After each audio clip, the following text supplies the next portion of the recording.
everybody. It's Lori, Jen, and Scarlett. How is everybody tonight? I need to publicly apologize about what I. Whoop. My phone. My phone. I need to publicly apologize. That's weird. Yes, Okay. I do. I need to publicly apologize that we have not spoken about more from. Absolutely. So, yeah, guys, we're here to talk more from, and I hope you guys have some theories for us too. We're going to delve into some theories of season 5 and some ideas that we have. Before we start, let's say hi to the chat. So, Amy, hello, Amy. You were in the wrong live. Were you in the obsession live? I set it up early this time, so I guess people went. there's an Obsession live. Well, yeah, we're gonna do it next week, right? Yes. Oh, okay. Yes. Obsession the movie. Yeah, it's exciting.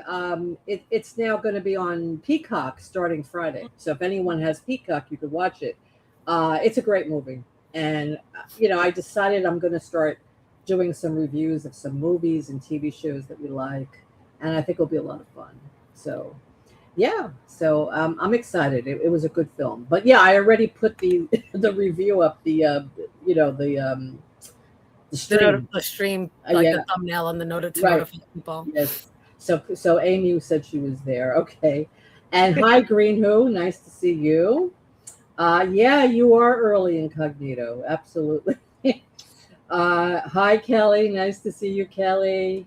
Let's see who else is here. Yeah, Amy, you liked Obsession, right? It was good. It was really good. I liked it too. Let's see who else is here. Okay. I can't wait to talk about Obsession because I know so many people watched it, and I heard so many people like the girl was so messed up, and I was like, I saw it, and I was like, did we watch the same movie? I'm like, you must have missed the Willow. Like, we'll talk about it, but I'm like, some people are from their reactions. I'm like, you missed the whole concept of the movie. I'm like, seriously, where were you? But I guess that's different people's perspectives. But I was like, oh, and of course it was from a male, so I was like, yes, blind. Incognito, you fell asleep watching it. It was that good. Hi with Angels, nice to see you. It's an interesting film because it is a horror film, and it is there are some parts that are really scary and creepy, really creepy. Yes. And it's not a slasher film, though there are some parts that are strange. But it is really scary, and it was so well done. And it actually beat box office records, like 3-4 weekends in a row. It was like the #1 film. And it was like a low budget film, an independent film. And I thought it was really great. And you can really analyze it in so many different ways. Everybody has a different take on this film, right? Right, Jen? People have, yes. They don't know what to make of it. You could take it at face value as just a horror film, or, you could look at it more deeply of the symbolism that's there. Incognito, oh, you couldn't hear me.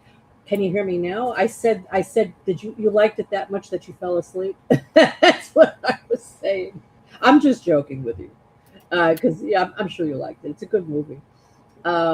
Yes, Amy, you said it made you laugh at times. Yeah, it did. It did. Yeah. It was like, but it was like a nervous laughter. It was like awkward. Yes, yes. Did you see it, Scarlett? No, I haven't. I know about it. Okay. I know about the One Wish Willow and all that, but I haven't seen it. Do you know on eBay they're selling that? They're actually selling those One Wish Willows. Yes. Yeah, I saw there's a kind of an actress that does horror. She plays Glenn Gooley on Svengoolie, but she has her own channel called Pinup Palmer. And her and her friends go on LA trips, and they went into the shop that was featured in that movie. Yeah. The New Age shop, and they have One Wish Willows, but they're all sold out. They have the box there. Oh, that's cool. The actual shop. That's great. Yeah.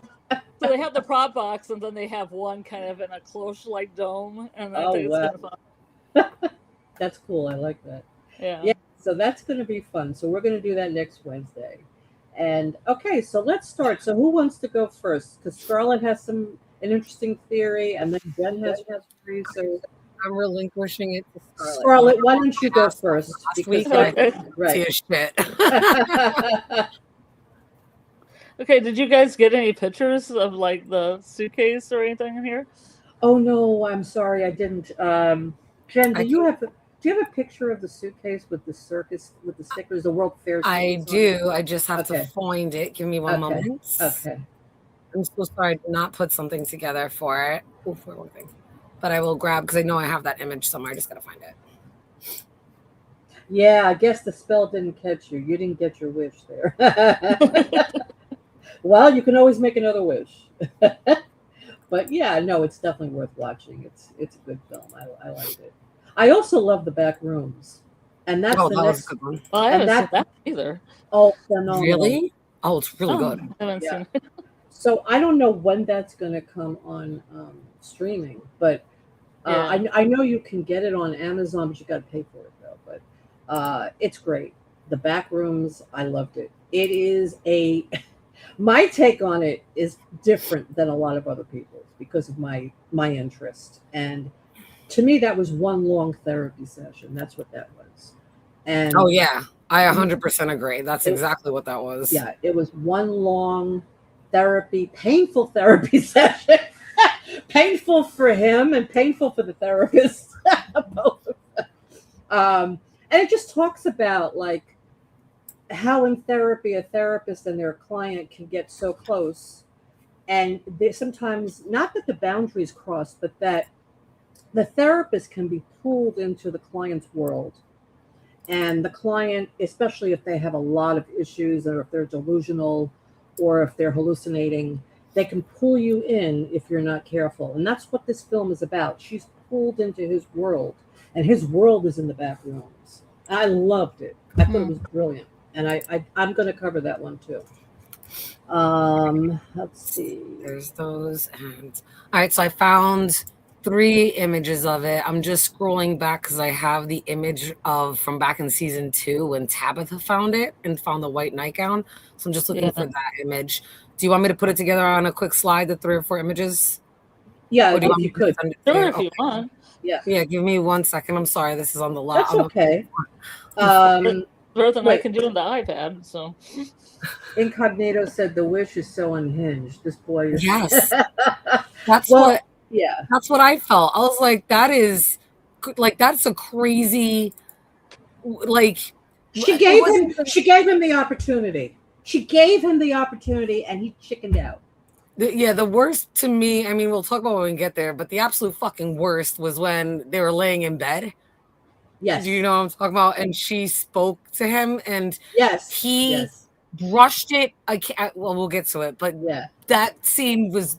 I lost my shit on that scene because I was watching it by myself like 2, 3 o'clock in the morning downstairs where it was like soundproof, and I lost my shit like about it because I'm like, this is absolutely insane, and this is why I don't want my daughter ever dating anybody ever. Ever. Like, you're not allowed to ride in any cars with boys. They all suck. I was like, I mean, he gaslighted her. I mean, I don't know why she's acting this way. Oh, come on, man up, bro. Yeah, I can't. And even his friends, I can't. Let me just. I know. We'll talk about it next week. We don't want to ruin it for anyone. Hi, Dieter. Nice to see you, Dieter. Stay for a while. We haven't seen you in a while. Yes, Dieter. Thank you. We are an amazing channel here, amazing chat, an amazing panel. Okay, so let's see. Okay, so are you ready with? I mean, I've got this really crappy picture of a Ferris wheel I can send you guys. Oh, you can send it to me because I'm putting everything together in a slideshow. Yeah, send it to her. Yeah. Okay. I'm adding. I'm blowing up and adding some pictures and deets now. I'm just trying to get. Like I said, I have the picture, but like where the suitcase is from this season that Doug pulls it out and we see it, I knew exactly where those images were. Right. I'm trying to find the image I found because we found it later on talking about it after the stream. So I'm trying to find where I downloaded the picture from Tabitha in season 2. If not, I will just, I know I have it. Just give me one moment, but send it to me, Scarlett, on Discord. I'll download it and set it up. Do you have just a standardized picture of Doug in the suit? Just Doug in his suit. There's a Doug in picture the of suit. Just Doug in the suit. there's Doug in the suit holding the suitcase, which is a pretty good All right, there we a pretty go. good scene of Oh them. yeah, that's a good one. Yeah. So just give me un momento. Just if you send me anything that you want on here, I will put it on there. Just send it through, I guess, Discord, and I will throw it onto the slideshow as well. Yeah, it's really low quality. It's low quality anyway when you're like trying to look for some of these drawings and stuff. But Oh yeah. it's especially. Oh, did you find one on the ringleader by any chance? Scarlet, the ringleader. Did you see my text? My DM? Or maybe you didn't see it. No, I don't. Oh, okay, no problem. I didn't get a chance to do it because I was working on something that. The ringleader, like a circus. Yeah. Oh, okay. I didn't get it, but I know what you're talking about. Oh no, I thought maybe you found a photo or something. Yeah, that's okay. Oh, I can find one really quick. No, it's okay because I can do this on the fly. All right. Okay. This picture is crappy. All right. Okay. I'm not sure what this is doing. I don't know. Having a 10-year-old iPad is a fun thing to have. So when are you going to get a new computer? That's the question. I don't know when I get donations to get a new computer. They've really come down in price. I mean, you can probably get one for a couple $100. There it is. Jeez. Oh, found it. Look, I got it. Took me forever. But it also has the trees below it that look like a merry-go-round as well. So that's cool. And the horse's leg. Right. So let me look up ringleaders. Hello, Tim Wanachinda. No, Eloise is not back. That's too bad, right? I know. We're all she ain't never coming back. Eloise. Let's just talk about Eloise. I just think that is one of the biggest mistakes that the writers made. I really do. I just think that would have been brilliant. And I don't know why. It was the biggest mistake that they ever did. Yes. The entire fucking interview, let's be frank. They pissed off people. They really did. They really did. They basically said that we are making things up and that we're delusional. They're gaslighting us. Oh, we said Eloise was dead. Did you? Okay. Really? Yeah. So that was like awful. Everybody here knows like the rule of TV. No body, we don't see a body, they always get brought back. So like you broke that rule, gaslit us. And if that's like your great accomplishment, then I mean, I guess. But at the same time, like you can't sit there and act like we would have known that. No, we wouldn't have known that. Like you gaslit us, period. Right. The Eloise license plate. Right. Eloise is flying in to see you, Dad. Oh. Even in this season, they talk about Eloise. Come on. Exactly. I can't. It was just so upsetting, disappointing. Yeah. It's too bad they couldn't hire just any actress to step in as Eloise too, because I feel like that would have made Henry really say, "Oh, I want to be in this world." You know? Exactly. Right. That's what I thought. I thought that would be the ultimate way of convincing him that this is real. That, oh my God, I get Eloise back too. I'm doing this. And I think it was a missed opportunity. It would have been great if they could have gotten the actress that played Abby, I was thinking. Yeah. Abby could have been, Eloise. And she's gone. She's dead. So there you go, Yeah, but at least that would have been crazy. That would have been phenomenal. Give us something. Seriously. But I mean, unless she was reincarnated into someone else, I mean, they could still do that. But I really think they missed the ball here. But anyway. Agreed. Okay. All right. Do you want me to also send you a picture of Cab Calloway?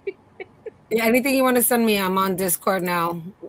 MGM is sharing a lot of season 5 filming photos. Really? Yeah, they have been. There have been quite a few. I was really shocked that they were showing so and they much. know that we were upset by what they did with season 4, like what Incognito is saying. I mean, they really want to piss us off, I think. They want us to not watch the show, I think. So what have they shown in season 5? I mean, the only thing I heard about was Elgin was at a table read. You see him at the table read. That's the only thing I heard. Oh, yeah. Marielle's there. Fatima is there. Mm-hmm. But so Marielle came back, which I thought was, I'm like, all right, so I guess she's definitely going to come back as a ghost and speak to somebody, I guess, or I don't know. Or it could just be like, Jim, like he came back to say goodbye, have like final goodbye ghost Jim scene. It could be something like that, or maybe Ballerina. or the ballerina, I right? would love her to come back as the new ballerina. That'd be Yeah, freaking awesome. and Elgin too. I mean, I don't think Sophia would change into him. I can't see that happening, but who knows? You never know. Oh yeah, Um, she might drift between people like first she's Elgin, then she's Maury. yeah, yeah. Oh yeah. Well, she can't be Mari because they know Mari died, but they don't know Elgin died, Mm, and they could yeah. wonder where he is. And then all of a sudden, whoop, here's Elgin. Oh, and it's Sophia. They could do that. Hmm. The one person that they could just trick because they're so grief stricken would be Christy.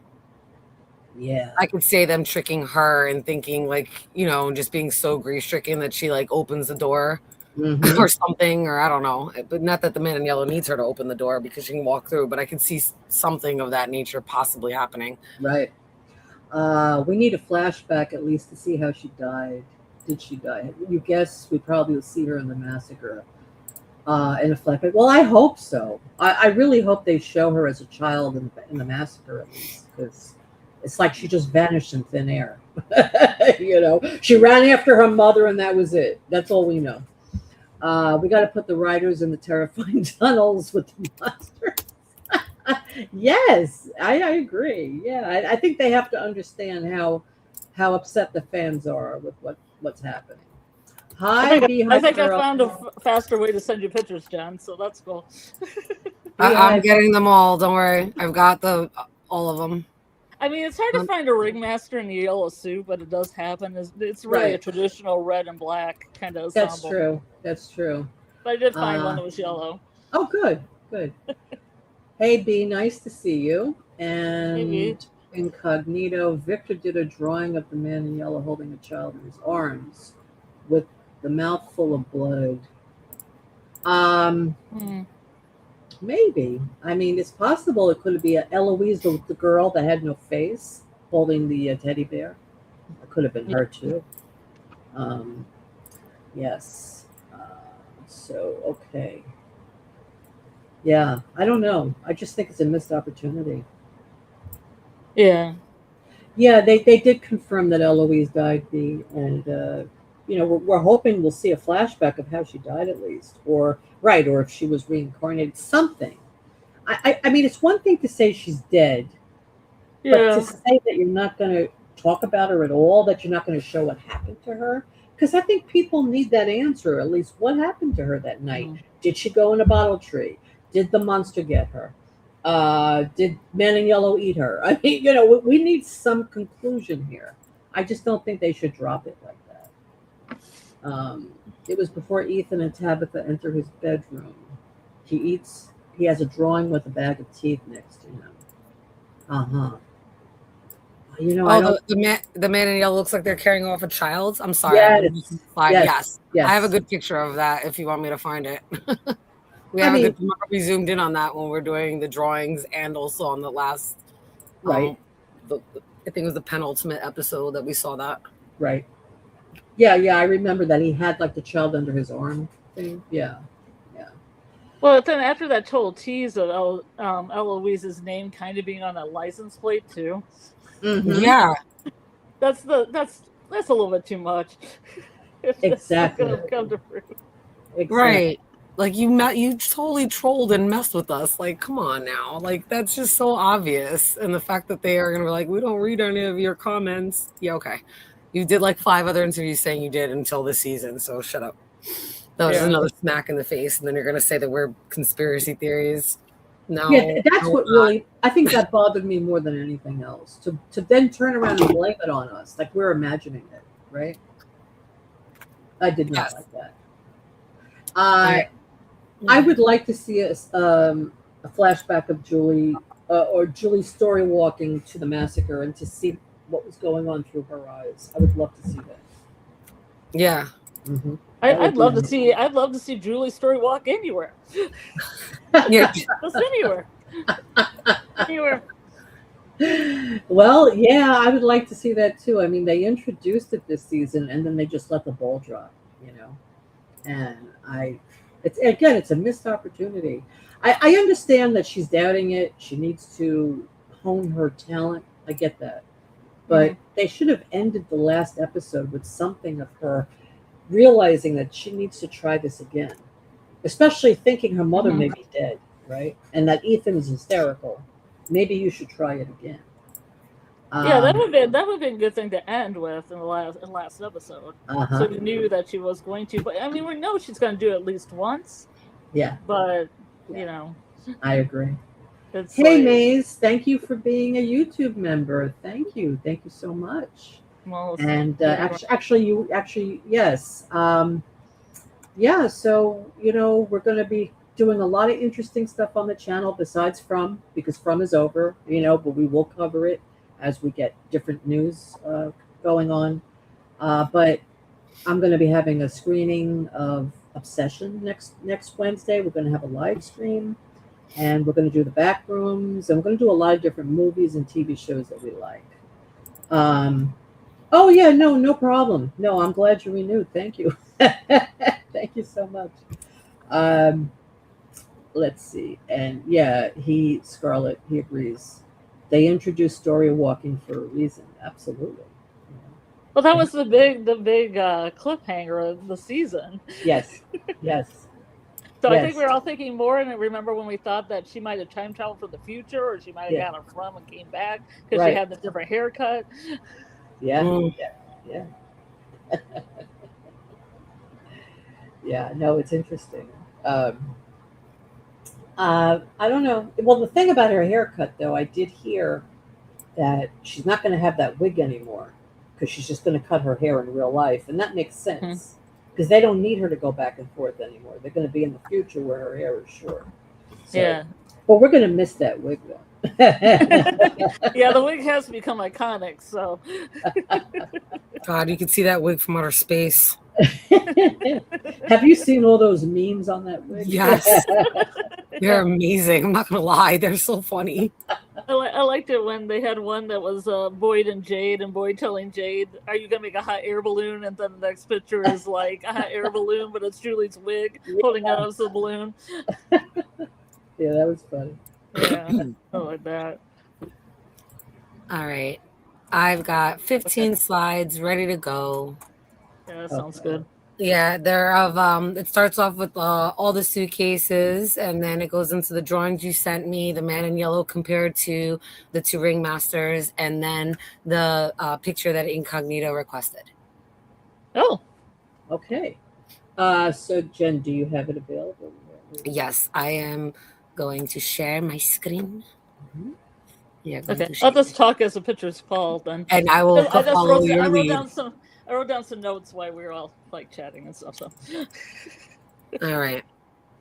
Okay. There we go. Oh, look at those dirty fingers. Okay. Oh yeah. Yeah. So I was doing some thinking about our TV's Doug Hughes, Man in Yellow, and I was thinking, like, a lot of times when I think of the years that Tabby sees in the lighthouse, usually I think of 1931 because the suit that he has is kind of from 1931. And then I was thinking, what other things happened in 1931? And somebody on Discord, and I think it was Nick83, said, "Look at the stickers on the suitcase. One of them was from the World's Fair." I didn't know if it was a World's Fair from 1931, but that would make sense if he was a carny and he was traveling around with the circus. And he had a bunch of stickers from around the world of all the places that he'd gone. And maybe he did evil things there too. Maybe there's more than one From. Maybe it's international. Maybe this is like a circus realm.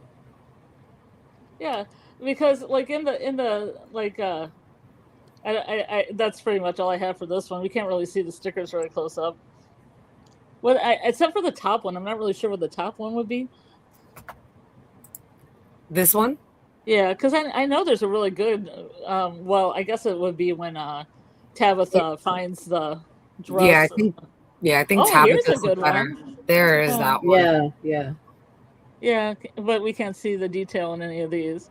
No, and even these, I was looking at them. It's really hard to see them because they're kind of dirty. There, I try to blow it up a little bit. Mm-hmm. This one does look like the Titanic, though. I'm not gonna lie. Oh, interesting. He was on the Titanic, the man in yellow. I don't know. Oh, there's the close up. This is the close up of that first picture. I'm sorry I didn't have it in order. I was like, I swear it's a close up, but you're right. It's really hard to see what that is. This one, no matter how close I got here, this was even not. It just wasn't in focus. Now here's the ones from that you see from Tabby. This is that same one that you were talking about, and definitely a World's Fair sticker. Mm-hmm. But usually, the people would do this stuff with their suitcases if they were traveling, or sometimes if your luggage went a certain area, you get like a stamp. I don't know if you've seen Bugs Bunny cartoons, so they get a bunch of stamps from all different places on it. Yeah, places live in. Yeah. So, I mean, I have a theory that Man in Yellow is a carny, and this is one of the things that supports it, is that his suitcase, has been around the world. Mm-hmm. Much like any devil or demon would go around the world collecting souls. Right. Yeah. Yeah. I wish we had like a closer view of those stickers. There was somebody on Reddit that took really close shots of them. You could read a couple of them really well. And I keep on thinking that there was one from Paris and one from, but I'm not sure. I thought there was a couple stickers from places in America as well. I'm not sure. I would need to see that. Incognito says, in the suitcase, we got the woman with the pineapple advertisement. Yeah. On the suitcase? Also, the sticker was on Henry's computer. Okay. Yes. Right. That's for the rendezvous. Right.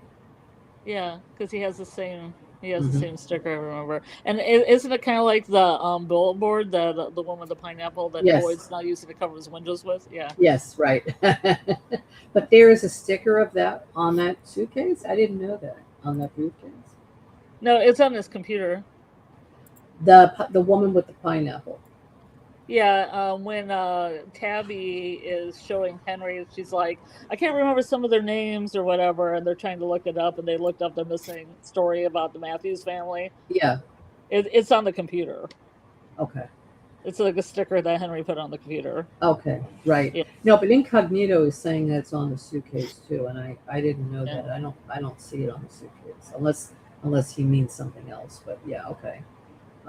He says, I can send the pictures to you. Yeah, please. Oh yeah. Yeah, please send them. Yeah. Yeah, send them to me. That'd be great. I'm trying to go down Reddit right now and see if I find it blown up anywhere. They have better pictures than mine. Yeah. It was a big deal because they were trying to connect Maine with From, and it was a really big connection when they had the same ones. So a demon carny collecting souls. But isn't that like it a little bit? I don't know. See, I always have to just say as a disclaimer, I don't watch Lost, and I haven't watched Welcome to Derry, and I haven't seen the It films. Okay. So. Okay. Well, then again, I mean, they seem to be combining a lot of different things, so you never know, right? It could be. I combine my love for Doug Hughes with his ability to say "step right up" and be a showman, because I think the yellow suit's a showman's suit. Why else? There's a reason for the suit, right? Why not be a showman? I agree. Why not? Well, he could have came into From with. I'm going to talk about a Ferris wheel, like not a broken down Ferris wheel, but one broken up into parts. Yes. I mean, you could have came in with a carousel horse. That's why the carousel horse is in Coney. Yes, I like that connection. I could see that, definitely. Because it's in a drawing as well. I mean, I'd love to see something from like 1931, like him getting a carousel ready in Fromville. The carousel is in a drawing? Yeah, I sent it to Jenn, but it's really low res. Oh, okay. Hey, Neo, nice to see you. Oh, I didn't know that it was in a drawing. Wow. Yeah, so there was a definite connection. I mean, who the hell has a carousel? And the fact that they really made a point of mentioning it in the last, in the last season, when Henry asked the question, "What is this doing here?" So they made that observation for a reason, pronounced for us to see. Yes, they want us to really focus on why is that there, and yeah, I mean, Listen, I don't know who the man in yellow really is supposed to be, what he actually looks like. I mean, Mhm. that form that he takes as man in yellow, we know that's not probably what he really looks like. That's a man that he just took over his identity, I would say. Um, Or else he was human at one time and became an entity. Like went through the chain, became a monster first, and then an entity. It's like mhm. I Right. like to think how the management goes. Yeah, it's possible. Yeah. But let's say that was a real human being that he just assumed his identity. We don't really Uh-huh. know what he looks like. I keep thinking the man in yellow is like a child. It's like siblings, like they're playing or something. Because he Mhm. loves games. He keeps talking about I love Well, that's how I games. feel like he's a carny too. He loves games, loves Right. fairground That's games. true. In a carnival, yeah, Yeah, that's true. games of chance. Games of chance. Step right up, folks. Yeah, Step yeah. right up. Fill right up. Look who's here. Win We have yourself a this. tooth. I have a bag of teeth. That's what I got. Wow. You can pick out anyone you want. Yes, get your Well, fortune told. Step right up. Here's a bag of teeth. Pick one. Yeah, exactly. I like okay. that. I got a good picture. Hold on, I'm just saving it right now. I got a good picture. Yay. I'll put it in. All right, where am I? All right, let me Well, drop that's it. true. He does refer to humans as being very fragile. It's like he's like saying like he's not fragile, like he's not human. Mm-hmm. But like you said, maybe he was human at one point. Mm-hmm. We don't really Yeah, know. yeah. I was debating somebody in Discord about it, but I was like, Fatima's human. Now she's a monster. Right? You Exactly. know, Right. the nightmare creatures. We suspect they were all human parents Mhm. at one time. They're monsters now. That's true. Right. That's true.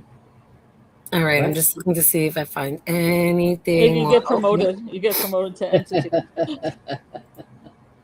Well, we also know that he does some kind of sorcery, some kind of like Yeah, witchcraft. and the whole company is Rendezvous. Right, right. He owns Rendezvous. I do believe so. Yes. Yeah, he transports people there. Yeah, makes No. sense. Makes sense. I thought they Um, made him write out a whole application and be like, "Are you at a crossroads in your life? Tell me all about your personal life." Oh, well, I got the place for you. okay, done with this. Got what I wanted from that. All right, I'm Oh gonna yeah, just go to the Incognito has next. another drawing. The man in yellow, when his body was taken by the entity. Really? Yeah, send it. Let's see Yeah, it. Sure. I'm gonna go to the next slide just so you can see what I found. So this was. Did I just not do the next slide?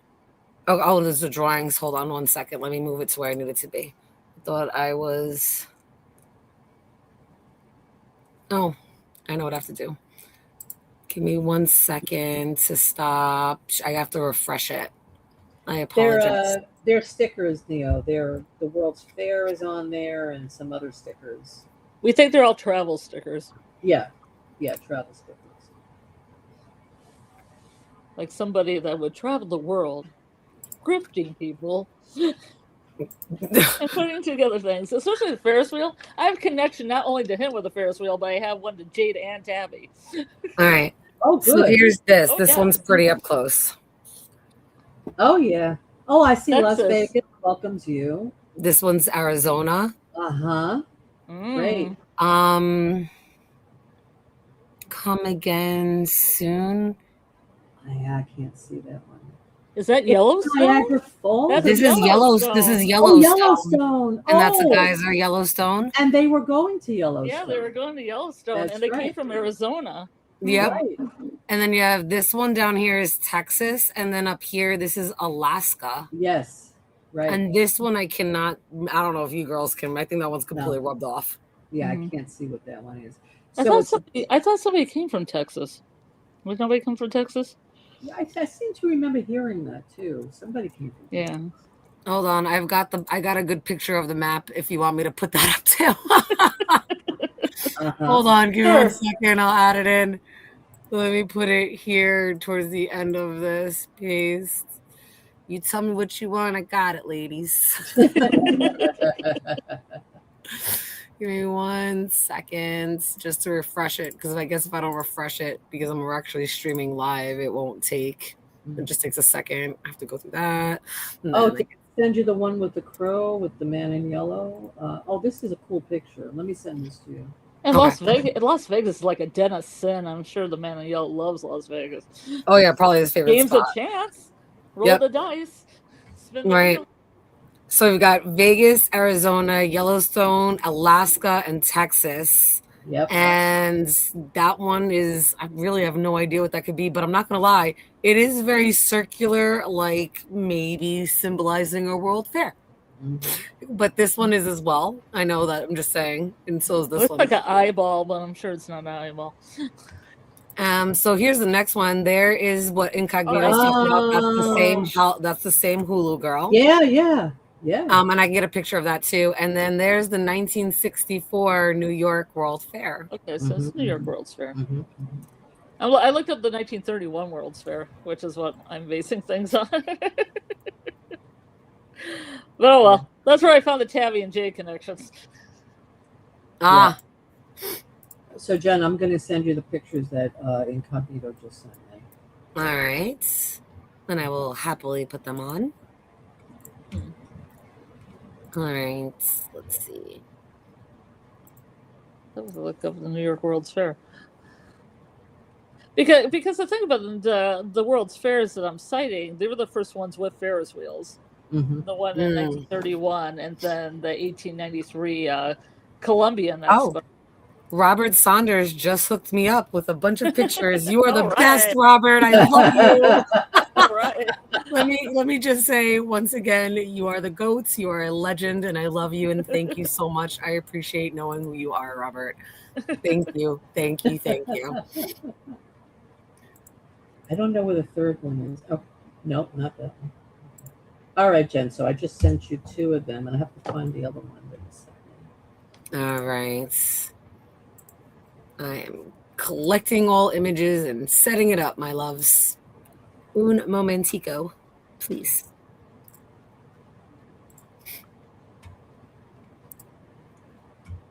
This is the setting for the 1930s. Oh, yeah. I know which one Incognito is talking about. I have that picture, too, somewhere where it's blown up. I have to find it. The one with the man in yellow. Yeah. Give me 1 moment. I have it. I'm sending it to you right now. Well, no, wait a minute. I have one, but when we did our live stream, I blew up that picture even bigger. Like I zoomed in on it. So let me see if I find it. That was from, I think, I gotta think what episode it was from, because that's where it would be. Ooh. What do I want to do? Oh, I need to escape. Let me hit. Oh no, actually, this one. Sorry, I'll leave that one on. Where are we?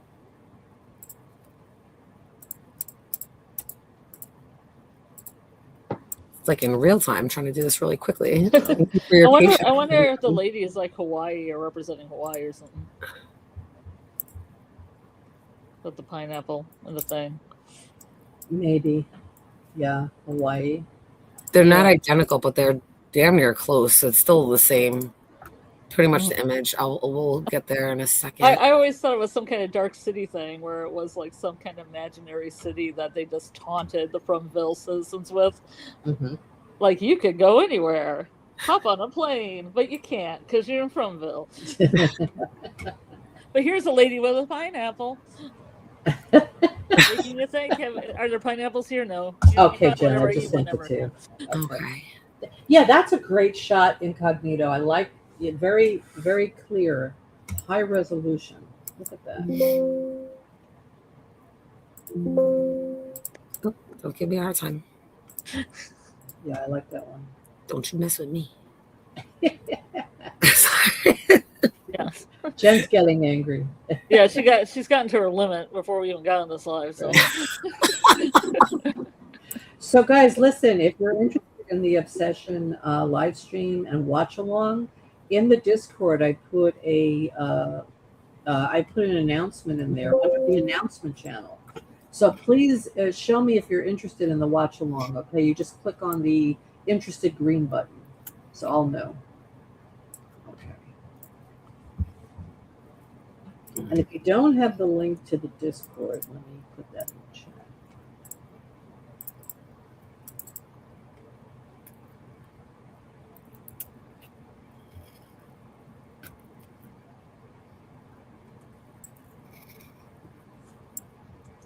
Okay, here's my link to the Discord.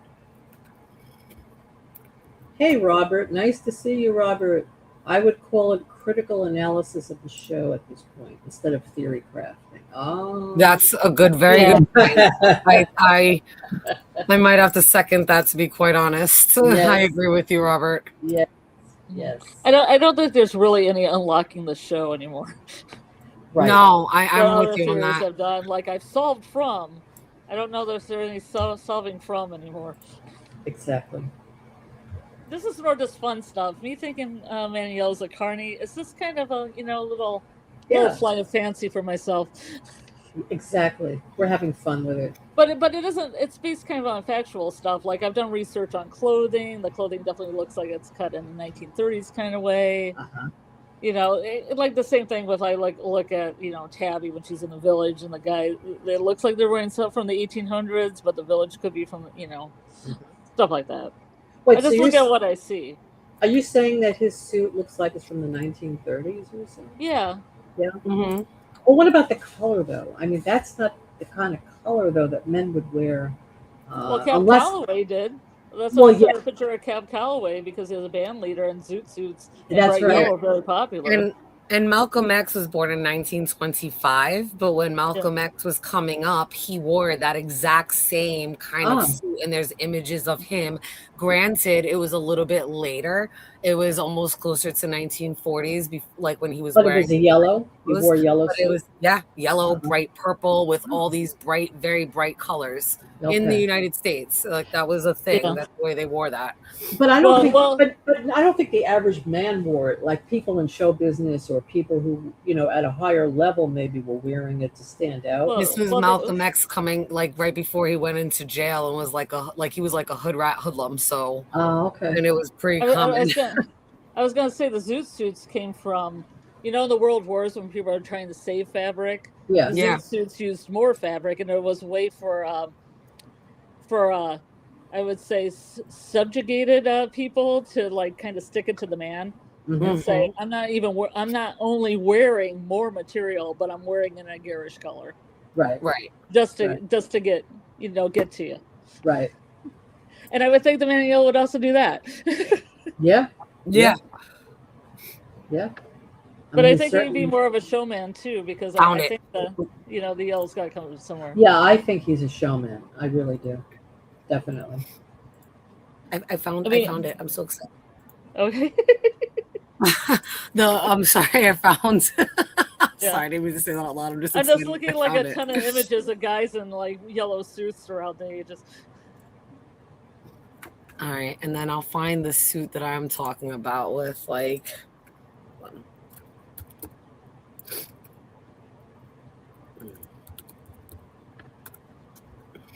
can buy a vintage mustard suit on Etsy.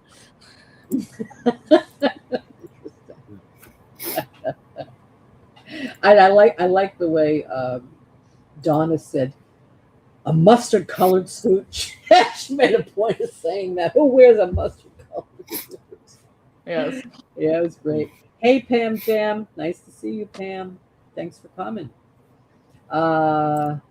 Let's see. Robert Saunders. Any real clues for the show actually come from the socials of Matt Likely, who's the head of the art department. Yeah, that's interesting. Mm-hmm. Well, I mean, their special effects are amazing.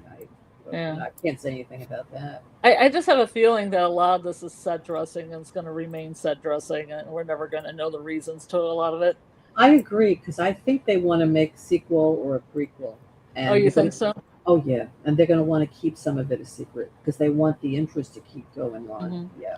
Because they have so much to draw with, especially if they're going through the years in the lighthouse. Oh, yeah. They have so much history to draw on, so I'm sure they're only giving us a little thing here and there.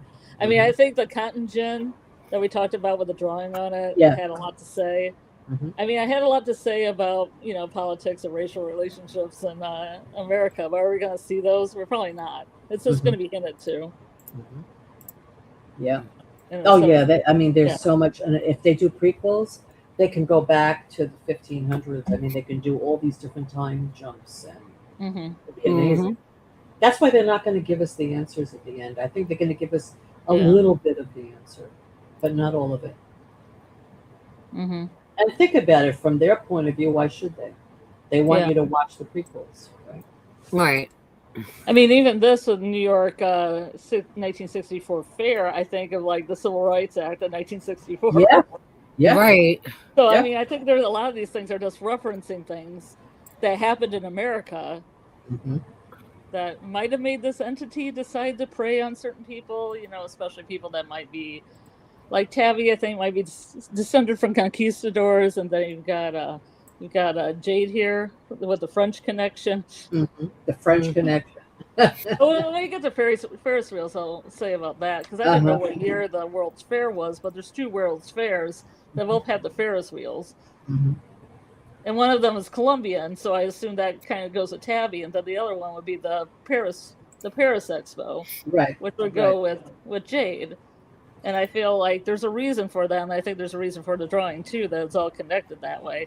Well, if you think about the World's Fair, mainly they were showing a lot of technological advances, right? They were showing the computer age in the New York one. Oh, computers! Actually, I have a booklet somebody gave me from that World's Fair, and they had certain expositions. You know, I'm going to find it, and I'll see if I can. Maybe next time we can talk about it. They had the one for 1964. Yeah, they had a dinosaur exhibit. They had a lot of stuff. It was really interesting. I'm gonna find it, and I'll make a copy of it. Yeah. A conspiracy theory also thinks that the World's Fairs also help to kind of reset the timelines or reset the concept or push a certain narrative. Especially if like maybe dinosaurs weren't really dinosaurs, they're really dragons, but they wanted you to forget that there are wings, and the way they reform the bones make it look like a T-Rex and it doesn't have wings. They want to pass that narrative like, look, this is what we found. There were no dragons. And they've kind of erased that, and griffins and some of these other, creatures that they're across too many cultures that we know had to have existed, even though they tell us it didn't. Oh, that kind of goes along with my other idea that Man in Yellow is a true fairy because he collects teeth. And the talismans might have iron in them to repel people. That's interesting. But what you were saying before about the progressiveness of the World's Fair, I feel it kind of fits because I always feel like it was a fight between the progressiveness of like the colonists and stuff versus the native land that could be an entity. The land itself could be an entity. It doesn't necessarily need to be some ancient evil. It could be the land fighting back, and they just perceive it as evil because it's fighting back against them. That's true. That's true. The land could be the main entity, actually. Yeah. I like that. I think that makes more sense than anything else because I can't see Man in Yellow as the main entity, but I think land could be the main entity. Yeah, but then they were also the showrunners were kind of pushing that he was going to be the big bad, the big bad of season 5.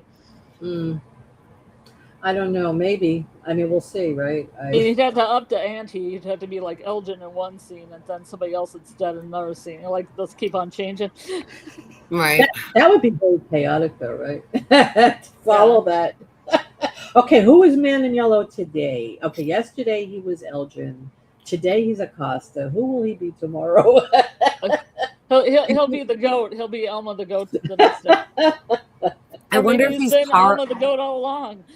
Yeah, I wonder if he's powerful enough to just constantly do that, right? To constantly shift. I wonder if he can't do that because it's just too much energy or something like that, or if he can just shapeshift as Will. But the way Doug looks when they're cracking his bones and he's doing the whole shapeshift, and that shit does not look like it's snap of the fingers. It looks painful. It looks like it takes energy.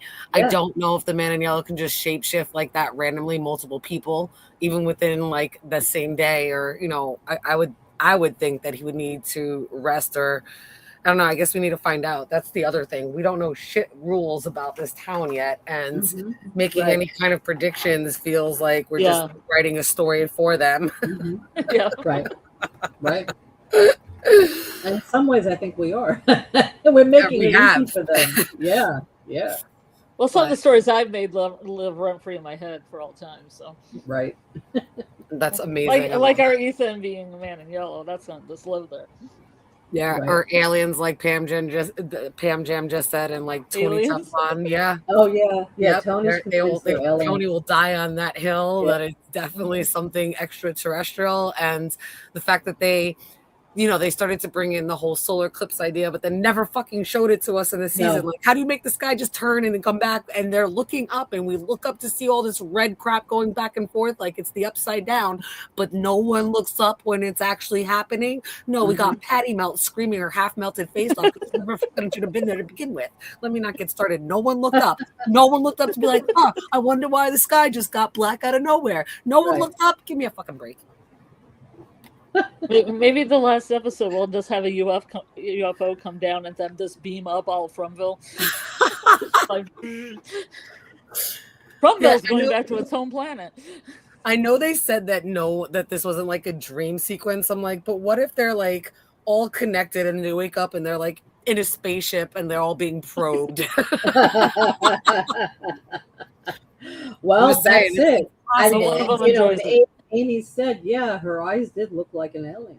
I mean, they Yeah. did. Yeah, Yeah, like a that all gray. black Yeah. eye, 100%. They look Yeah. like the Greys, Yep. Yeah. 100%. Yep. Or either that or like a big black spider. And now if the man in yellow is going to start shape shifting into a freaking big hairy tarantula, I don't know about that. That needs to be its own separate entity. I'm just saying.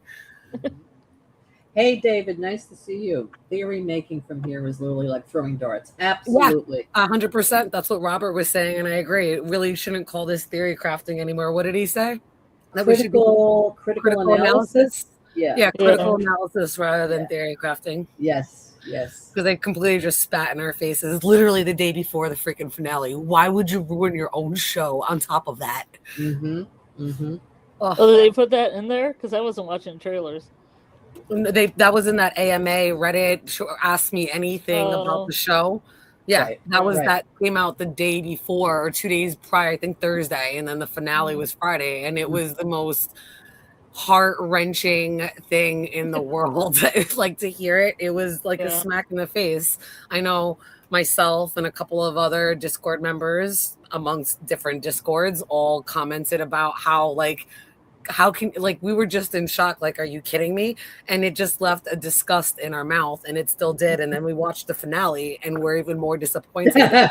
Like, how do you fuck your own show like that? I'm just saying, at least the Duffer brothers hyped the shit out of it all the way until like the day after the finale. And then we were like, oh yeah, it was all AI written because we couldn't figure it out. Like, at least we got disappointed by the finale first, or at least went through that and then heard their interview.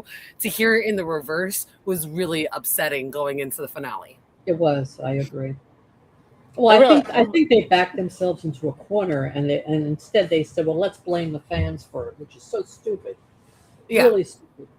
I don't know. Some of the fans are coming up with better ideas when people thought it was like all a dream, or weird things were happening that didn't make any sense, and they were being under Vecna's control, which I really liked. Right. And finding little things in the scenes, like people wearing certain colors or a sign that had nothing on it and stuff, like little things. Yeah, that was cool. Mm-hmm. But I would like to see a giant spider with Doug Hughes' head on it, though. Yeah, like in the Scorpion with the Rock. Remember that was like one of the first CGI things that came out with the Scorpion King, and the Rock became the Scorpion. It looked so awful at the time, but it was so great to see it happen. And then I watched that movie back now, like the Scorpion King with the Rock, and I'm just like, God, that is awful. How was I so hyped to see this? But we're not in 1999 or 2000 when that movie came out. So much has happened. I'm like, I do not want to see the Man in Yellow with it on the side. It needs to be its own entity. It really, really does at this point. Yeah. You know, something similar happened with The Walking Dead. Greg Nicotero, who was in charge of the special effects of the zombies, he made a remark during a Daryl Dixon promotional interview. Right. Oh, these YouTube channels, these content creators, you know, They give reviews of the episodes, and and what do they know? They don't know, something like that. And Wow. people were furious. Yeah. This is your audience. These content creators are supporting your show and they're promoting your show, and then you insult them. I can't tell you to this day what a mistake that was, because 100%. a lot of people were so pissed off after that. And Norman Reedus didn't say anything. You could see he looked like a little like he didn't know what to say. Well, you don't shit on your audience. You don't, Yeah. like, as a teacher, I don't call my kids stupid. Right. Even when they get something wrong, I'm not like, how fucking dumb was that? How many times do I have to show that to you? Like, I don't act like that with my students. Well, I think it's because some kid brings me a drawing and I'm like, what is this? This is on Picasso. uh, Do better. I think it's because the ratings weren't good and people were criticizing the show, and he was like trying to say, well, what do you know, kind of thing. Yeah, you should listen to your fans. If they're telling you they're not liking the show, you should listen. Okay. Same thing with From. People were saying, we don't want to see all this in the marketing. Don't give the scenes away. Yeah. Don't tell us the storyline. And they're not listening because they're doing it again, right? Yep. And I agree with Beehive. He needs to stay in his lane. Exactly. Greg, stay in your lane. Exactly. You need to stay with special effects. You are not the PR person. That's just shut up. Yeah, exactly. And by the way, Greg Nicotero was the one that helped develop the monsters in From, by the way. On the first season. Yes, he was behind all of it. He designed all the monsters. He did all that.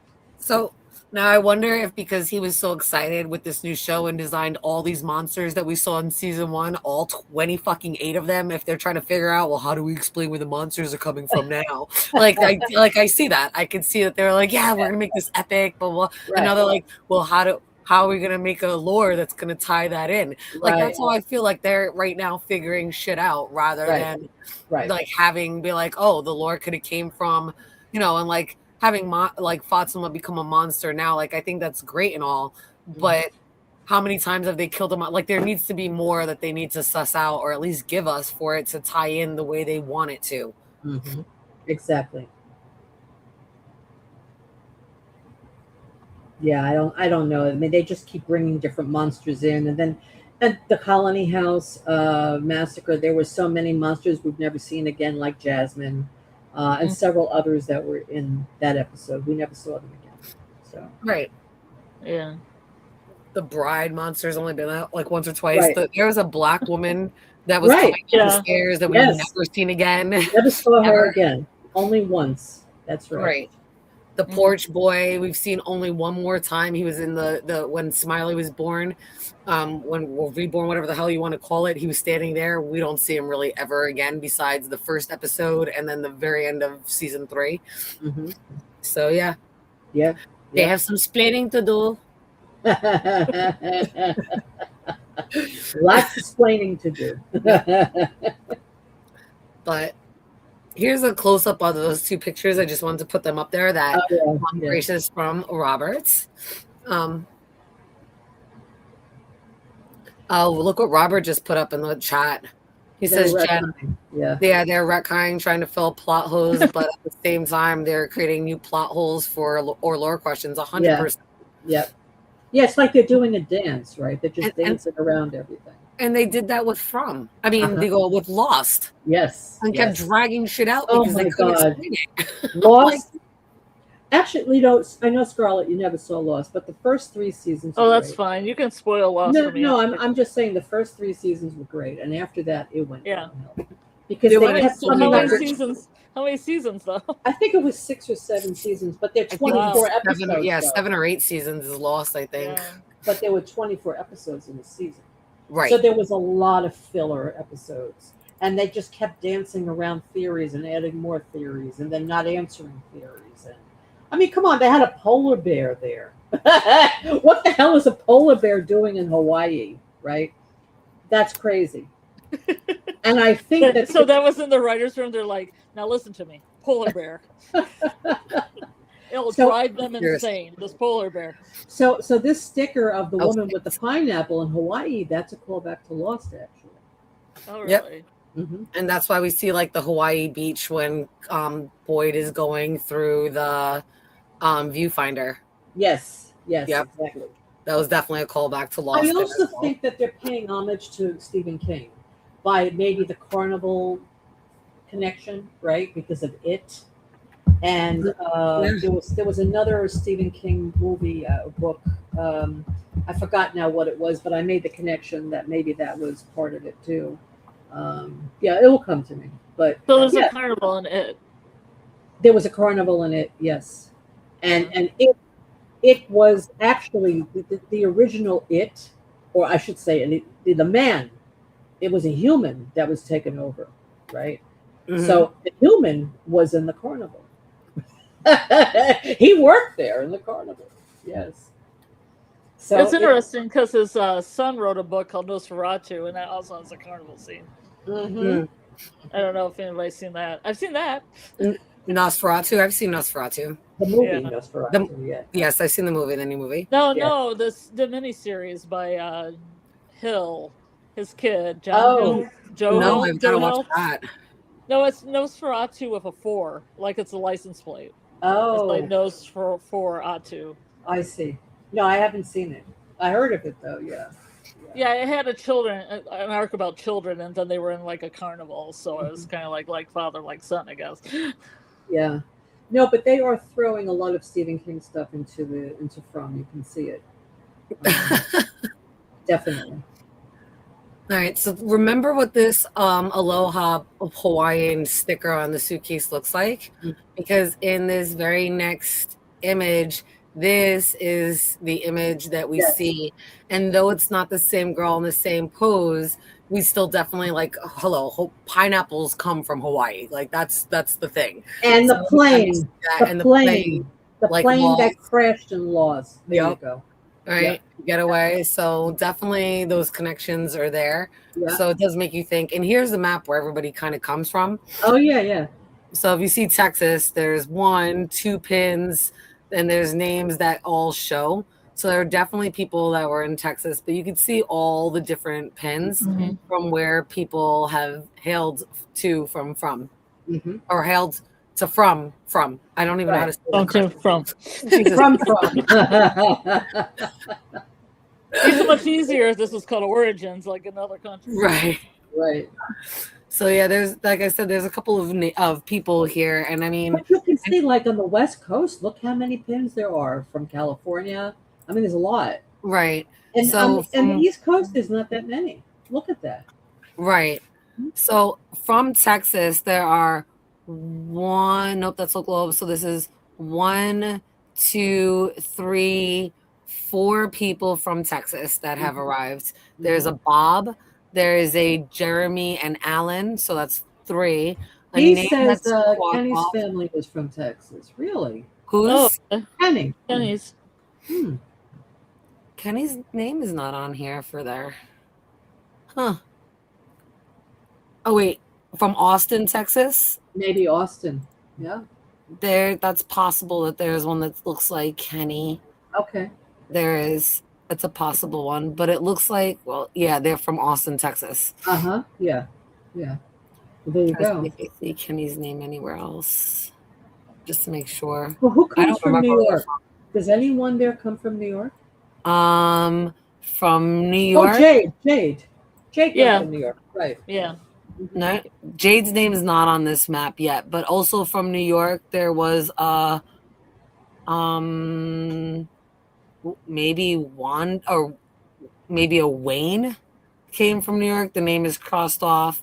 Another person that came from New York, somebody came from right above Albany, but the name is scratched out. Okay. They have names scratched on this map, so I'm assuming it's people that have died. Yeah. Looks like 2 people from Florida, one person from the Carolinas, 3 people from Virginia, person from Tennessee, 1 from Alabama.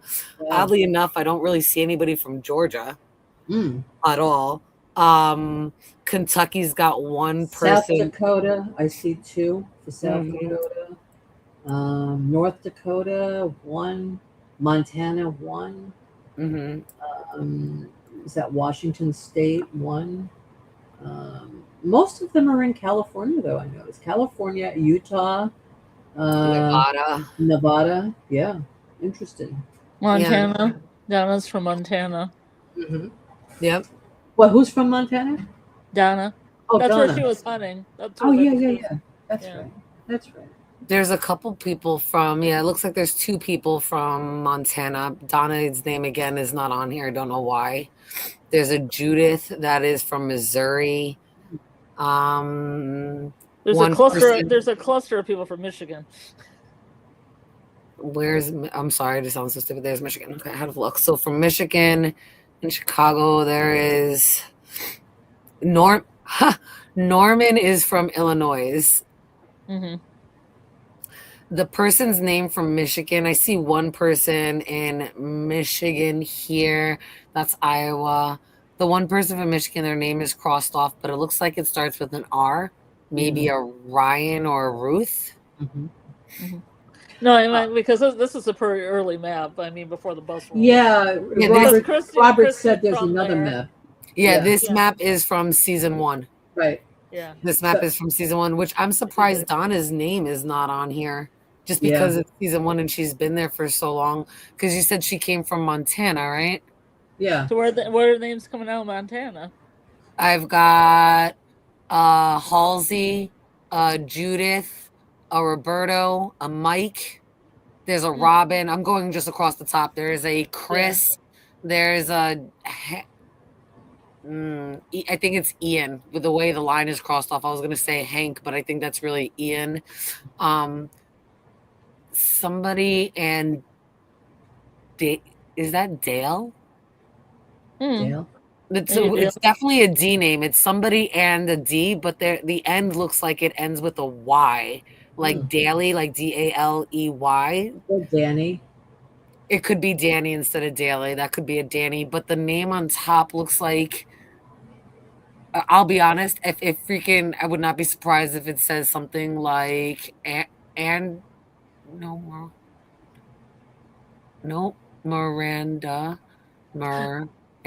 no, can't be Miranda.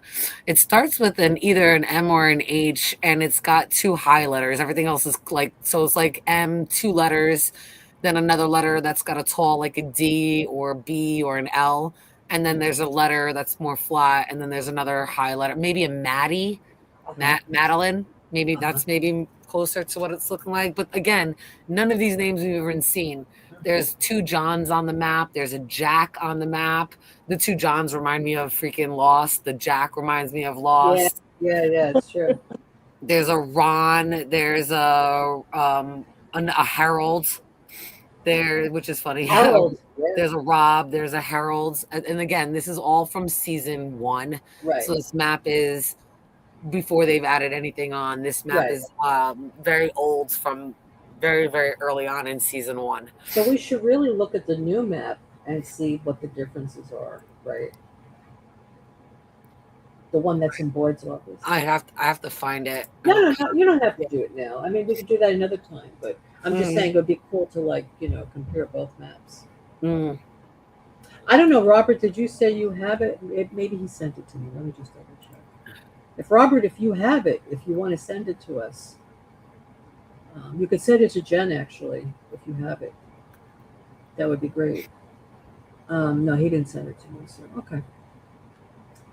Okay. It's interesting that on the wiki they have like 42 regular people listed in the town, and then I got 17 other people with a bus that's like 2022, February 20th, 2022 onwards. Nope. Somebody's done some great, like all the red shirts are represented. I love that.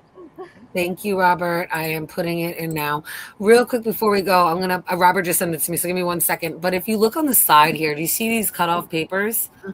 So I'm trying to zoom in on the actual picture, and it looks like it's the people's names. There's an Amy Roach. There's Norman Inter something. There's Ari Moran. Mike Backroon, and Annabelle Free something, Vernon. There's a Jose, but next to it says it says miles per hour. So it's Norman, Ram 26 miles per hour. The Ari Aman is 65 miles per hour. Mike Bellrooms is 71 miles an hour on Route 90. Vernon is 68 miles an hour. Jesse says 46 miles an hour. And then it goes down and there's just more names. I'm sure the names are probably like, whatever. But what did Donna say her sister's name was? Was it Elizabeth? She didn't say. I don't. Oh no, the actual. I interviewed when we interviewed Elizabeth Saunders on Sci-Fi Vision. Everybody watched that interview. It's really good because I helped. That's not the only reason. We asked her point blankly about her sister, and she said her sister did have a name, but she couldn't remember it. So her sister did through production, and the showrunners had a name, but it's lost to time. Wow. And we're hoping we can find that name. Okay. Maybe we'll see her in season 5. We'll see. Or maybe she's TV's Beth Rogers. Yeah. The swing coat monster, like everybody. Well, I think she's the swing coat monster. I've been saying that for a while. Right. I don't know. We'll see. Me, but I didn't mean to sneak. The first episode. So I wanted to say in the first episode of season 5. I can imagine they're going to open it. Well, I mean, this is how I would do it. I would open up the episode with everyone screaming and running because the monsters are getting inside. And they realize the talisman is gone, right? Yeah. Because they're not going to look to see if it's there. It's always there. They just take it for granted. Then all of a sudden, the door opens and then here comes Smiley. It's like, what? And they're screaming and they're running. And you see people who don't know what to do. Because ever since they've been there, the talismans have been there. So they don't know where to hide. They don't know what to do. And a lot of them die. But Donna, she knows what to do because she lived it. So she takes Ethan and Julie and she runs with them. She finds a safe place for them all to hide. And then we have a flashback of when she got there and her sister was killed or became a monster or whatever happened. I would love to see that. That would be amazing. You know what this Epics picture reminds me of something before we go on to the next thing. The woman Lizzie who does What Is Fromcast, she got a whole promotional box of stuff from them. Like they could have had merch later when MGM was doing it because they had a box that had the disco lunchbox in it. It had a talisman that was heavy. It was made out of resin or something, and like notebooks with some of the drawings in them, but it was a regular line notebook. I mean, they should have marketed that. They made really good promo stuff. They should have marketed it so we could buy it. Yeah, that would have been great. Who doesn't want a disco lunchbox? Hey, Doc. Hey, Doc. Hey, Doc. Yay. Yeah, they missed the opportunity with all the merch. I agree. Here's the updated picture that, very thankfully, that Robert sent us. Okay. So I wasn't able to zoom in. I'm trying to just see if it's easier for me to zoom on Discord. I just put the picture in there without trying to see if I see Donna's name real quick. I know she came from up top somewhere. Huh. I don't find Donna's name. Anybody in the chat, if you have the picture and you see Donna's name, let me know. Because I think it's odd that Donna's name's not on here. Where was Boyd coming from again? Virginia? Yeah, Virginia. Yeah. Boyd's name's not on this map either. I wonder if I don't know. I think it's just weird. Like I don't see Boyd's name. I don't see Donna's name. The Matthews family are not on here. I don't see Kenny's. I mean, I guess it is Kenny Bang. Kenny. It's his father's name was Ben, right? Ben Kwan. Yeah. Yeah. So maybe that's where it is from Austin, Texas. That's it. I don't see. They're from Austin, Texas. Yeah. Yeah, that one's on the map, but I don't see there's no Donna. I don't see Dale. I don't see a Nikki. I don't see Fatima. And Fatima came in alone. I'm just looking around to see if I see because everything's Sarah came from Massachusetts. I think. Right. And so what you're trying to tell me? This could be a prop? Well, no, I see where Sarah It and doesn't have anything Nathan. to do It wasn't with anything updated. because they showed it for 5 seconds. They thought that nobody would look at it this closely. Exactly. They didn't think we're going to take this stuff apart. They didn't think we were going to do I that. still think it's interesting to know the names around because I think it's interesting that these people make props. Mm-hmm. Yeah. Or we connect all these points together. Does it make a pattern? You know, like in all those shows when it makes like a pentagram or a star. Yeah. Yeah. Maybe a star right there. I can make a star with some of them right now. I'll just make a bunch of stars and then just draw around where from. I remember when we kind of theorized where from was, and people thought it was in Georgia. I wonder why Georgia. Is it because no one's? Oops, sorry, I didn't mean to go there. Is it because no one's from really Georgia? Like the more I'm looking at the map, there is. Nope, that's from all. No, there's not one person from Georgia. I'll have to look it up because specifically Atlanta. Let me look it up. I'll look it up. I think it's Camden, Maine. It's just another dimension in Camden. Mm-hmm. That's what I believe. Feel like a fairy world. It's like another another adjacent dimension, but it is because we looked at some photos. I think Incognito. I think you actually had posted something where we saw like a town, like a street in Camden. How similar it was to From, the way the street was, and some of the houses. There was some similarity, and then don't forget Ethan with his Camden puzzle. Right. Mm-hmm. Yeah. Right. So I do think that there's a definite. I think that they're just parallels to each other. A liminal space, yes. Incognito. Yes. Yeah. Yes. Oh, I was thinking of True Blood, though. I was thinking of the fairy realm in True Blood. Mm-hmm. Yeah. A liminal space, but it is a different dimension, though. I think it's like a mirror of Camden. But it's skewed. It's not. It doesn't look exactly like Camden. It looks like a Camden that's been attacked by an entity. So, like your worst nightmare. Camden stuck in a nightmare. All right, so that's the map. I guess we'll move on from the map, but definitely need to dissect it because, again, like I said, I don't see all the names of all of our characters. I see Sarah and Nathan. I see Kenny. Oh, you see Sarah and Nathan. Sarah and Nathan straight from Boston. I see they're up there.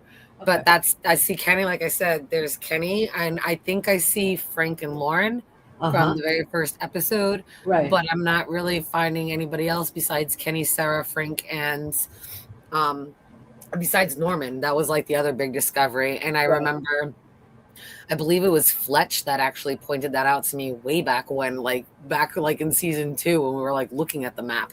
He's like, there's a Norman on the map. I was like, no way. And that was a while ago. That was like 3 years ago. Wow. Hey, Recon Christ. Nice to see you. And Mark Warwick is here. I thought there was an entity that possessed the original Man in Yellow and got him to convince the townspeople to sacrifice the children. Yeah, I mean, I think that's what a lot of people think. But of course, some people do think that maybe he is an alien also. So we're not sure. Yes. Okay. So why don't we go on to Scarlet's theory with the circumcision? Oh, we're way off-roaded from that. I know. I'm trying to get us back on the road. Here, let me bring you back to the picture of this, and then after let's this, look through pictures and talk about them. Really, I don't care. Well, I mean, we could do that too, but also let's not lose sight of what we're doing. Yeah. So okay. I'm just saying, Ferris wheel. This is very interesting collage. Ferris wheel on top. Yeah. Horse's leg, which I think is beside it. That's my theory. And then the merry-go-round with all the different colors and all the different trees. And I think that maybe this is some kind of map of all the faraway trees. You know, because the boy in white was on that merry-go-round with all the colors on it. Right. So that might be the same. And I think it's all games and Carney games. And there were a lot of theories about this. Oh, back in the day, there were so many theories about this Ferris wheel. Yeah. Because it went in kin with the merry-go-round and, I feel like he brought it. I feel like the Man in Yellow came here in 1931 with Zoot Suit, and he brought this Ferris wheel and brought probably maybe parts of the merry-go-round, maybe got separated from his other carnies. You know, got directed into Frumville, but still put the Ferris wheel up because you gotta have something. Oh, Jen, Robert just said he sent you those pictures I was telling you about. The houses in From that match Camden. So yeah, let's look at that when you get a chance, because I think that's interesting. Okay, so Scarlett, right? So you think that Man in Yellow brought this to the town? He brought the carousel. He brought the merry-go-round, right? Yeah, at least those two things, because Yeah. he loves fun, he loves games. I Right. don't know how it got it there. I don't know in 1931 if you have. I mean, I guess he had a trailer, maybe a hitch. Yeah. Yeah, me Maybe. and Neo are all about the Carney theories. Oh yeah. Yeah. Yeah. Neo likes the Carney theory. Well, one, it's fun. Who doesn't like a good Carney? Two, Exactly. I know that Doug Hughes could do it, and it'd be great watching. Oh, it would be great. He could do it, no problem. Even if it was a dream sequence with somebody on a Ferris wheel, or a dream sequence with somebody on a merry-go-round. Yeah. Or him just messing with people, just messing. High Disimperial. If Julie's been involved in the immortality bubble since the beginning, then the Man in Yellow carnival huckster could have jumped in during any century. Yeah, absolutely. I mean, because those carnivals have been going on for a long time. I mean, Scarlett, do you know what year they started, like traveling carnivals, like when that started? Oh, it started a while ago. It started like in the Victorian era in the 1800s. Yeah. Like late early 1800s, probably.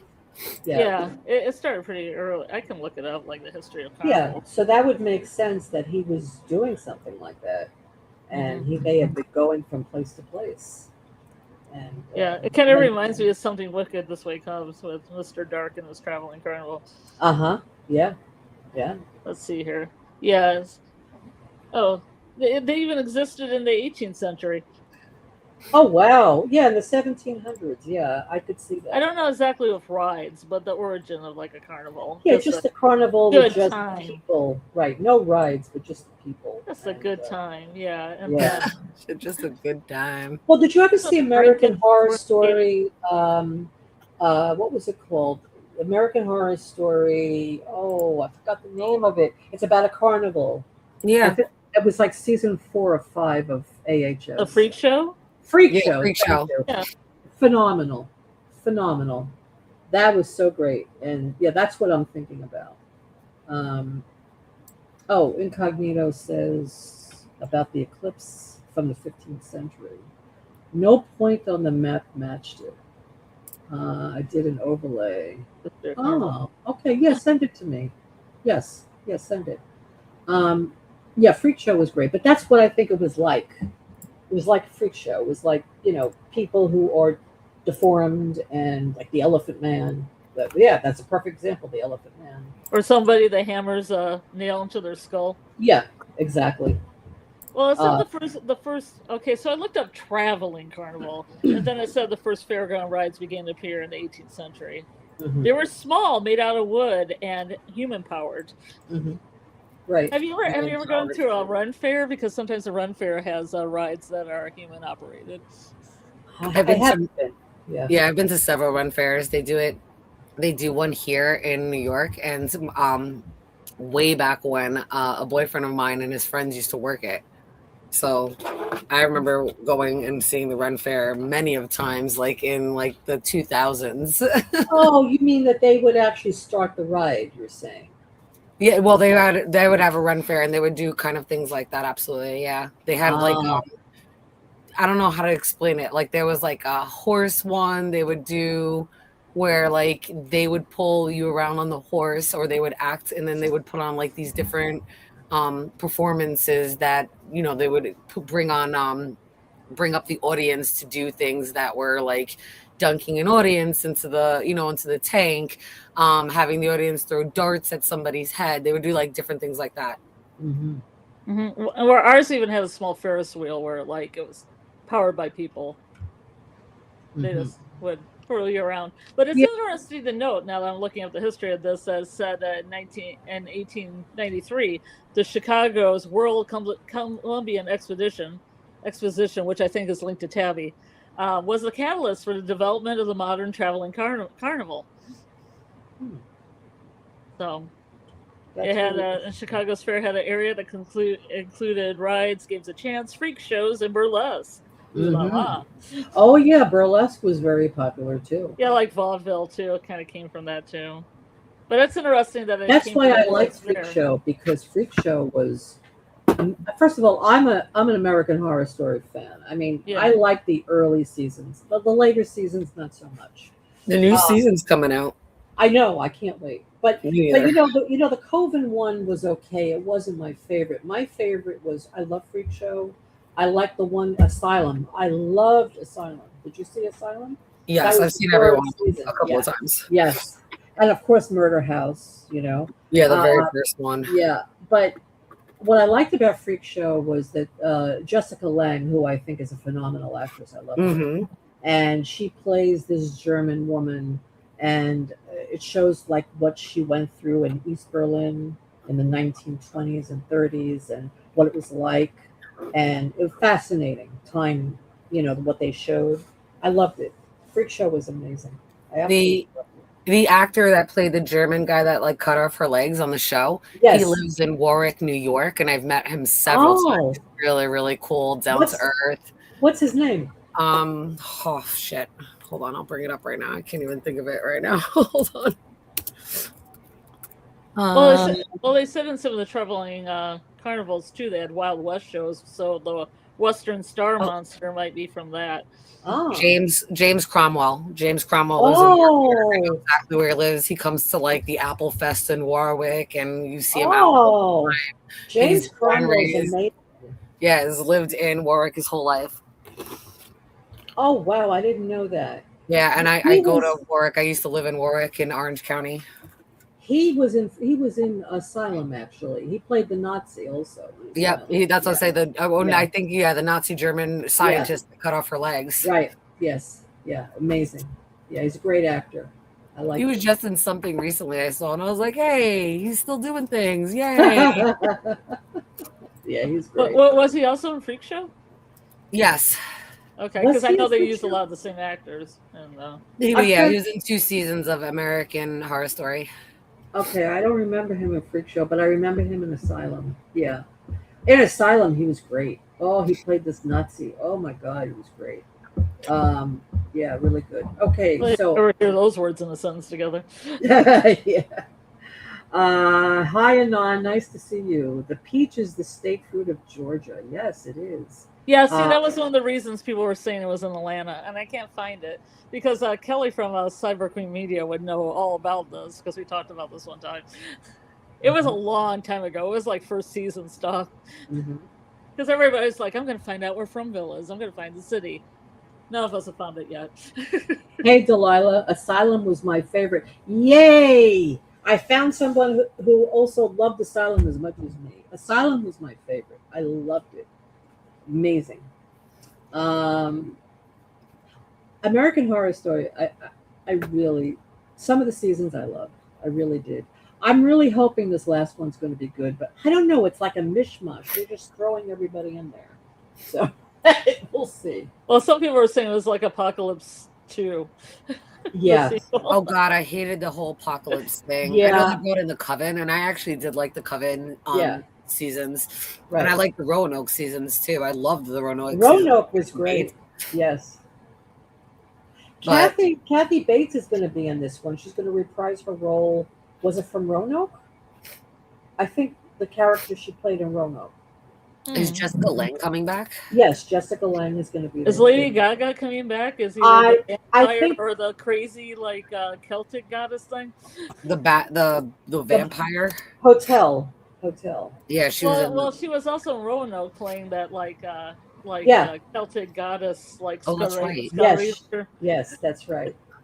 Yeah, she had a much smaller role in that. Yeah. Yeah. She probably will come back, I would think. It premieres on September 24th. I heard they're still shooting it. How is that possible, though? It says season 13 officially titled American Horror Story 13 will premiere on September 24, 2026 on FX and stream on Hulu. Yeah. Now, I know Ariana Grande was supposed to be in it, but then she left for some reason. She had some other commitment. Um, Well, at yeah. least Kim Kardashian's not coming back. Actually, are you No! sure about that? No. She might be in it. I don't know. Sarah Paulson is going to be Cordelia Gord. Emma Robinson's going to be Madison Montgomery. Jessica Lange is Of course she returning is. for the first time since Apocalypse. Frances Conroy is going to be Myrtle Snow. Yeah, Frances Conroy was great. Yeah, Evan Peters, Angela Bassett, Kathy Bates, Billy Lord, Gabri Sidibe, and Leslie Grossman are also going to be there. And there are some newcomers: John Waters, Joey Polari, Alex Kasani, Madeline Pesh, and Avantika. I don't know who Avantika is. And that is John Waters, the famous director. Yeah, he's going to be in it. Yeah, and Ariana Grande just dropped out. Yeah, Grande dropped out. She's gonna be doing she's doing the Eternal Sunshine tour, I guess. That's her thing, and it conflicts with the filming dates, so she dropped out. But she's actually going to be in that Meet the Parents sequel. I heard she's really good in it. She plays Ben Stiller's daughter. No, Ben Stiller's son is marrying her, so she will be the daughter-in-law, and she and Robert De Niro's character, they get along great. But she doesn't get along with Ben Stiller very well. So I think it looks really good, though. That's going to be hilarious. Is this the little boy Henry that was like, asshole? Yes, I think so. Oh, my God. That's going to be great. Yeah, they have the same cast. It's going to be good. But anyway, so what did Robert say? Robert said... I sent you the house pick comparison. I do. I have them in the slideshow. Okay. We get to it.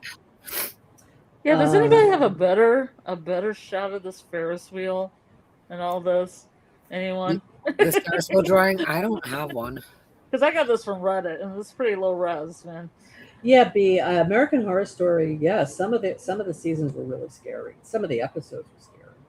I think Boy in White can be one of the children that escaped. Yep. Yeah, he probably was one of the children that was supposed to be sacrificed. That's what people think. You should check out American Horror Story. But there's how many seasons there are? This is going to be the 13th season. So 12 seasons. But the thing is, not all of them are good. Some of the later ones are not that good. Like the one that they did about the slasher horror movies. What was that one called? 1984. 1984 was so-so. Well, that's the one with that's right, the Night Stalker, right? That's the remote. Yeah. Right. Well, actually, I liked his character. What was the one where they had all the serial killers? Was that? Oh, that was Hotel. Remember that episode? They had all the serial killers come for a meeting there. That was great. I love that scene. That episode was great.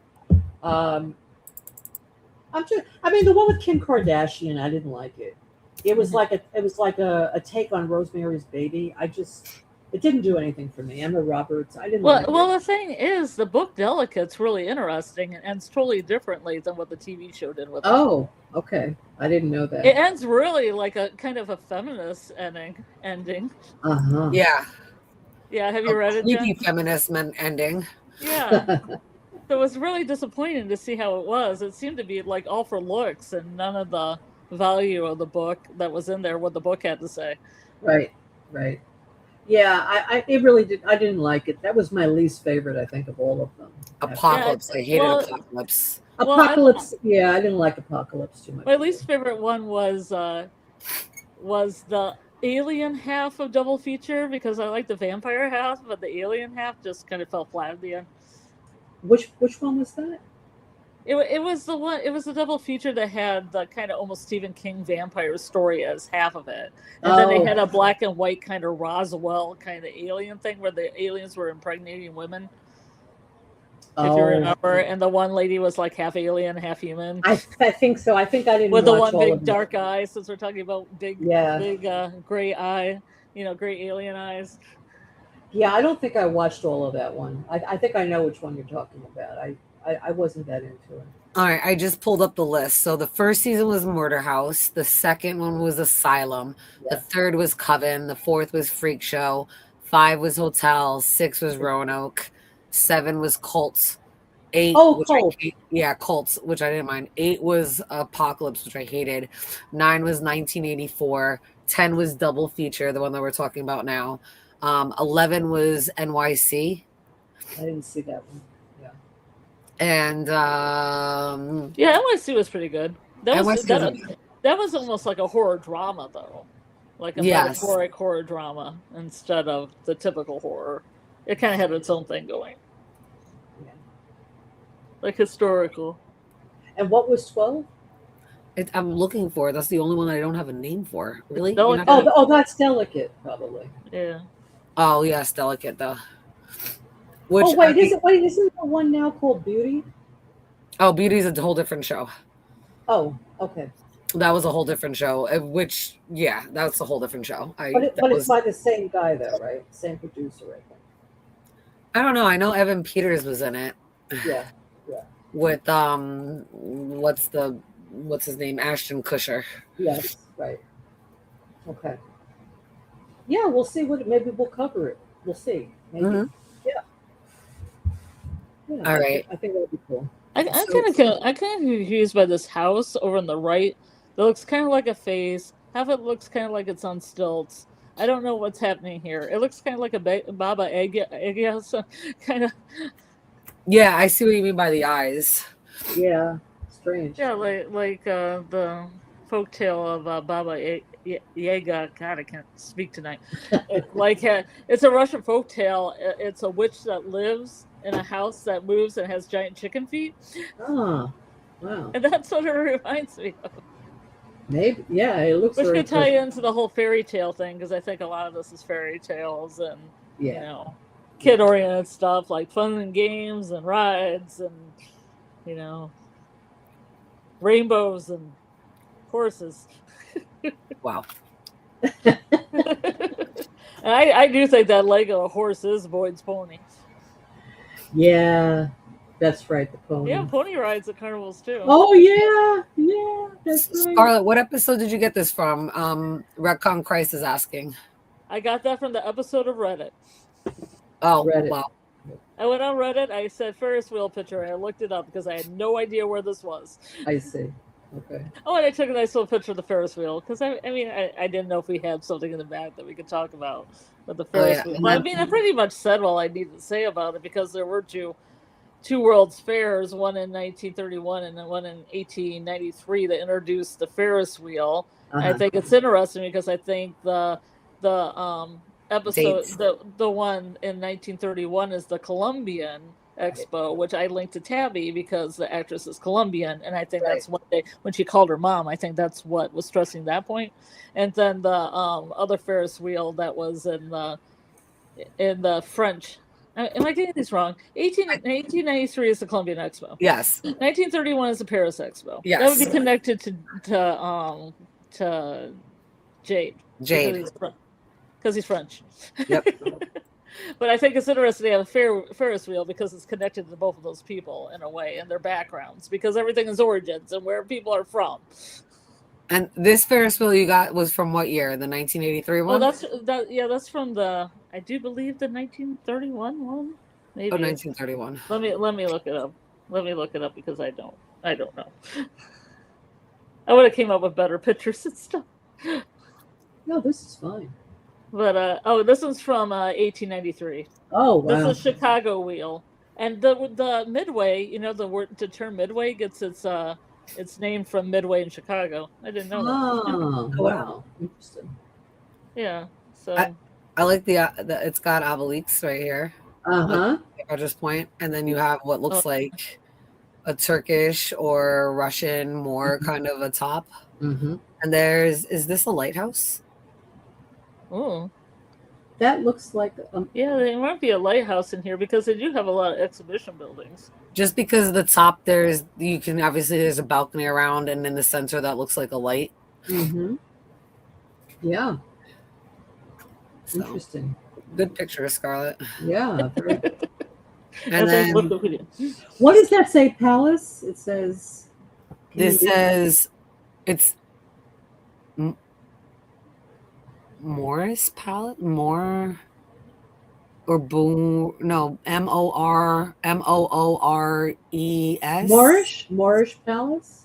Moorish, yeah, Moorish Palace, which is what I said, like Moors, Turkish Yeah, Moors. that might be a mosque actually. Mm, That could be a mosque. yeah, Yeah. I can't really tell. It looks which one it could be because the architecture is very similar. If anybody in the Yes. chat knows, please Yes. correct us and let us know so we're not misspeaking. It could be any one of those three. Hmm. No, because what you said is a lighthouse. That could be what's called a minaret, which is the very top of a mosque, because it looks like it could be that too. So Oh, it's interesting. But I like the picture. It's very. and something here says something theater. Oh yeah, yeah. Yeah, they had the Ferris wheel there. It had life-size reproductions of the Christopher Columbus's three ships, the Nina, the Pinta, and the Santa Maria. Hmm. It had, let's see what else here. Edward Muybridge gave lectures there. He's a famous photographer, and he has those moving picture things that have all the pictures and you spin it, Hmm. and then the horse moves. If you know what I mean. Yeah. They had Little Egypt there. She did belly dancing. Oh wow. And the hoochie coochie. The hoochie coochie. Yeah. Wow. Then they How had Buffalo Bill Cody doing the Wild West show, which I think links to the Western Star monster somehow. the cowboy monster, you mean? Yeah. Well, they call him Western Star in the credits, like Western Star, which I think is more like a cowboy star or a Wild West show star. And links it with the star, the cosmic stuff, the Star Motel, Star Magic. I mean. And then they had Tiffany. Tiffany showing some glasswares. Wait, what year was this girl? This picture? 1883. 1893, because it's a funny side note is that every time we have a steampunk con in Chicago, it's always 1893 there because it's based on the World's Fair. Oh wow! So every time we have one, it's like 1893 is Alice in Wonderland at the World's Fair. 1893 is Cthulhu and the World's Fair. You know what I mean? Yeah. Yeah, here it is, the Moorish Cafe, Chicago's 1893 World's Fair. Let's see. The Algerian Theater. You said theater, right? It's called the Algerian Theater. Algerian Theater. Picturesque World's Fair. Interesting. What does it say the palace is called? Let's see.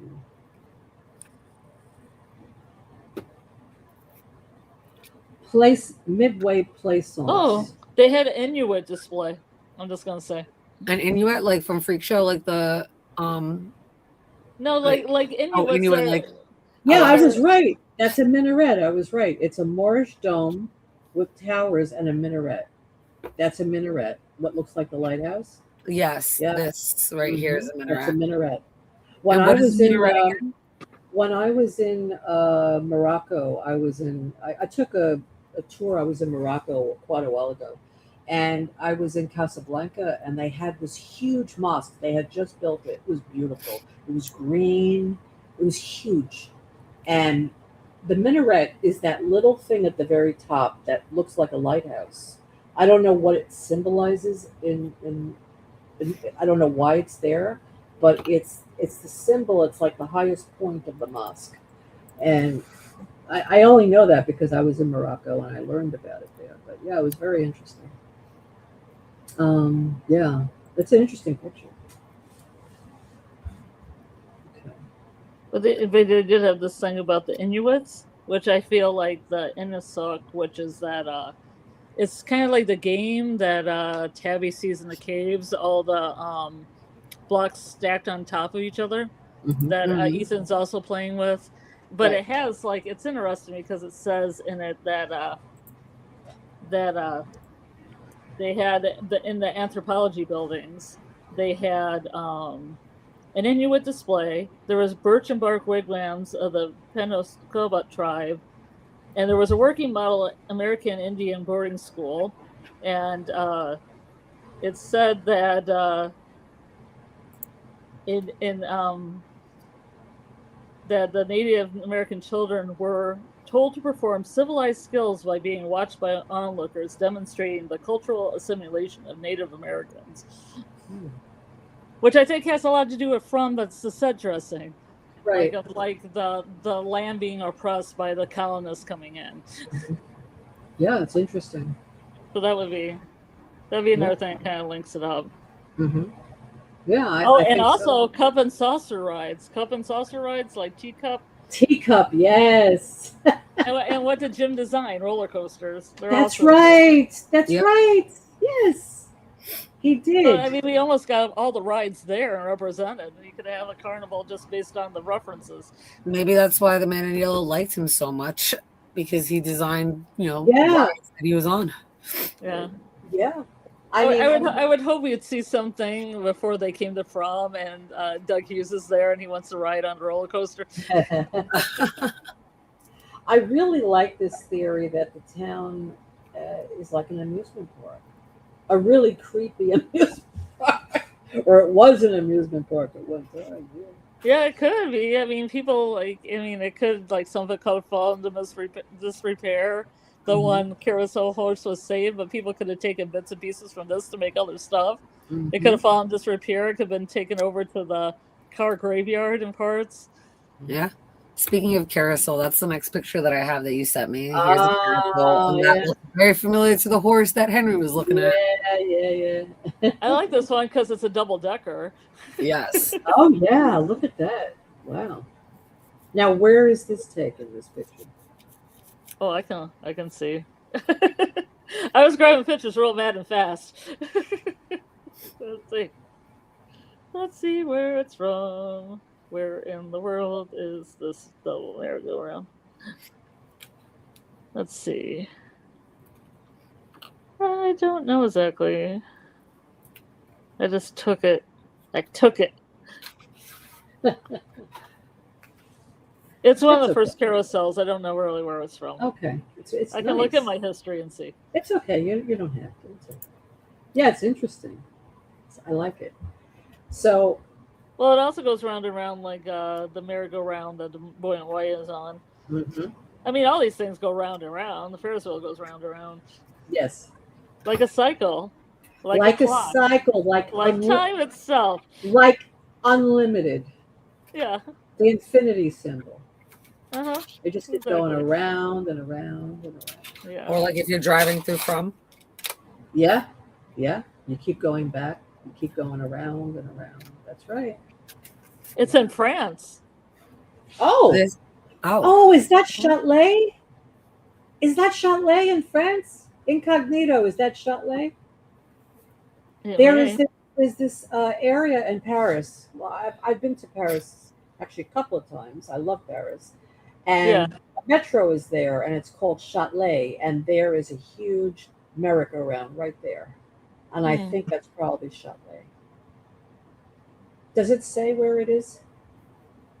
It says an old-fashioned merry-go-round with stairs 2 floors and its cash cabin in I'm gonna slaughter. I'll just spell it out. L-A and then Rochelle, which would be O-R-O-C-H-E-L-L-E, France. Mm-hmm. I don't know where that is. I've never been. Well, I accidentally went to France. Marouche. You accidentally I accidentally drove into France. Accidentally. So I've been in France once. How did you accidentally? I took a wrong turn at Trier and ended up in France, and I'm like, okay, I'm in France now. In French, here. A menage. Un menage. A menage. The carousel. Where is it? The carousel looks like the one near Montmartre in Paris. Yes, that's the one you're thinking of. That's the one I was thinking of in Châtelet. Repeat the spelling of it again, Scarlett. Oh, it's La, which would be L-A, and then R-O-C-H-E-L-L-E, like Rochelle. Rochelle. La Rochelle. Yeah. I'm not Sorry. sure. I don't want to butcher the French language. No, it's okay. Is that it? La Rochelle? Yeah, I think so. Okay. That's the city it said it was in. Okay. All right, so it's not the one in Paris that I saw then. They'll connect to Jade. Oh, La Rochelle is a town in France in Côte Yeah. d'Ivoire. Okay. Okay. All right. Robert just sent me a bunch of pictures. Give me one Yeah, We're having a major slideshow here tonight. Robert, you are the best. I cannot stress that enough how much I love you. And I am getting these up right now. Yeah, Montmartre is a beautiful area. That's where the Sacre-Cœur is. And excuse me, my French is not my pronunciation. yeah. I mean, but I know I studied French. My pronunciation is bad. Montmartre is how you spell it. It's near the Sacre-Cœur, which is the beautiful church there. Yes. Okay. All right. I can say merci beaucoup. De rien. Abonne-tu? Oui. Oui, monsieur. Baguette. Baguette. Jacques Cousteau. Oh, I love those. I I love those chocolate fromage. Crepes. Crepe chocolat. They have these crepe stands in Paris where you can get any kind of crepe you want. It's like the equivalent of going to a hot dog stand in New York City. Okay. They have crepe stands everywhere, and you can get with Grand Marnier, you can get it with chocolate, you can get all kinds of crepes. The crepes are phenomenal. And they make it right in front of you. Beautiful. Yeah, I love crepes. I search out all the crepes areas in my I should say my area, but I say my whole state. Wow. Yeah. Love them. There's one called Crepe du Jour that has a different, like, specialty crepe each day. Oh. And sometimes they have themes, like if they have a Bastille or maybe 4th of July, they'll have like strawberry, blueberry, and like some kind of creamy white cheese. Yeah, for the flag. They just had the Bastille Day in Paris. Did you see the fireworks at the Eiffel Tower? No, I didn't. Beautiful. I wish I did. Yeah. I lived down from a French place that always celebrated Bastille Day by having a bunch of like kind of free eats in the front. Mm-hmm. You know, they would set up all like the escargot and the coq de vin and, you know, little appetizers and little boo-boo. Coq au vin. Coq au vin. Coq au vin. Yeah, see, I messed it up. No, you didn't. But it was cool. It was called a Blue Bohème, and it had kind of a rustic French look to it. I mean, it looked like it was a Europe, like down the street when I lived in San Diego. It looked like a European building. It was pretty impressive. In Lyon, there are the cousins. I'm not sure what that is. It's almond. Is that like an almond paste or like an almond dessert? Like a croissant, maybe? They also have chocolate croissants in Paris. Mm-hmm. It's beautiful. I mean, the food is so good in Paris. Oh my god. Anyway. With Angels said, fun fact, France was part of the continental North America at first. That's crazy to even hear. Yeah. Yes. Certainly is. All right, so I have the drawings that Robert sent since we're still on this topic. There's that one drawing with the Ferris wheel that you were showing, so it's a little closer up so you can kind of see it. And here is the drawing with the faraway trees. Oh, yeah. Mm-hmm. Right? Much clearer. See, I think if you go back there, I think there's a system with those. Because I think there's a system, and I think it's on the Peachtree map that no one looks at. Yep. Because there's these arrows. I remember there being purple arrows. And I think that Victor has mapped out where these trees go, and people would just turn around and look at this map. Mm-hmm. Yeah, I thought there were only 4 faraway trees, but here it clearly depicts that there are 6. Mm-hmm. One has been pulled out. One we know the talisman got thrown down, but there's clearly more trees than just those 2. And like I said, I thought there were 4, but this definitely shows 6 faraway trees. Right. Interesting. I wonder if like the orange and the blue go back and forth to each other, the yellow and the purple go back and forth to each other, and if the green and the red go back and forth to each other. Mm-hmm. It's interesting that they have the arrows going. Yeah, I don't know. How would you interpret that, Scarlett? Oh, well, let's see here. It looks like a clock going around in a circle. It has all the colors of the rainbow going in the right order, the colors of the rainbow. Mm-hmm. So maybe one leads to the other. Like I mean, I feel like it's just color coded by Victor, but I don't. I need to see Peachtree Man because I feel like he might know where certain ones go, or at least they like when he put the stone in the rock, he knew that one's going to throw it back down. If he like, put it in there. So I mean, maybe the red one is caution. Rocks are going to hit you. I mean, I don't know which tree. Which tree did Sophia pour the talismans into? Which one of these? Yeah, exactly. No clue. So she was at one. Who knows if that's a totally different one than we know of? That's what I think. I don't think it's one that they've gone to before. Yeah, and then if you look at the man in the boy in white on the merry-go-round, then he's sitting in a certain color, and they do have colors like this on here too. Mm-hmm. And people have speculated that that was a portal, that the boy in white used the merry-go-round going around as a portal to get into this, maybe the faraway tree area. I don't know. I'm just guessing. Jen, I just sent you a picture, by the way. Yeah, no, it makes sense what you're saying, Scarlett. I think you're right. I mean, I can't think of 6. I mean, 6 is kind of a hard number, other than it's the devil's number. Oh yeah, could be the devil's number. But I mean, 4 is a little bit easier to go, like 4 seasons and 4. Yeah. 6 is a little harder to come up with ideas of what 6 could be. Incognito, I see what you sent me, the the croissant. Wow, it's like this delicious candy, and I want it. I want that now. Wow, very nice. I can actually show you what it looks like. Let's see. I was wondering if it was like the almond paste that's like used in Middle Eastern desserts. No, this looks like a candy. It has chocolate in it. Now we're going to be showing pictures of crunch. We'll make this into a food, a food and cooking stream. Wait, yeah.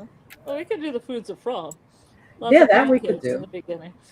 That's right, the pancakes. Remember that that breakfast buffet they had in the beginning when it was like the salad days of from? Yeah, everything was great, and they had the breakfast buffet. Remember the amount of pancakes that that Ethan had? He had like 5. Pancakes. Like Tabby even turned away pancakes. I bet she's upset that she didn't have the pancakes. Now that all they're eating is like a little bit of stew. All right. So after this, we have here again, there is this truck. There's the image of the merry-go-round kind of a thing. That same kind of symbol. And here again, there's 6. Right? Mm-hmm. There's a lot of kids. Yeah, there's a lot of kids. So there's 4, 5, 6, 7, 8, 9, 10, 11 kids. Wow. That's a lot. That's a lot. Only one kid in white. Yep. It's a girl, I'm just saying. Wow. Oh. Red, yellow, pink, and green. So there's this as well. Then Robert showed us this drawing, which now includes a slide. I mean, the other one did too, right? Yeah, there's a slide there. So this has a slide in the swing set. And again, 1, 2, 3. This one has more. This one now has 8. And again, there's a boy in white right here. And there's a boy in white or girl in white here, and a boy in white here, and everybody else is in color. It's true. The complementary colors are opposite usually. That's true. So we see that here too. 6 is the number of mankind. Oh, interesting. Thank you, with angels. And the devil at the same time. Well, that's 6 sixes. Here you go. I should just look up the number 6. Maybe I should actually research this. Well, in numerology, number 6 is the number of service, I believe, being of service to others. Right. Thank you, Internet. Natural number following 5 and preceding 7. Wow. Wow. Wow. Wow. Wow, that's like... Oh, wow. It's like when I ask what the definition of a word is and you give me that same word in the definition that doesn't do anything. Jesus. Oh, it seems like a very student thing to do. Yes, all the time. Here's a picture of the boy in white with the merry-go-round that's outside of the collapsed home, right? That's the collapsed home. Yes. Yes. Right? Because that's like really directly across from where like the pool was. Mm-hmm. And here's up Oh top. yeah, a Yeah. slide. Beehive Girl just said a slide. Isn't there a slide in the pool? I Is don't there a know. slide here? I don't know. I didn't think there was a slide in from. I just know that there's swings and that there's the merry-go-round. I think the slide is, I don't know, did they move it to the pool? When it disappeared, the slide went with it, maybe. Possibly. I like that it says a coffin is traditionally buried 6 feet under the ground. Mm-hmm. Wow. Lucky number in Chinese culture. It's informal slang term for the British Secret Intelligence Service. You could say, what is the meaning of number 6 in numerology? 6 degrees of Kevin Bacon. Which, if you go to the Kevin Bacon Oracle, some people are really closer than 6. I have a couple friends of mine that play bit roles, and they both came up 2s, and I'm like, wow, that's crazy with Kevin Bacon. Like, even people that hardly have roles in films or play an extra or play like Homeless Guy 3 or Yelling Woman number 2, and they're connected to Kevin Bacon. Right. I never saw that movie, 6 Degrees of Separation. Oh no, that's the one with Will Smith in it. Oh, that's the one with Will Smith. That's right. Yeah. Yeah, it's actually a pretty good film. It's a drama. Mm-hmm. I've never seen it either. It's like his breakout role. Yeah. Oh, really? Yeah. It's a number. 6 is a number of love, responsibility, and structural beauty. Mm-hmm. In the hexagram, it's the first perfect number, which would be 1 + 2 + 3. Mm-hmm. The number of the Lover's card in the tarot deck. Yeah. Well, I think it's interesting in the drawing that there's 6 and we see the 6 trees, but on the actual merry-go-round that's actually there, that we clearly see was much more colorful in the 70s, right? Look at all that color in the 70s compared to now. All right, there are 8 seats. Right. Right. And I saw Incognito asked Robert if he thought that there were 8 faraway trees, and Robert said yes. And I do agree that there's probably 8. I know we had said that there was originally 4. I thought that there was 4, and I know Robert had mentioned that to me when, I don't even know when. Mm-hmm. But I do find it interesting that everything was drawn as 6, but yet the actual physical merry-go-round that's there that they actually could look at while they were freaking drawing has 8. Right. Well, a couple of them don't work as portals. Yes. Some of this one's missing a seat for sure, so possibly. Well, there's the ultraviolet one and the infrared one, and those are no good. You don't take those. Just take the ones, the colors you can see. So yeah. So I guess maybe there's 6 faraway trees, and then the 2 bottle trees make the 8. Because there's 2 bottle trees, right? We know there's 2 of them. So that might be possible that there's 6 regular faraway trees, and then the 2 bottle trees have added to make it the 8 spokes that we see now. Yeah, that would make sense, actually. That's the only thing I can think of. By the way, everybody, please like the stream. And if you are not subscribed to the channel, please subscribe. I would appreciate that. It helps YouTube find me in the algorithm. Yeah. Oh, yeah. Robert agrees that there's the 2 bottle trees. Is that, am I right, Robert, that there's the 6 regular faraway trees and then 2 bottle trees, making it 8 altogether? Please. Is that not including Miranda's, the one by her house, and the one down the next town over, which could be Fromville, the next town over? Is the next town over Fromville? Ah, you're funny. It took me a minute. I was like, what are you talking about? It took me a second. I'm sorry. No, because I was thinking Henry said, oh, we're going to get a car and just drive over to the next town. But he never got there because maybe the next town's Fromville, and that's how you get to the next town, and that's what the bottle tree is. They never made it there. But I didn't know if that was included. Let me just show you. This is what Incognito sent me. Ooh. Le Croissant de Lyon. I want that. Can you send that to me right now? Looks too good.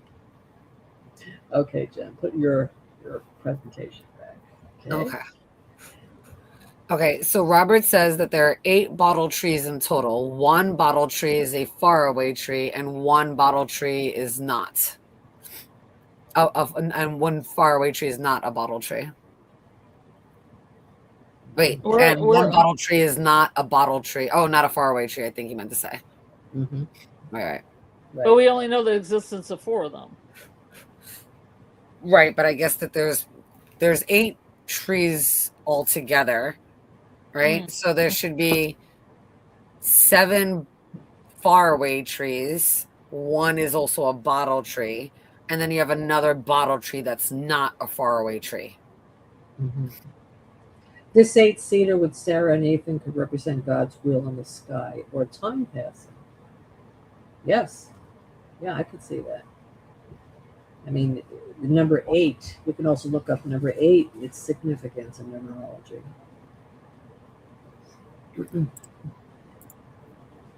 And then after this picture, I did drop in what Scarlett was asking. Oh, Robert says I'm correct. Okay, yeah.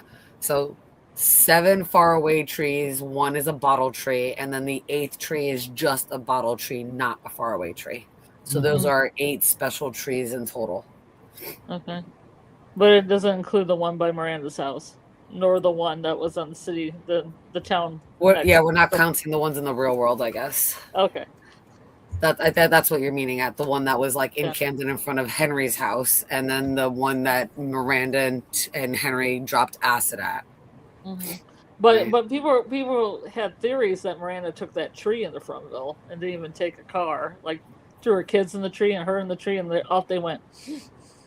Then how would her car get into the graveyard? Because it's not her car, it's Christopher's car.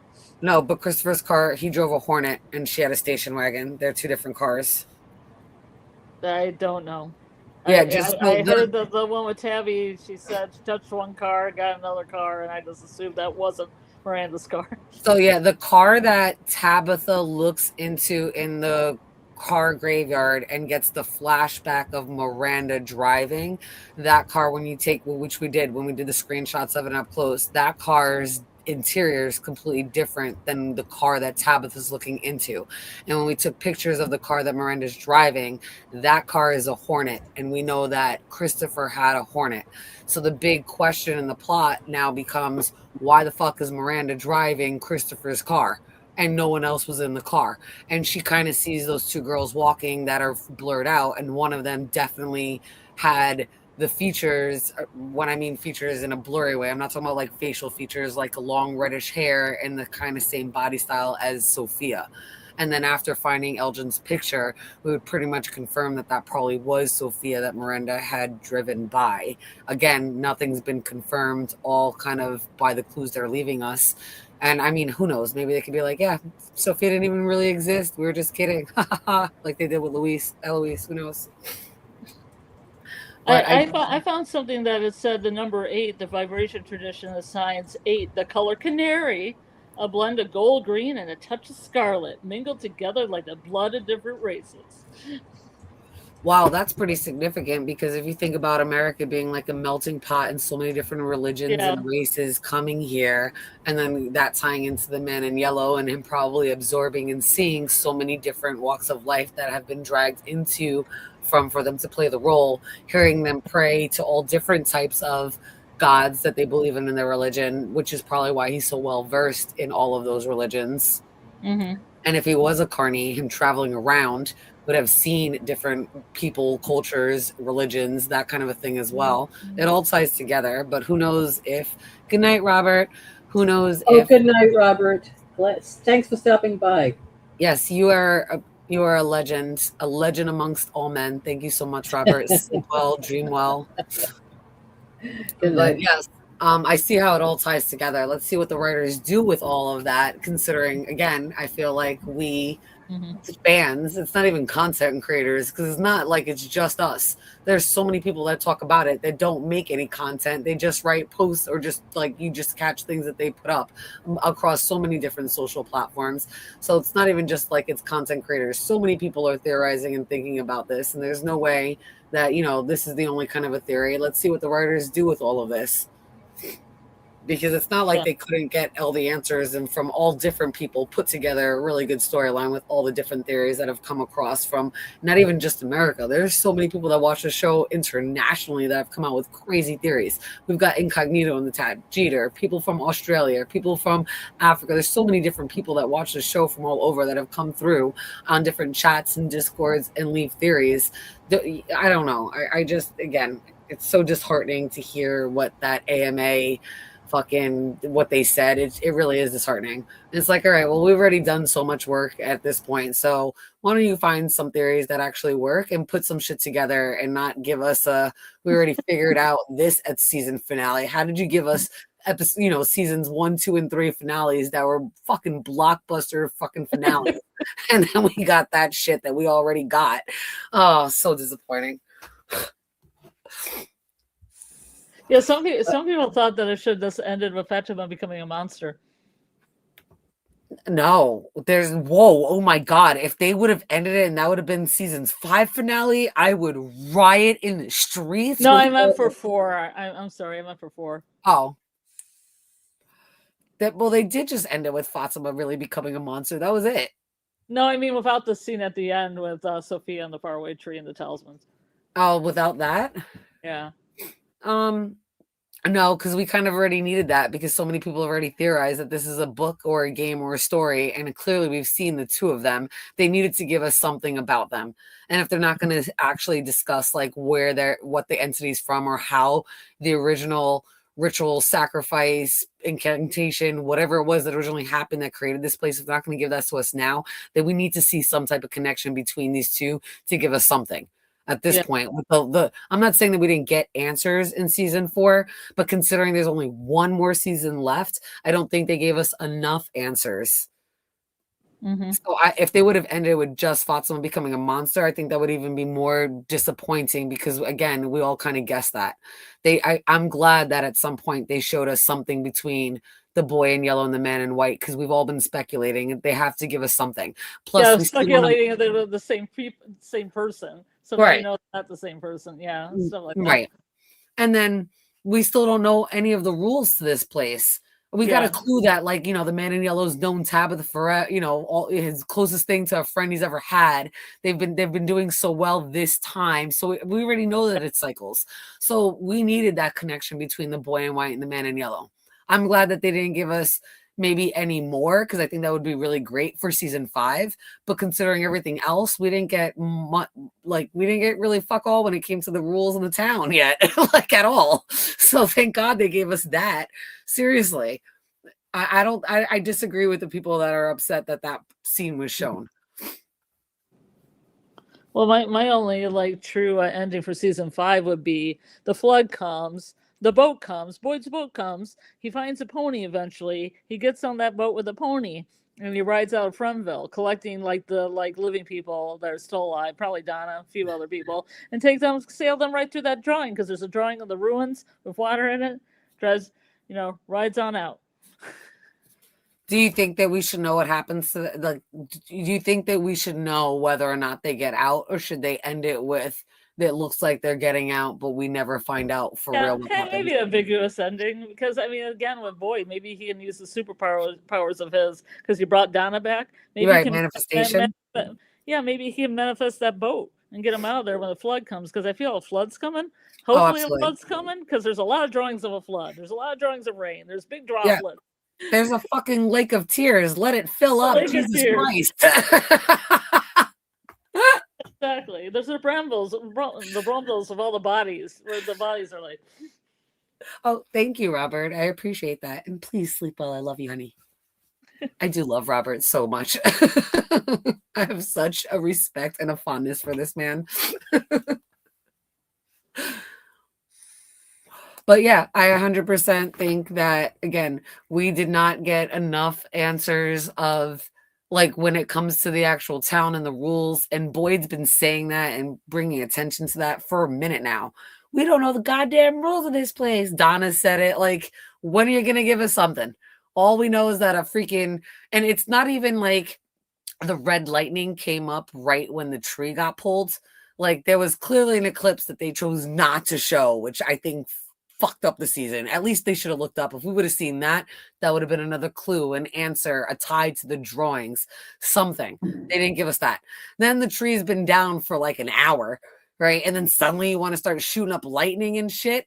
Like, why was that not the first repercussion of the tree coming down? Why did it happen then? Is it because Tara, like, they, what do you call it? They had grabbed, like, why? Why did that suddenly happen at that moment in time? Like, that was another issue that I kind of had looking back at it. I'm like, it took a minute for that red lightning to shoot up. Did the tree not realize it fell? Did it take a couple minutes to die? I don't really understand the connection. Like, there was an eclipse. It's not even like once the eclipse ended, like immediately the lightning came to like end it. No, the eclipse ended, time went on, and then we saw some upside downness. I don't understand the connection. What do you mean by upside downness? The red lightning and the way the lightning was in the sky. Oh, okay. Not an actual upside down. No. I meant like I keep referencing the whole red lightning in the red sky to Stranger Things and the upside down. To me, just I'm not trying to take away from just it reminded me so much of that. And then because there was like no tie-in or connection, I was like, why? Did you see it in Stranger Things and thought you could do that and it was cool? Like, we could have gone, I don't know, purple lightning would have been great because it's the opposite of yellow. Something would have made better, like, considering all the color options. Like, red lightning doesn't fucking exist. You could have done it any fucking color of the spectrum that would give us more of a tie, a connection. Clearly, you just thought it was scary and fun because of Stranger Things and are going to rock with it. Fine. Maybe it's the blood of the kids anymore. Maybe it's for blood. Maybe it's angry because they made it angry. You've had Clara and Patty say, "We made it angry." Maybe the red lightning still sits higher. I mean, it could be. It could be that. It could symbolize, since they poured all their, hopes and tears into making the tree. Maybe, their blood was also spilt into it, and that's why it's red. But again, not enough connections were really given to us to make that. I mean, that's not our right one, but still, it happened so far after the tree was pulled that it, like I said, did it take a couple minutes to die after the eclipse ended? I don't know. I wish we would have gotten just a couple more rules of what's going on. Something. Sophia could have said something, even in that very end, like, all right, well, the talisman, I got the talisman, or, the faraway tree's gone, but you're going to lose, like, I don't know, just, we're still left in the dark with so much, and that's going to give us so many more questions. And I know they're not all going to be answered, but you kind of really like put a halt and like made us redefine what we've been doing for 4 seasons now. What's that, like 6 or 7 years? 6 years? How many years has From been on? 5? It's since 2021? I'm assuming so, yes. So 5 years you have us, speculating and going through all this and training and thinking that none of this has been a coincidence and it's all been planned. And then you drop that AMA right before the finale. Give us the finale you gave us. Still not giving us much. And it kind of makes us think like you had probably the beginning and the end and maybe some details worked in, but you changed a lot. And now you've kind of written yourself, like Lori said, into a hole. And in trying to like retcon and like get yourself out of the hole, you've created more plot questions that you probably have no intention of answering that are now going to drive us crazy because you're the ones that put those clues there. And then when we're driven crazy, you're going to call us conspiracy theories. Way to be the government. Fucking A, man. Oh, it goes back to aliens. Yep, it's aliens. Tony might be onto something, man. I totally give Tony Teflon all the credit when it comes to the alien theory. He's been saying it since season 1. So should we move along in the slide presentation? Yes. So the next slide that I had done was the Peachtree map, which I think you were asking for, right, Scarlett? Yeah, but I guess it Yeah. just has a lot of purple Let's going on see. here. Yeah.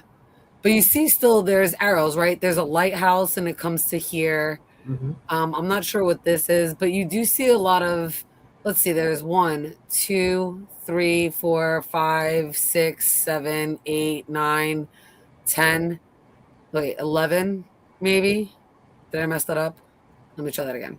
1, 2, 3, 4, 5, 6, 7, 8, 9, 10, 11, 12, 13. So 13, and maybe if you want to count this one, I'm not sure, but that's 13 purple arrows. Yeah, and there's definitely one that goes to the lighthouse. So you see that one. Yeah, there's one Yeah. that goes to the lighthouse, and there, oddly enough, there's a freaking lake next to it. I'm just saying. Yeah, I mean, does one go to the root cellar? I mean, is one pointing to where the root cellar is, or one pointing to where the church is? There's Colony House. There's the church is right here. There's where the pool is, and there's one between the pool right behind. This is Tabitha's house, right? And there's, or the house that fell, I should say. There's a diner, and it's going out here. There's this one here. This is behind the General Sike. I don't know where this is. There's the barn. The root cellar is. Where's the root cellar? The root cellar is over here. Actually, Jen, there's something that I want to talk about with this Sure. particular picture. Sure. Maybe we can go back to it. No, you can go. You can go right now, Lori. Oh no, it's something that I want to present that's separate. So actually, okay. it's David Agil's theory that I love, and he came up with this theory of how the town map of From looks like a human brain, and it corresponds to different areas of the brain. It's very interesting. So I want to talk about that afterwards. Like my severance theory when I laid Petey's map over the brain and I did that whole theory about it. I love that, David. I did the same thing for Severance. If you take Petey's map and lay it over the brain, and then the departments that it talks about in Severance match up with the different functions of the brain. I have that theory. I'll be presenting it again just because it was like right at the end of the season, like towards the end of season 2. So when season 3 comes out, I'll be presenting that again. Oh, good.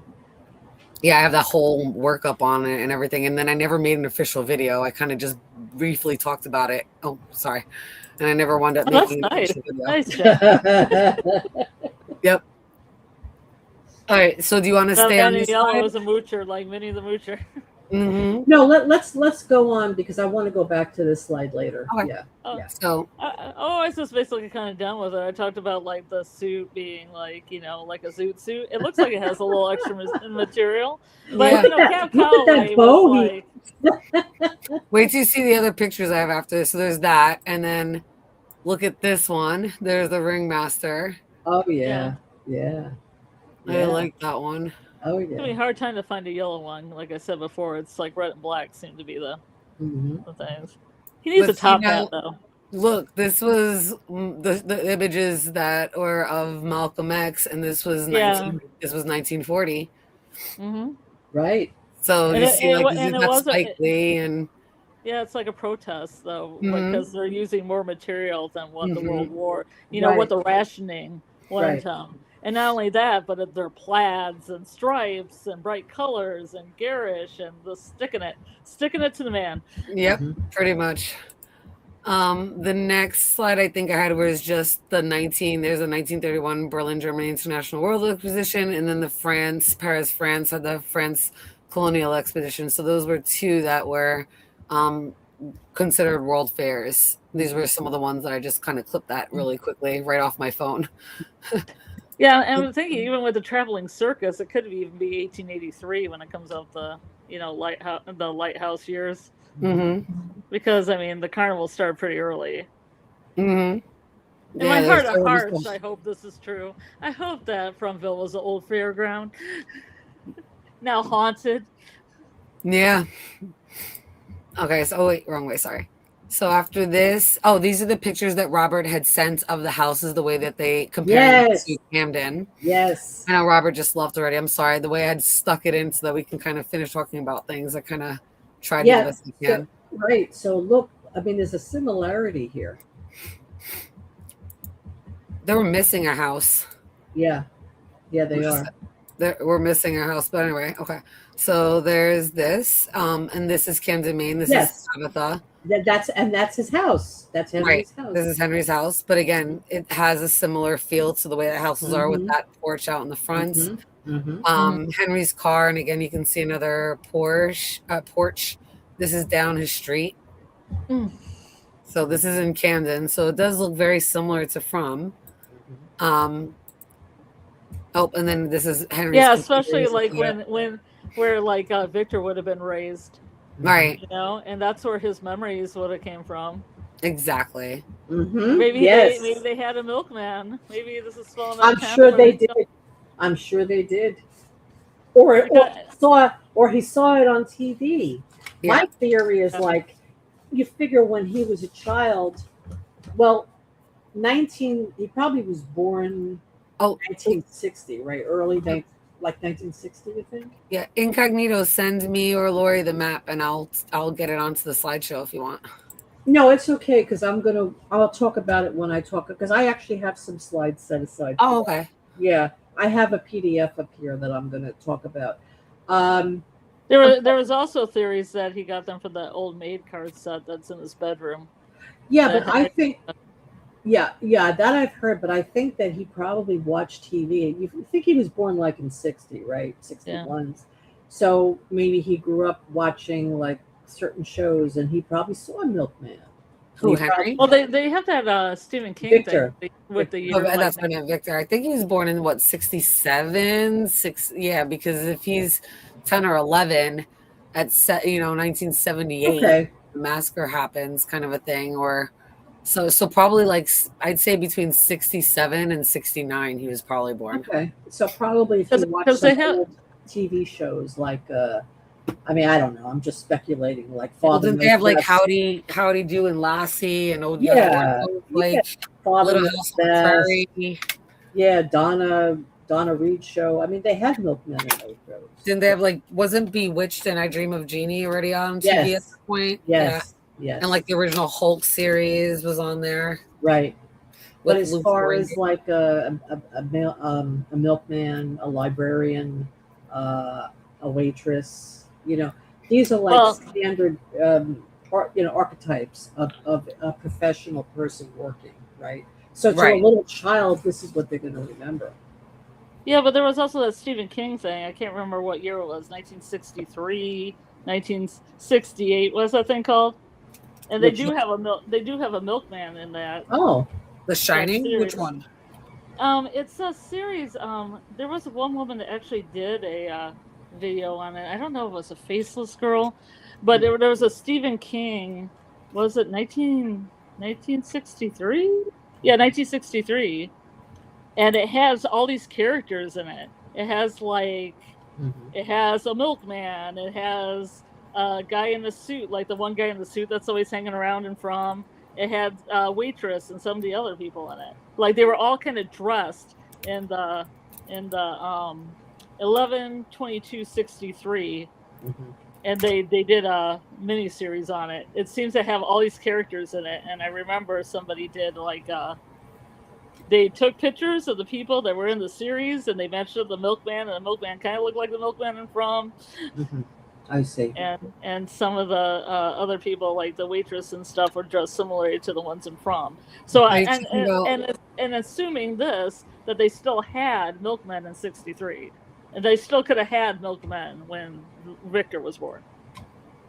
Coming around. Is it the one where he's trying to stop the assassination of JFK with James Franco? Yeah, it's 11/22/63 is what it's called. 11/22/63. Oh wow. So the guy that was in the suit, because there's a monster that's in the suit, and then it looks exactly like the same kind of suit that the monster in From has. And the milkman. So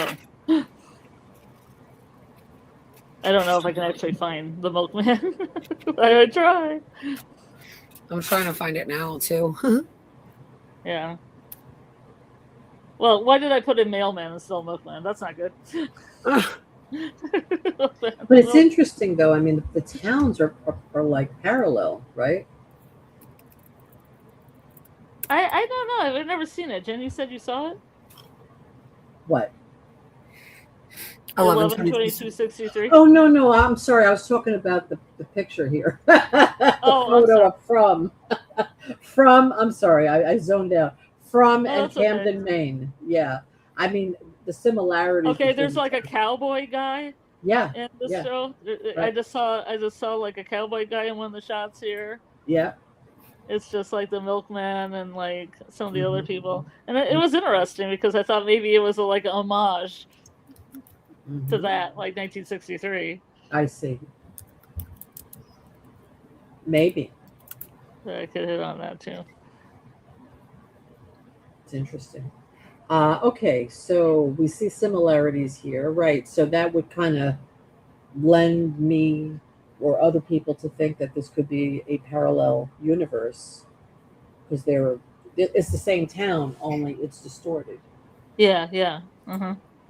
Don't forget, there is a bottle tree there too, and there's a bottle tree. Well, there was a bottle tree in From, so it's like There's a it's bottle like, tree the next town over, wherever the next town over is.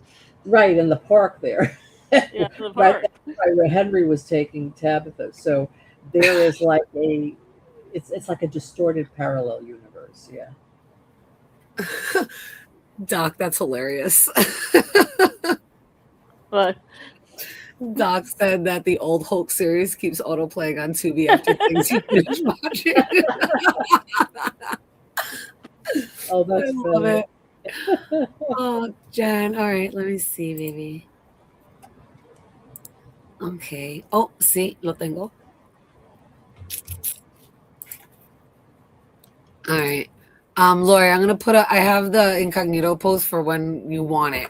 All right. Okay. At the end of the slide, I'll leave a blank slide and then whenever you want it. So I'm gonna get that set up. So I'll just go on to the next one that we can talk. So this was what Henry saw on his computer. Hey, let's say hello to Debbie. Hey, Okay, Debbie. Debbie. Oh, it's so nice to see you, Debbie. I'm so glad to see you. Yes. And I'm so sorry for what happened with your husband. Yes. You know, Lots of love and prayer being sent to you. yes. Yes, we've all been thinking about you. And, I'm glad that you're here. Okay. All So, right. I'll let you ladies talk about this for a second while I set up some more pictures real quick. okay. So this was on Henry's computer. mm-hmm. And where is the rendezvous? Where is that? Right Oh, on here the it is. bottom right. It's on the corner, the Yeah. right corner. Yeah, I see it now. Henry is connected by Wi-Fi, not by cable. It says. Mm. Why that matters, I don't know. I can't really read it very well. When you open the site, Desert what? Desert Chronicle. Desert Star. Oh, So Desert that's another Star. star reference. Right. All the star references, yeah. I remember that. Right. Tarot cards with the Ace of Diamonds and Queen of Diamonds. Okay. Right, and there's the plane that looks like the plane with the lady with the pineapple, right? It looks like the same. Lost reference. Right. Wow. Interesting. What does it say? I can't barely read that. I can't either. Typo when you open the site, Desert Star Chronicle, no typo in the series. Giant sticker in the lower part of the screen. Henry is using Dropbox and syncing files at that moment. And then there's the tarot cards of Ace of Diamonds and Queen of Diamonds on top of it, which I've never really seen.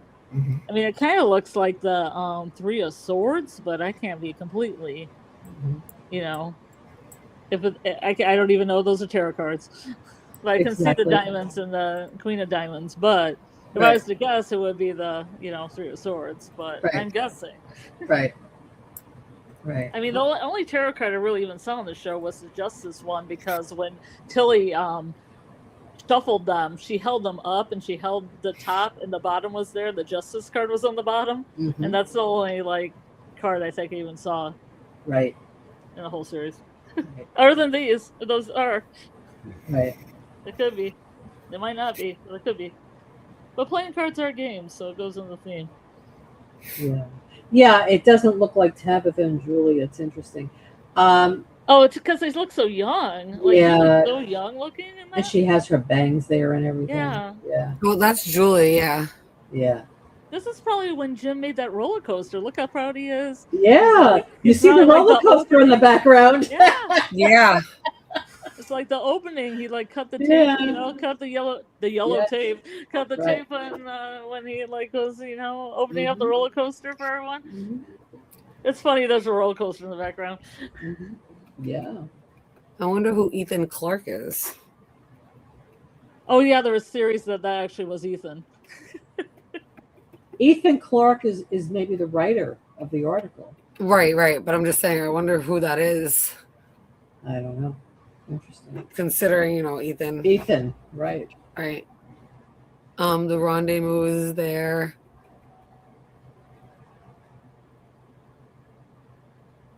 Huh.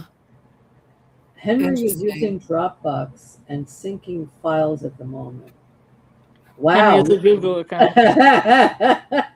Wow. I can't really see Henry doing that, but Henry has a funny. Google account. That's hilarious. He's syncing files. I think the funniest thing about the article that you could read was it didn't tell the ages of the children. It said like a teen and a young child, and they didn't really even put their ages. Right. Yeah. That rendezvous moves, whatever ad is crazy though. Yeah. Yeah. I do agree. It is. And you can see now who is in that ad. It's the same one from that the website that we saw. Mm-hmm. It's the same picture, but it looks like, is that like a interracial, like a mixed race couple? Maybe. I can't tell. It looks like maybe an African American and maybe like a Caucasian woman, to be politically correct. Yeah. So again, maybe just showing like the blend in the mix of cultures and walks of life that I've come into from. Maybe. Like I don't think Man in Yellow has racist tendencies. Maybe like I think he's willing to take anybody's soul. He doesn't discriminate. He'll take anybody's soul. Right. No, he just cares that people are at a crossroads. That's it. Yes. It's interesting because you don't see Ethan in this picture, like you said. You just see the three of them. No, he's in there. You just don't see the whole picture. You actually at one time could see this whole article. It was when they had that like thing that had the secret picture behind it. Right. It was up for like 2 days. I took a screenshot of it a long time ago. I don't know where it is. I see. Okay. That is with Angels. I agree with you. This almost does look like Miranda. Like Jim is like Miranda's head's on Jim and he's kissing Miranda. It looks definitely more like Miranda than it does Julie. I will give you that. 100%. Wow. Wow, interesting. So hi, Quan Solar, nice to see you. And thank you for liking the stream. And please, everybody who's here, please like the stream. It's so important so that YouTube can find me. And if you're not subscribed, please subscribe to the channel. That would be great. Doc is funny. He says, you're talking about Doug? He also allegedly steals bikes while simultaneously rehearsing for a play. He steals the bikes of children, by the way. Children. Right. While eating a liver. Exactly. All right. So after this slide, we have the drawings that Incognito had sent, right? Oh, yeah. So we had seen this because it was the back of the drawing that Harry got out. He never really sees this. Yes. So this was the more enlarged image, and it almost looks like a crow is coming at like the Man in Yellow's head. Right. Incognito also sent this then, which is, I think it turned and enhanced. So again, Man in Yellow suit-ish, and looks definitely like a crow, like coming down at him. What do you make about the rest of it? Is that a I don't know if that's a sun something. Arrows here, maybe another crow flying in. Maybe, yeah. What do you Could think? that be the tree? Because it looks like the tree also. What, this or what's on the floor? The one by the fingers on the right. Yeah, yeah. It looks like a tree going horizontally. Maybe could be a tree, and then I can't tell if that's the man in yellow's head or But it like I'm looks like a crow is attacking him. Or something. right. Mm-hmm. It's an interesting picture. Mm-hmm. And there's a spider on the left. Is that what that is? A spider? I Looks couldn't like tell. it. Like a black sun, something Looks could like be a one, spider. two, three, maybe. And then the crow is on the right. And then what is in the middle? Like what's on the left here? This This here. Yeah, what is this? I can't tell. And there's another yellow something coming out of here, right? Mm-hmm. Mm-hmm.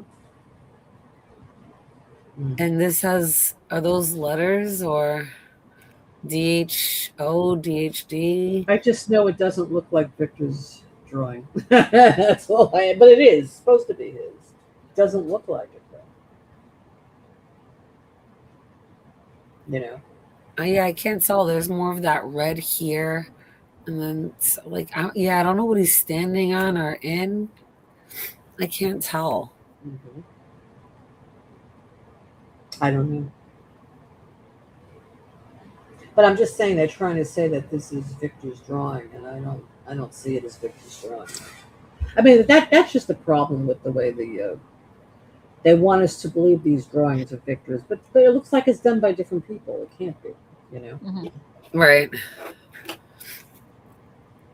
So yeah, I'm not sure what to make of it. In the chat, do you guys have any ideas what any of this could mean? Maybe that's how they defeat him. Well, the crows need to come With back blood. then. With the blood.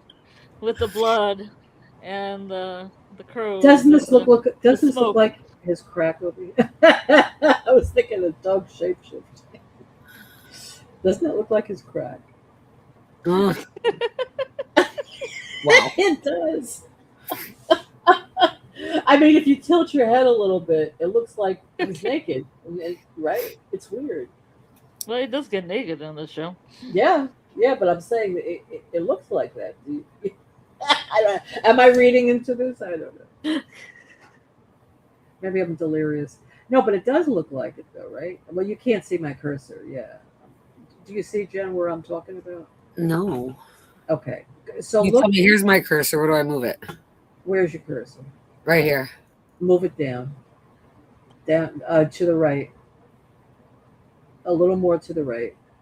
There it is. This crap? Yeah, this crap. Ah, that does look like a butt. I see it now. Now I can't unsee it. Oh, no. I thought those were his legs, like the front of his legs, like the front of his suit, and like his head in the shirt. Oh my god! Now, like I'm just seeing the back of him instead. I'm telling you, it looks like it, right? Yeah. No, I can't unsee it. I can't unsee it.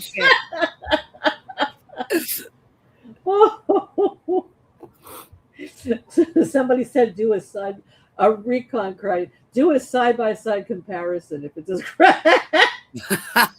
Wow. That's funny. But it does look like it. I don't know. It's weird. Okay, now there's the picture on a different angle, though. See, right. So if we look at it from that angle, is that the same exact picture? Or is it different? It looks like it's the same one. Just this one's got more, like it's more enhanced on the color, but it does look like it's the same one. Yeah. Okay. Just rotated. Right, it's rotated so we can see the crack. Ladies getting wild. Let's go, Amy. I don't know.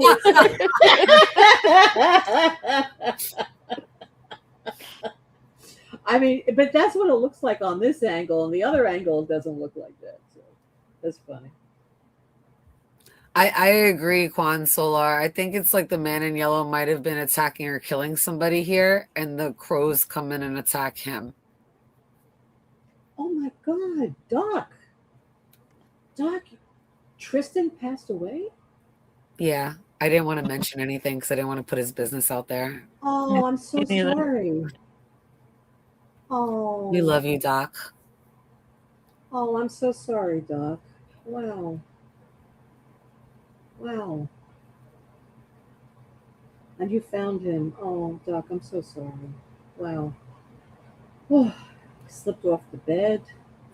Oh, reaching under for the lighter. Wow. Wow. Was he like intoxicated or? No, he went to just grab a lighter from under the bed and he slipped off and snapped his neck. Oh my God. Oh, wow. So sorry, Doc. Well, Yeah. Incredibly devastating. yeah. Wow. Okay. I send my condolences, Doc. I just can't imagine. And you found him. I'm so sorry to hear that. Yeah. Yeah, I don't blame you. You know, it's traumatic. It's you found him there and you're avoiding the bed. I can understand that. But um it's important to, get some help for it, because you don't want to be avoiding that bed or your bedroom because of it in the future. I understand right now, maybe you don't want to sleep in there. I get it. But you don't want that to go on too long. It's best to do something about it now when you're ready. Right now, you're grieving, and that's what's most important is that you grieve, and the rest will work itself out. So, it just goes to show you how precious life is because, we take things for granted. Oh, I'll be here next year. I'm going here next year. I'm going there next year. You can't plan because you don't know what's going to happen.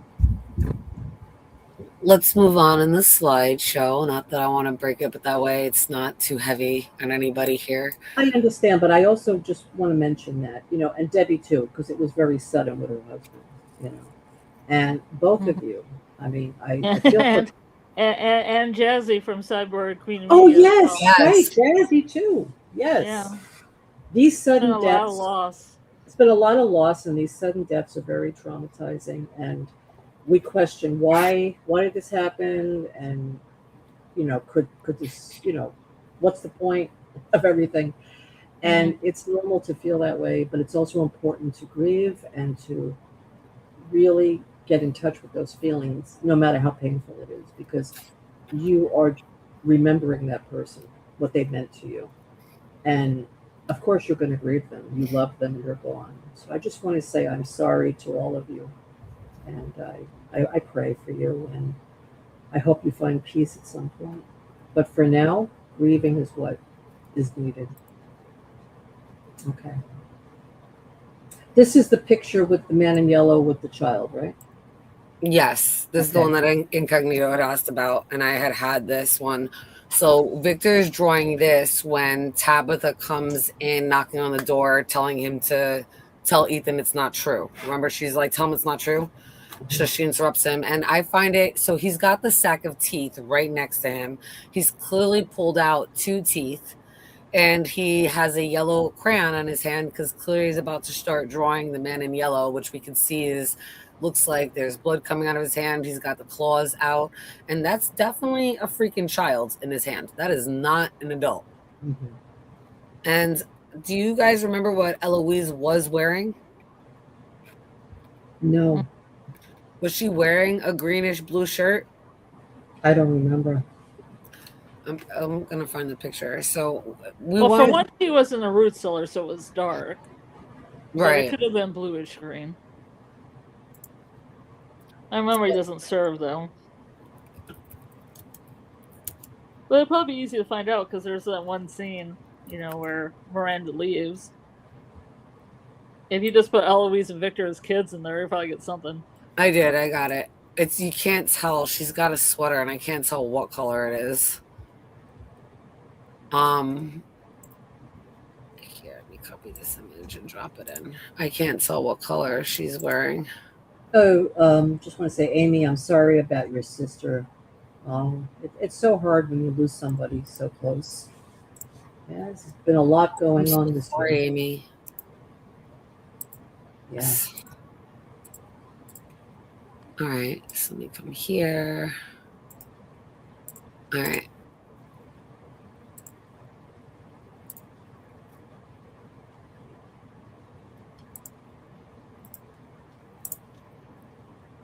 All right, so this is what Eloise and Victor look like when she got left. I mean, it could be green or gray. She's got It the looks long, green. It looks green, actually. right? Yeah. So when you jump back to this, is this how is this going to be him remembering Eloise? Is that tooth right there supposed to be Eloise's tooth? Because it's so Yeah. small and white and little compared to this dark, cavity-filled, ridden tooth. Yeah, I think that's what the picture is implying. Right. But this is supposed to be our closure for Eloise, right? That's some bullshit. Mm-hmm. Yep. Yeah, it really is. This is not a way for her to go out. We shouldn't be seeing this. And he's drawing it, which doesn't make sense because he wasn't even sure she died. So Right. Right. Right. So are you just guessing? Are they gonna do a Victor didn't draw it because he didn't want to believe it came true because everything that he draws means it came true. I don't know if they're going to try to, kind of bullshit us with that. Mm-hmm. But I don't know because he claimed he didn't even remember he had a sister, didn't remember what happened to her. The little pieces he found wasn't even sure it was her. Mm-hmm. Right. So, I mean, I don't know.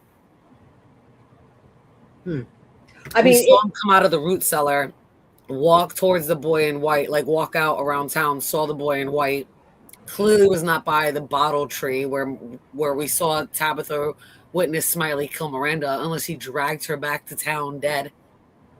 I've never seen them do that, except for Jim's body is the only body that got moved. Yeah. So I'm quite curious to see, like, how are they going to explain it? Because that's definitely a child. Like, I don't care what anybody says. That's a kid. Yeah, but the thing is, he's not drawing this picture right now, right? This was in episode 7, right before Tabitha walked in. He's got the sack of teeth. So he was actually drawing the picture, or he was just... he was drawing this picture when Tabitha and Ethan come banging on the door, right when they're burning Roger's body and everybody's outside and they're burning Roger's body, and Ethan had drawn pictures and she's like, why are you drawing that? He's like, so I can remember everybody for when you guys all die. He's, when Tabitha gets mad and takes him to Colony House, and Sophia waved to Ethan when he was coming in, Ethan waved back at her, then Tabitha takes him straight up to Victor's room. She bangs on the door. Victor opens the door, and Tabitha's first words to Victor is, tell him it's not true. Tell him that's not true. And he's like, I can't. And Ethan's like, but I want to learn. And Tabitha got mad. Remember? I remember the scene with the picture, but I didn't get the impression. I mean, I'm trying to remember it. I didn't get the impression Victor was actively drawing it at that moment. Yeah, I mean, I saw him holding the tooth. I saw that part, but I thought it was a picture maybe that he had done earlier, and he was just putting the tooth there and comparing it. But you're right. Maybe he was actually drawing it at that moment. Yeah, he was drawing it at that moment because he puts down the black crayon and goes to pick up the yellow one. Okay. And then she knocks on the door, and that's the last scene when he looks down at it and then looks up, and then he puts the bag of teeth on top of it so you can't see it. Right. So do you think this is Eloise, that he's finally remembering what happened? I mean, what other child did he see get murdered like that? It didn't seem that there were any other children when he was there. The only child that we've seen is Megan. That's clearly not Megan. The only other person that we can, and this person appears to have blackish hair, right? Mm-hmm. And if you look at Eloise, there's that long blackish kind of curly hair, green sweater. So, I mean, now that we've heard everything, when this episode dropped, I did not think it was Eloise. We were trying to figure out, could that be Ethan? Is that a child? Who was that? And now it makes sense because at that point, we're still holding out hope that Eloise was alive. So now that we have the confirmation that she's not, the only thing I can think of is, since they had mentioned Eloise, right, and they were talking about it, that's what it has to be, I think. now. I guess. I mean, I don't know if it is. I'm just saying. I mean, what other kid got killed by the man in yellow? And he's like out to rip her apart with his claws up. well, that's just it. How is Victor witnessing these things? And that's what I want to know, because I didn't think he saw it, right? Because he said by the time he saw her, she was in pieces. So did he have a dream about this? That's another thing. Victor That's was what I'm thinking. I'm thinking he had a premonition, or he saw a vision of this and he drew it. That's what I'm thinking. Yeah, But and I don't think they're not gonna go into this. See, this is the problem with the show. They're not gonna say, "Oh yeah, this is what happened." They're just gonna let you assume that Victor saw this and now he's drawing it. But it makes no sense. If the man in yellow saw Victor looking at him, he'd be dead. That's it. He wouldn't live to draw it. Unless we see a scene where man in yellow sees him and talks to him and says, "I'll let you live. Let's make a bargain. Mhm. I'll let you live. And this is what I need you to do." I mean, that would make sense if they do that, right? That would make perfect sense. And that's another thing. Like, Victor kept the bag of teeth. Why? Does he know what that means? Does he have an idea of what the teeth mean in that bag? Because he's, now he's taking them out. He's clearly looking at them.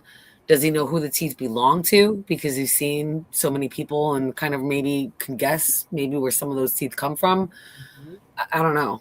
Yes, and I like what David says. He said it would add up to why Victor forgot her, because if he saw Man in Yellow eat her, the devastation of that would just, the trauma of that would just remove her from his mind, like she never existed. Yeah. And I can see that. I agree 100%. And Incognito says, didn't he have scratches in his face when he got out of the root cellar? Yes, and he's dirty. Yes, and he's very dirty. Yes, he could have fought with somebody. It's a very good point. And I've heard that theory that he fought with somebody, possibly Christopher, possibly killed Christopher. That body that's in the root cellar, he might have killed. So, and I kind of do like that theory and think it's very, very possible. Because we still don't know how Christopher died. We just know somebody from the town kills him always. Well, Victor was somebody from the town. I really do like the idea that the man in yellow may have made a deal with Victor, and that's how Victor was spared, because it doesn't make sense otherwise. He probably said, "Okay, we need somebody alive here to focus on, right? Because it's boring if nobody's here." And if he's needed for the cycle to start again, then okay, we need him here for the cycle. So he probably made a deal with him, saying, you don't tell anybody anything. You keep your mouth closed. He may have told him all this stuff for a week. All right, Incognito. Oh yes, here's a really good picture. Give me 1 second. He has so many pictures, Incognito. They just I did see this. They released this on those photos that they're showing so many photos of. So there is this photo. Give me 1 second. I'm coming, guys. I'm coming.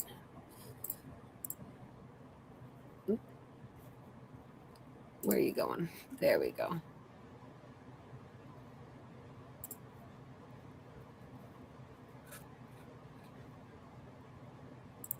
Yes, Amy, trauma does affect the brain. In fact, I'm going to talk about that in a little bit. It affects us on a neurobiological level. Our bodies, our brains, our nervous system.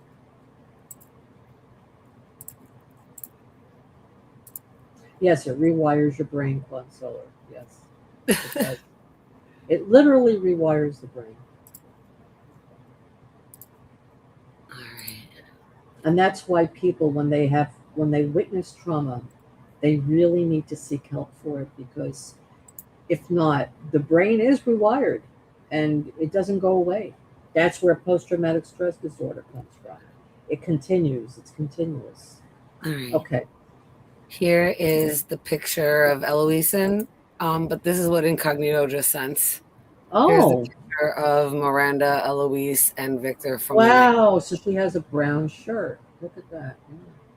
But so you see the bangs? Why we think in that other that she Yeah. looks like Jim's kissing the top of her head, and Tabitha's head is on Yeah, it. That's funny. yeah. It's true. It's weird. But again, I don't think that they can't look at every single detail and say, okay, we have to make sure this is correct. They do as much as they can do, but we are looking into things they probably didn't think we'd notice, right? Hmm.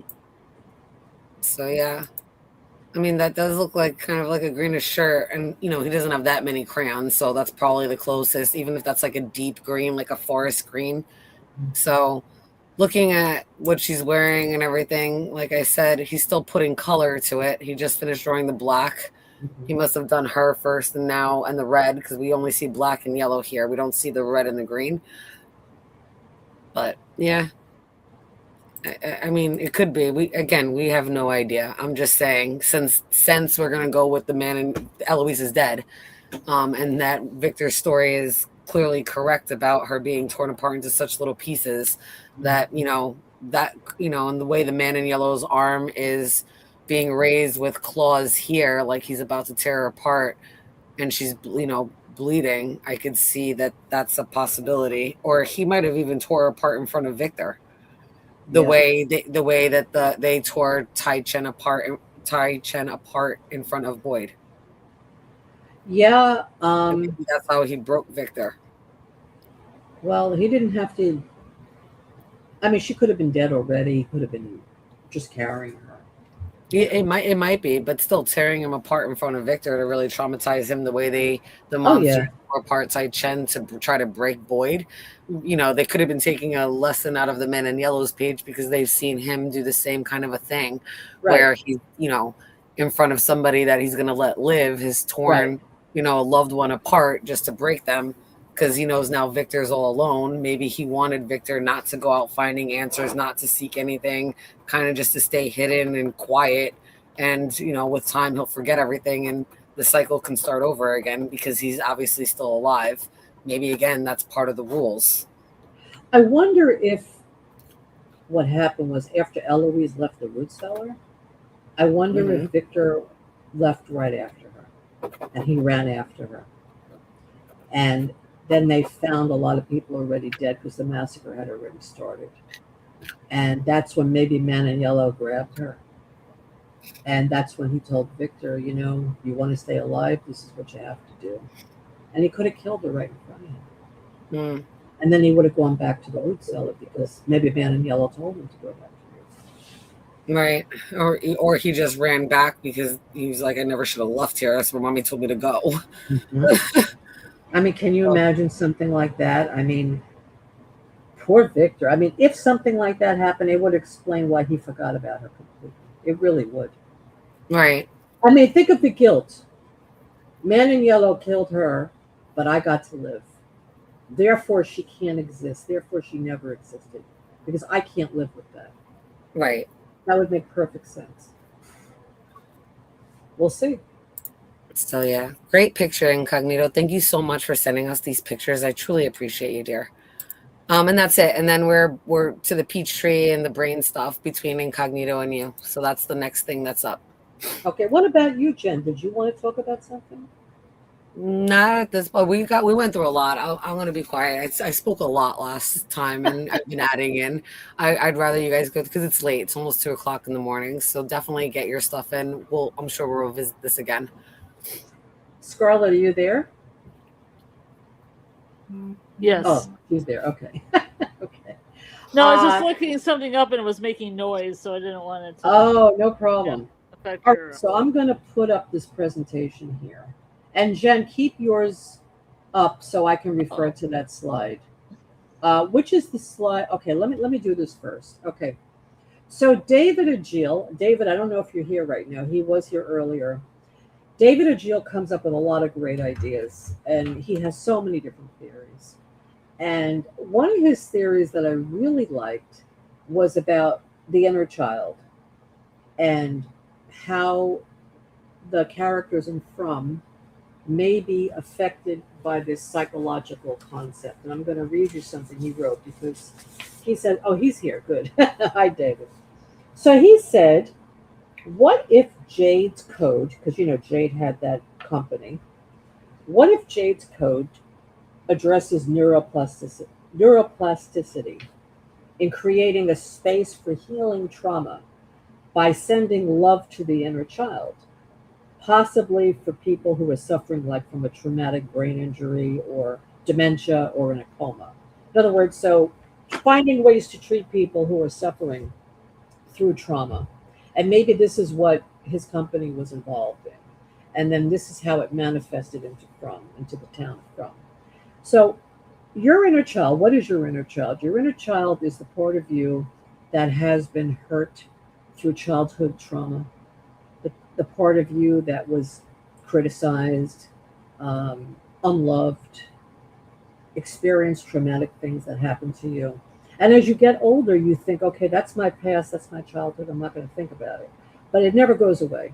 That inner child will be with you through life because it's been injured, it's been harmed, it's been unloved. And it will constantly let you know that. So let's say, you're at work, something happens, and you get upset, and you overreact, and you get angry, and you may fight with somebody. That could be your inner child feeling scared and just suddenly just took over that conversation you were having with somebody. So this inner child is always in and out of your life through your life. And how can you heal this child? Well, Carl Jung, famous Carl Jung, he had a lot of theories about this. And he believes in a concept called the shadow self, where parts of you that you don't like, you have disowned it. Maybe you didn't like who you were as a child because you were picked on, you were criticized, you were treated badly. So you internalized it. I'm bad. My mom was abusive, therefore I'm bad. And this is a very subconscious process that goes on. But this is what children do because you can't hate your parent because your parent has to take care of you for you to survive. If you showed your anger at your parent, they could slap you back, they could punish you, they could not feed you. So as a child, in order to survive, you have to take the anger you have at your parent and redirect it at yourself and blame yourself. And this is what happens to most people in childhood who go through abuse. So as an adult, you want to heal that part of you. You want to give that child a voice. You want the child to say how it feels, to be able to express itself if it's scared, if it's angry. That's what anxiety is. You all of a sudden you feel scared and anxious because that part of you, that inner child, is crying for help, for recognition. So I love this theory, and he talks about, through meditating, through journaling, getting in touch with yourself. Because what happens is your mind and body are connected. Your nervous system is affected by your thoughts. If you're thinking badly about yourself, if you're afraid, your body's going to react. You're going to have a panic attack. You're going to get headaches. You're going to have stomach aches. It's called psychosomatic, which I'm sure most of you have heard that term. We call it somaticizing. You're feeling depressed, it goes right to your head. You have a headache. Some people don't like to say they're depressed, especially in some cultures where therapy is not something people pursue, or talking about depression is like taboo. So people will say, I feel sad, but I have a headache. I have a backache. It's easier to say that than to say I'm sad and I'm depressed. A lot of people can't say it. So when you're able to balance your body with your mind, then you create harmony in your life. There's many ways of addressing this, but I want to focus mainly on what David was saying about it because I find it interesting. Now, I have some of the things that he wrote, so I'm just going to read you a couple of things. Let's see. So the meaning of saving the children, the Ankui children, sending love, it means sending love to your inner child. This is what reprograms your central nervous system. We all have negative associations from childhood trauma and faces of people we know to represent them, like in our dreams. your dreams are your subconscious mind helping you work out trauma and other things that have happened to you. People that you dream of, people that you may know, they represent parts of you that you do recognize as parts of you. But when you dream of people you've never met, that's what Carl Jung calls the shadow self. Those are the people in your dream that you never met, but they represent parts of you that you do not acknowledge, parts of you that you dislike about yourself. And yes, Delilah, this is parts therapy, by the way. I just want to address her comment here. IFS therapy changed my life. Yes, internal family systems, it's called. It's called parts work. Carl Jung really was the pioneer of this because when you go through trauma, you actually become fractured. It's called the fractured self. You break apart, not like a multiple personality disorder, no, but like just like you yourself, you will break apart, and parts of you that you don't like or you feel ashamed of it, things that you did maybe or said, you're like, how could I have said that? That's horrible. How could I have done that? Well, there's one thing about doing something and saying what I did was bad, or saying I'm a bad person. That's two different things. Shame is when you say I'm a bad person. But when you acknowledge maybe something you did that you regret, that's not shame. But what happens is people get confused on this issue. There are different parts of us. There are parts of us that are more aggressive. There are parts of us that are more easygoing or happy or sad. We just fragment. So when you work on the parts of you that are against each other, how can a person get better? Or I should say, how can a person grow if different parts of you are opposing each other? You really can't. And that's where parts therapy is very effective. So let's get back to, again, about the inner child. Okay, so where did I end up here? Okay. Okay, yes. So when we dream of people we never met, they are parts of ourselves that we don't acknowledge. And as long as we don't acknowledge these parts of ourselves, we never ever get over trauma. It stays with us. When we have dreams of monsters chasing us, right? We've all had those dreams. Those monsters are parts of you that you don't like or don't recognize. They also could represent problems that you're running away from. So it's very, very effective, especially if you like to analyze your own dreams, to keep a log of your dreams and look at your dreams.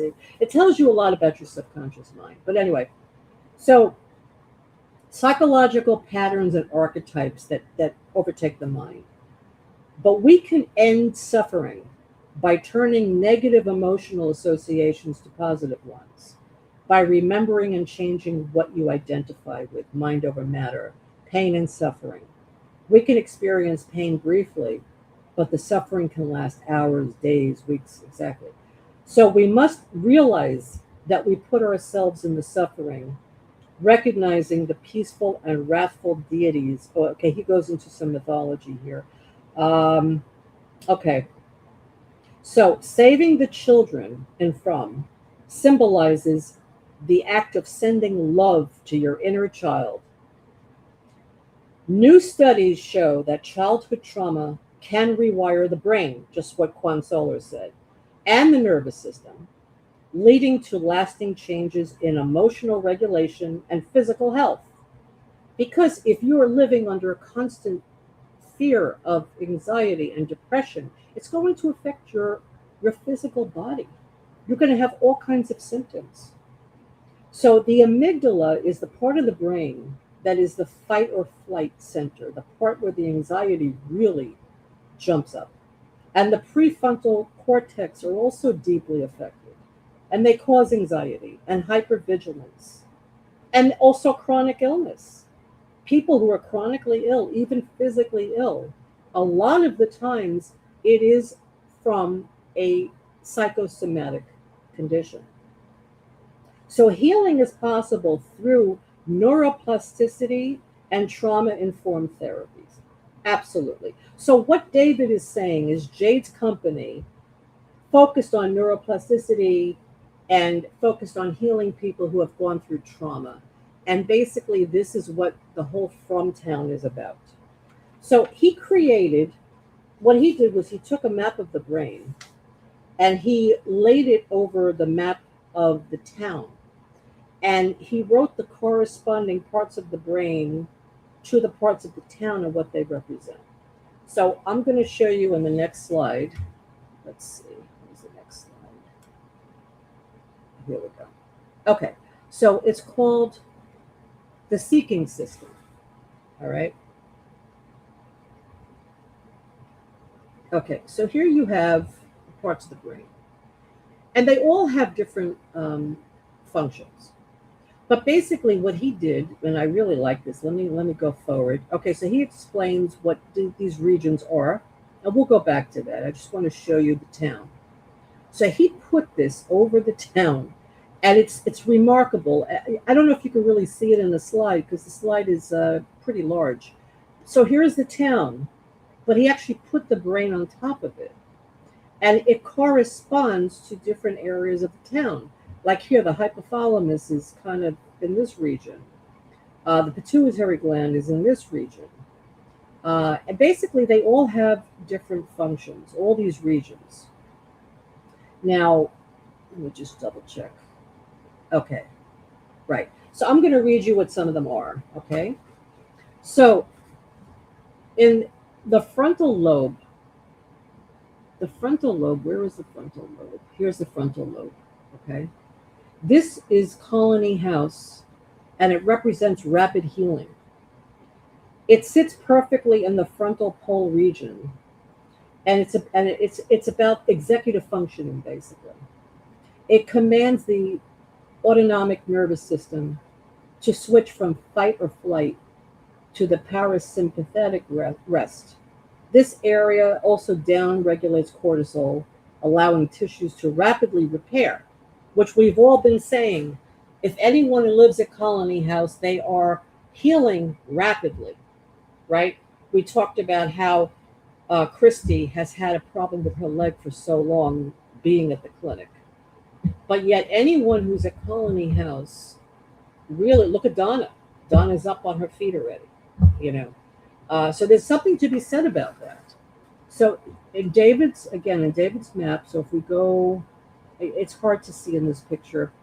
I don't know if it's probably on the other side. I'm sorry. I don't have an exact, where is Colony House here? I'm not really sure. Does anyone know where Colony House here is in this picture? Jen, do you know, or Scarlett? Really. I don't know where Jen went off to, but I know she's on mute. I don't even see her. Jen, I'm sorry. Jen. I'm here. Oh, what happened? How did you get? I don't know. You dropped me off, but I was just. I don't know what happened when you took me. When you put your slideshow up, it dropped me out. Oh, I'm sorry. Okay. I didn't even know.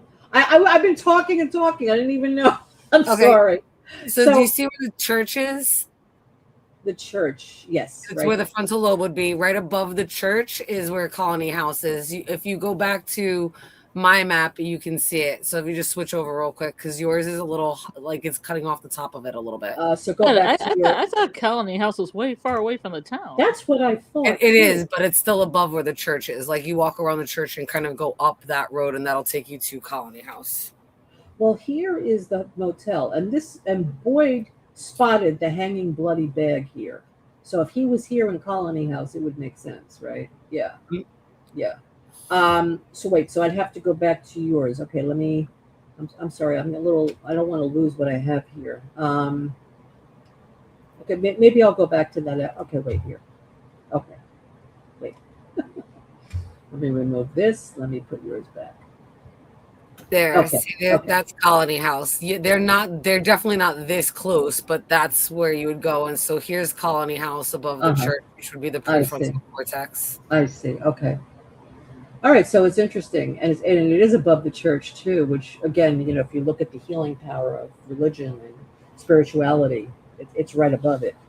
Okay, so that is where Colony House is, in relation to the town. Now let's go back. Let me go back to mine. Okay, now the next part is the pineal gland, which where's the pineal gland? Where's the pineal gland? I don't see it. Can you see it? Pineal gland. The pineal gland is actually the Lake of Tears.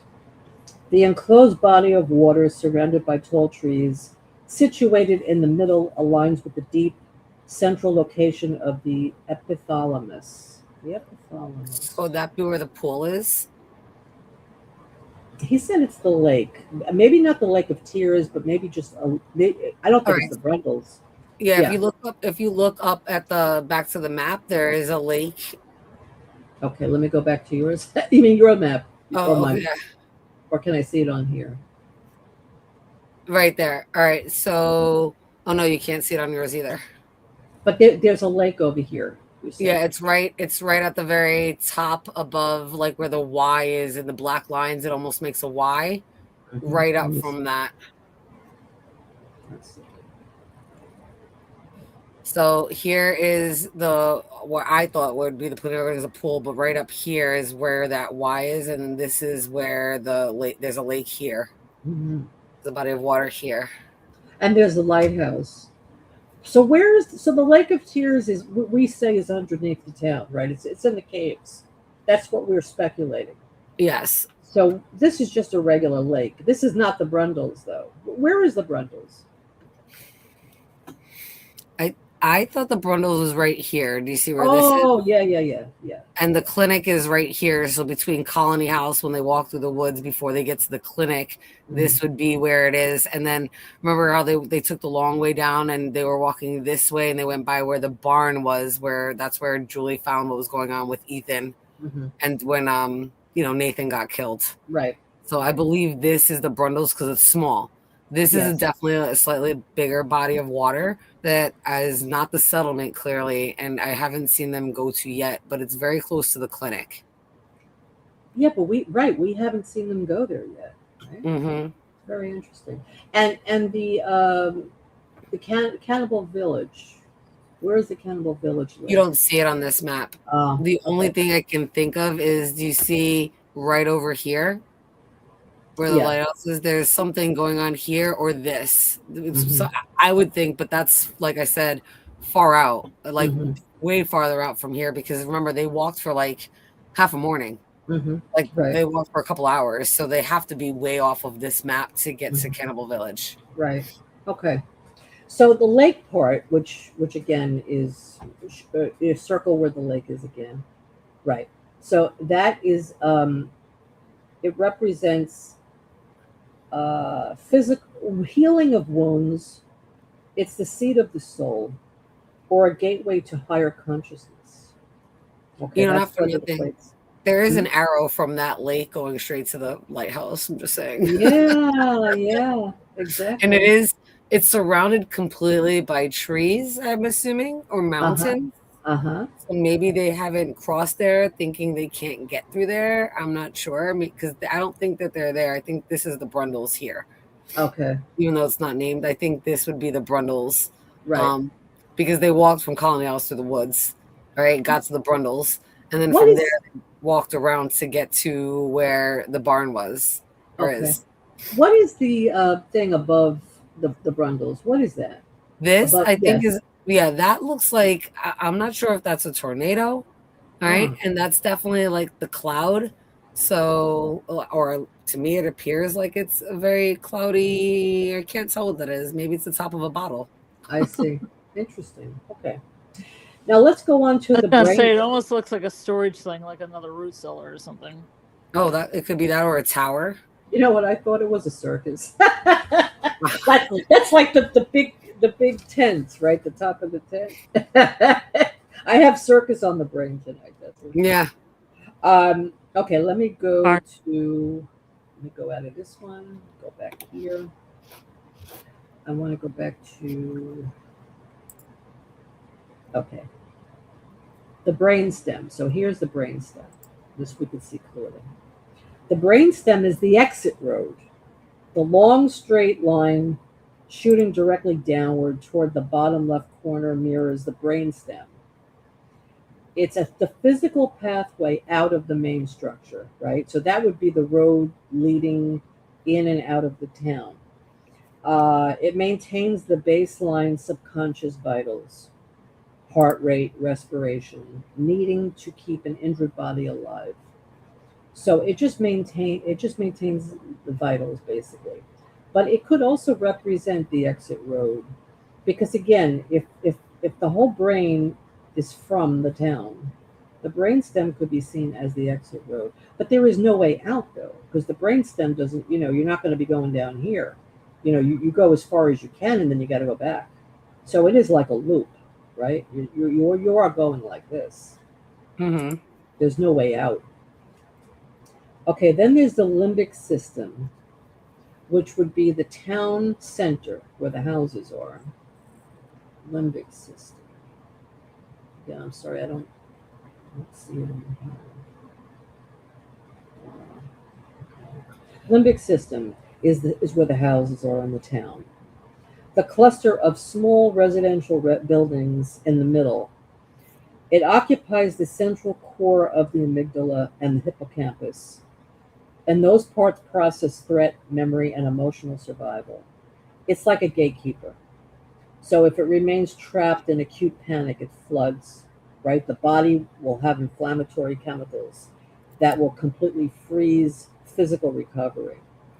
So in other words, the town, if you are injured, and we see people who live in the town, it takes them a very long time to heal, if they ever heal.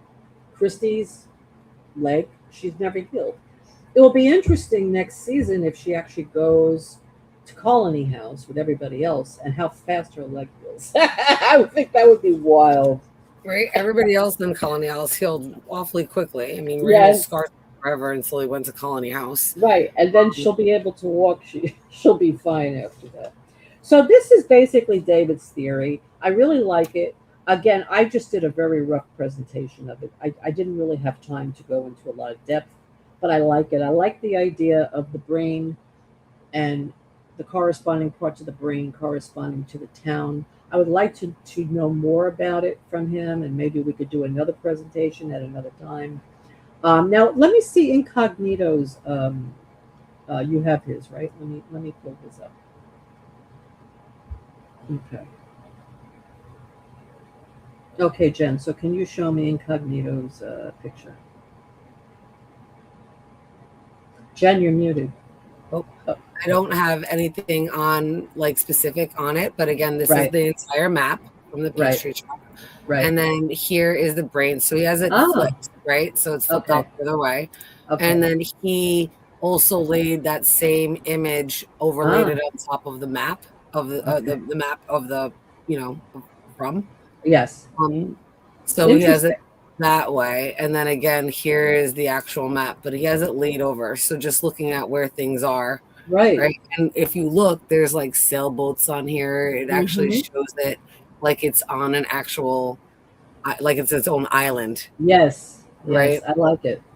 Mm-hmm. So, and there's the brainstem there. Yeah.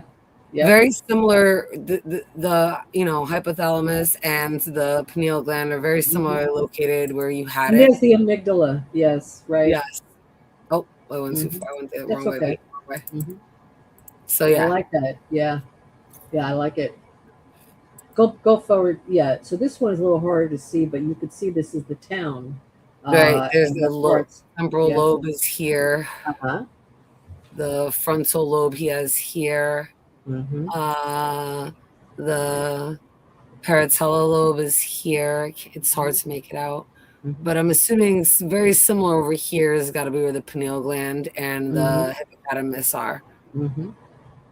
You're pretty good with anatomy too, Jen. Yeah, especially because I did the whole Severance and Petey's map with the brain on that. Oh yeah, right. Yeah. Okay. So okay, let's go to the next slide. So yeah, I want to see your Severance one. I'm really interested to see it. Okay, I'll so send it to you. Yeah, yeah, definitely. So here, so tell me what you think here. This one's a little bit more like colored and in detail. Mm-hmm. So there's some houses over here that we really don't know what they're about. Mm-hmm. Right? It's a little bit different than what it looks like from Mm-hmm. what we've seen. So Right. this map has a lot more details than I think the other one, but this is the one from the peach tree. I'm not really quite sure what all these are and these dates. Kind of going back to this map, you Yeah. see it has a little bit, like I said, the way it's been colored in on this map. And I think, yeah, Amy just said it looks like Victor colored this one in a little bit more, or the Mm-hmm. colors are much brighter. Mm-hmm. But doesn't this almost look like a teardrop over here? Yeah, it does. And now this looks like it's a flag, Yeah. a Yeah. blue flag, and there's definitely something there that we can't see. Right. Over here, I'm not sure what this is on the top, but this is now has the from symbol, or on the center of the talisman is definitely more colored in and completed here. Mm-hmm. So I really like this incognito, by the way. I really like the way you did this. I mean, you and David both have a similar theory. I mean, it's pretty similar. Of course, he goes into other areas. This is just one part of his theory, but I like it. And I think you both did a good illustration here with the maps. I do. And yours is actually very precise. It's a little way, it's a little easier to understand because David's, he actually incorporated the brain on top. It's kind of hard to see the elements of the town under it because, it's a small space. There's not that much room to really see it. But this is a little more clear, I think. Mm-hmm. so yeah, and then there's the original, what the map originally looks like actually on the wall of the truck. Mm-hmm. And I think that's it for the slideshow. Mm-hmm. Yeah, I like it. One thing I did want to show real quick before you come off of mine, if you do come off mine, is Yeah. I know, I think it was Quan Solar that was Mm-hmm. asking. So this is what Victor looked like in the actual root cellar when his mom left him, Mm-hmm. and this is what he looked like when he came out. So he does Yeah. have like this bruise on his face, and definitely Yeah. 'cause you can see it's not there. Right. So Right. he definitely has a bruise on his, and he looks much more clean compared to like Yeah. this part. So I just wanted to show this because I know he had been, inquiring about it. Hey, I Bill Chill. Oh, hey, Bill Chill. I think he probably left the root cellar. I think something happened. He got into a struggle with someone and he ran back in. And he Right. may have seen Eloise die. It's very possible. We only saw him come out of the root cellar at the, in daylight and kind of sees some of the bodies. Doesn't really act like he's too much in shock, and then sees the boy in white and they leave.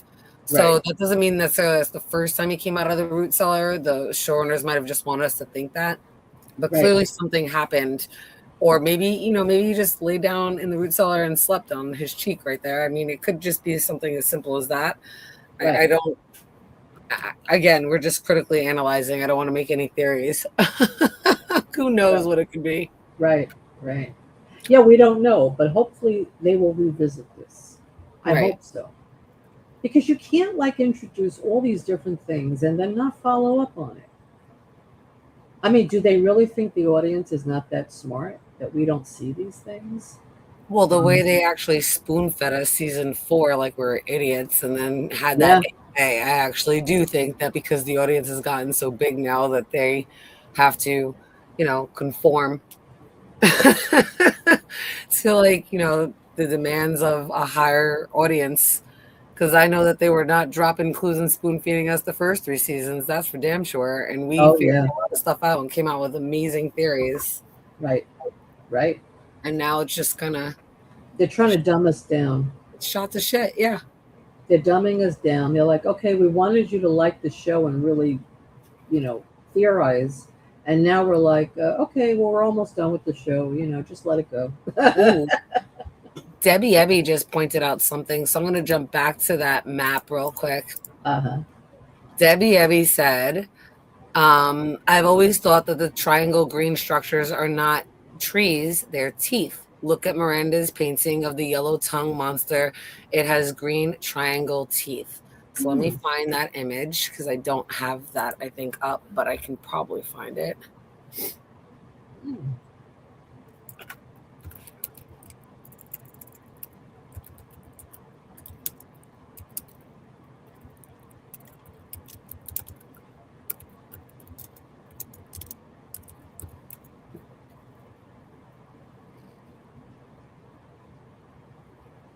I gotta find it. Okay, got it. Copy. Just one moment, please. Mhm.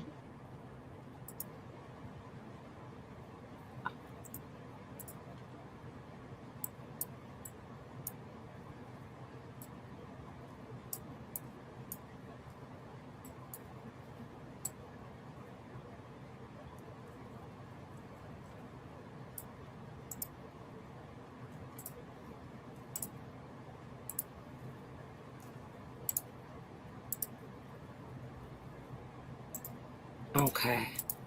I got what you're talking about, Debbie Abby.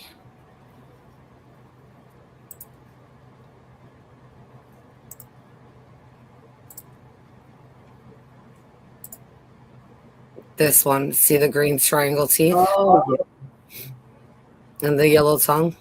yeah. Hmm. Yeah. I love that. Yeah. He's gobbling up 4 kids at one time. So, what monster is that? I don't know, but now that I'm looking at it, if this is the one same painting, is that like a man in yellow sitting hunched over? I You see see what I'm something talking about? yellow. It's definitely like a cyclops. This I definitely think is a cyclops. Do you think this Yes. is a small, tiny man in yellow in that same painting hunched over, or do you think that's a yellow house with smoke? It looks like a yellow house, I think. But Okay. I was just curious. I'm like, I could see it both ways. This being like yellow house and that being like white smoke. Or it could be like, here's the man in yellow's legs, going this way. There's his butt, his back, his arms, and his head. mhm. Like he's sitting down in a chair. Like this is Right. a black chair he's sitting in, and that's like a lamp over him Right. and a window in the back, maybe even the lighthouse window in the back. Hmm. Very interesting point, Debbie. Thank you Yes. so much. I Yes. really appreciate you bringing it, but I love that. So looking at the map, thinking like, there's teeth. I really like that theory. Even the teeth here swallowing this or the teeth here. Yes. Yes. It's interesting. I And do. again, we go back to teeth. Yes. And those are very specific teeth, right? Green triangle teeth, the cyclops, like, Scarlett was just saying. And then even like the hair pattern, if you want to call it that, right? What would you call that? Like a skunk mohawk?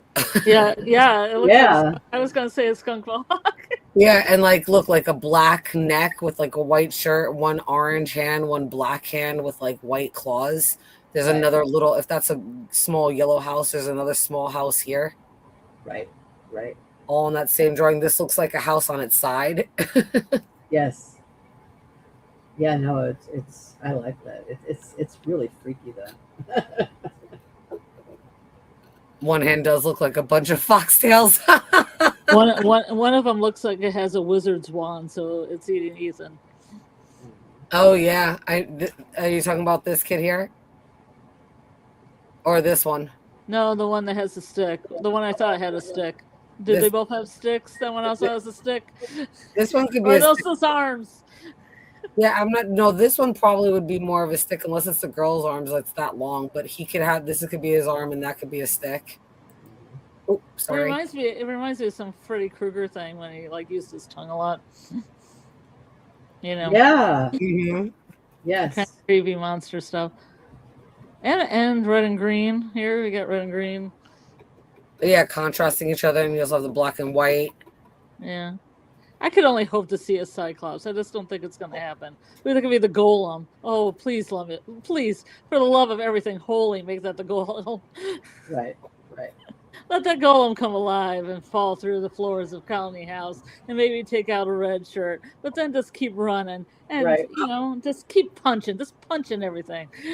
I was wondering how that golem's going to come into play. And now that Fatima is a monster, if she is a full-fledged monster, I can totally see, like, Sophia being able to, if she brought Roger back to life and did an incantation, she's just going to steal, like, another egg or do something and bring that shit to life. And, like, I can see it now. I was dying to figure out how Fatima was going to make it come to life. Is she going to use a paper like in the bottle tree? Is Elgin going to figure out to do something like that? But like now that like I don't know. Now that everything's kind of played out the way it is, if Fatima is a monster and that's the route they're going, because we haven't seen any of the monsters come back. So what if Sophia uses the golem? And you're right, maybe the golem's going to be like a Cyclops monster, and those are people from Colony House that it's eating. Very possible. Mm-hmm. Or they could send it to eat the bad people, but then after it's done eating the bad people, it starts eating the good people. Like in a lot of golem mythologies, you gotta tell them exactly what to do. Yeah, you do have to be very specific with them, right? Mm-hmm. Yeah. Yeah, I probably think a lot like Doc. We're like peas in a pod, you and I.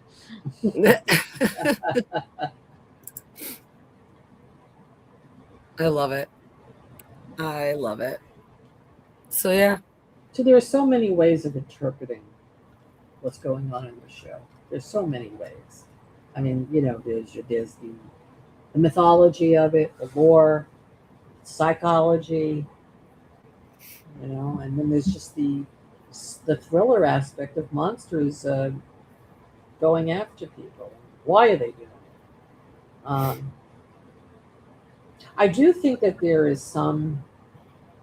I mean, I do think that they keep going back to Jade's company and Jim being an inventor of Ferris wheel of roller coasters.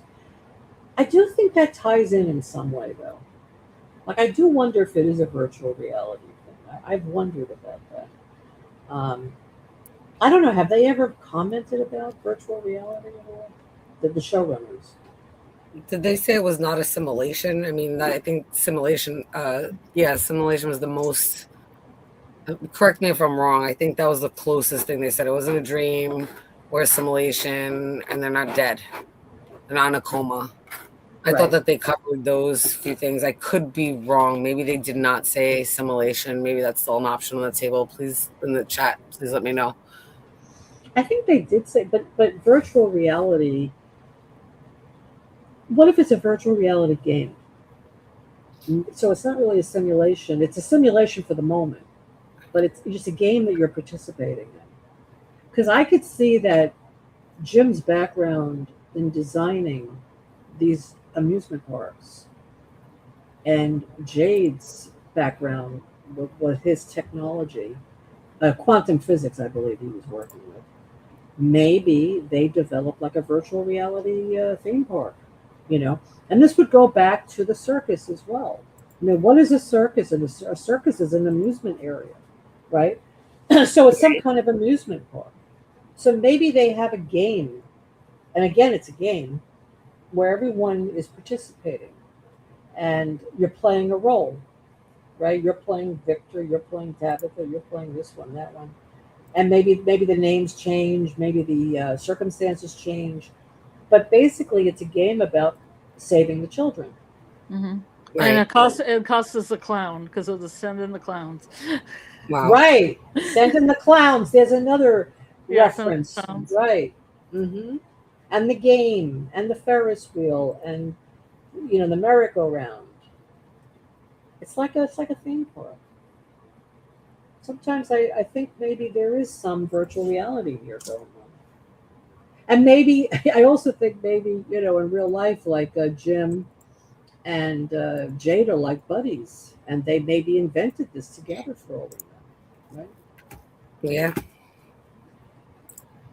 Wouldn't it be cool, like, if we see like all these people that we think are the characters are really just ordinary people playing a role in a game? That would be so cool. Yeah, it would. They're all sitting around the table, and there's like this from, Yeah. The town of from is in there. Yeah, exactly. They take something that's like Jen's favorite, red lightning, and put it in the middle like a card. I have red lightning. Yeah. Well, I have Cyclops. Cool.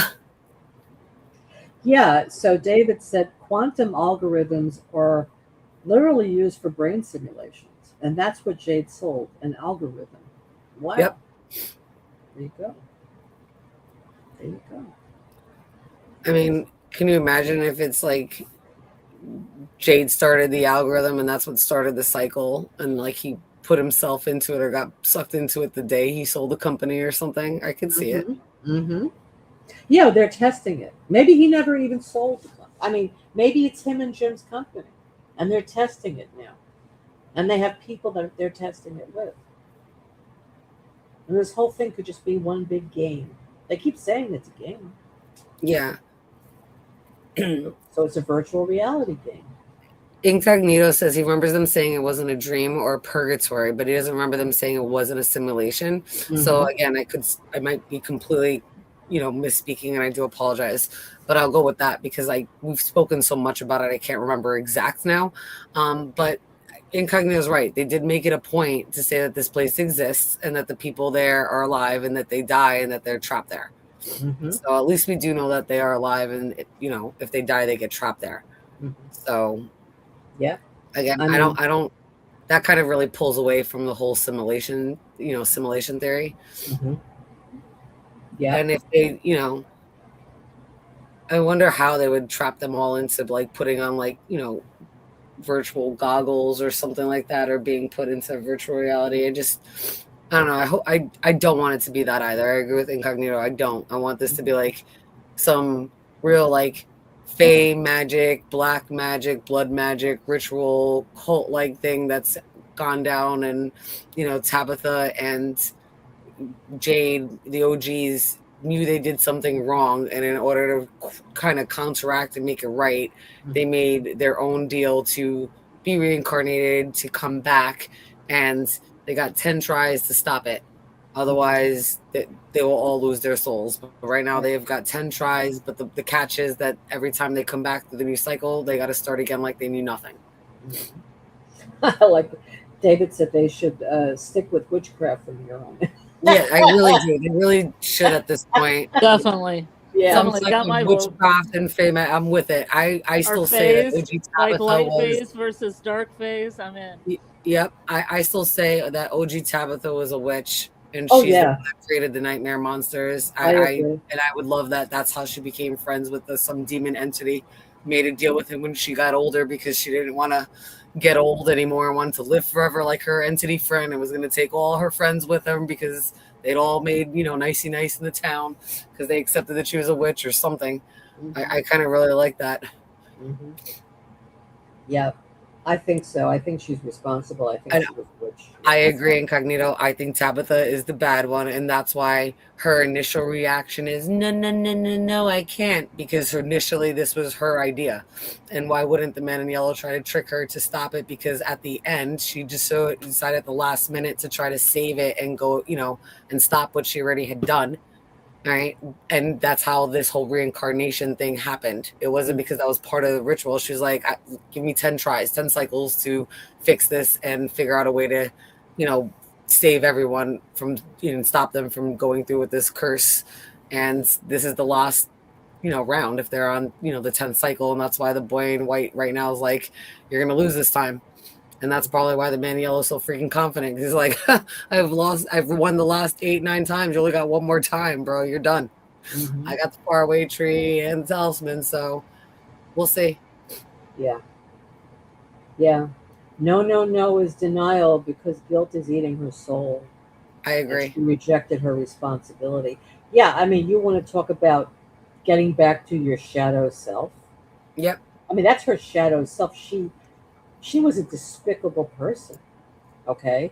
And because she's been reincarnated, that has stayed as part of her.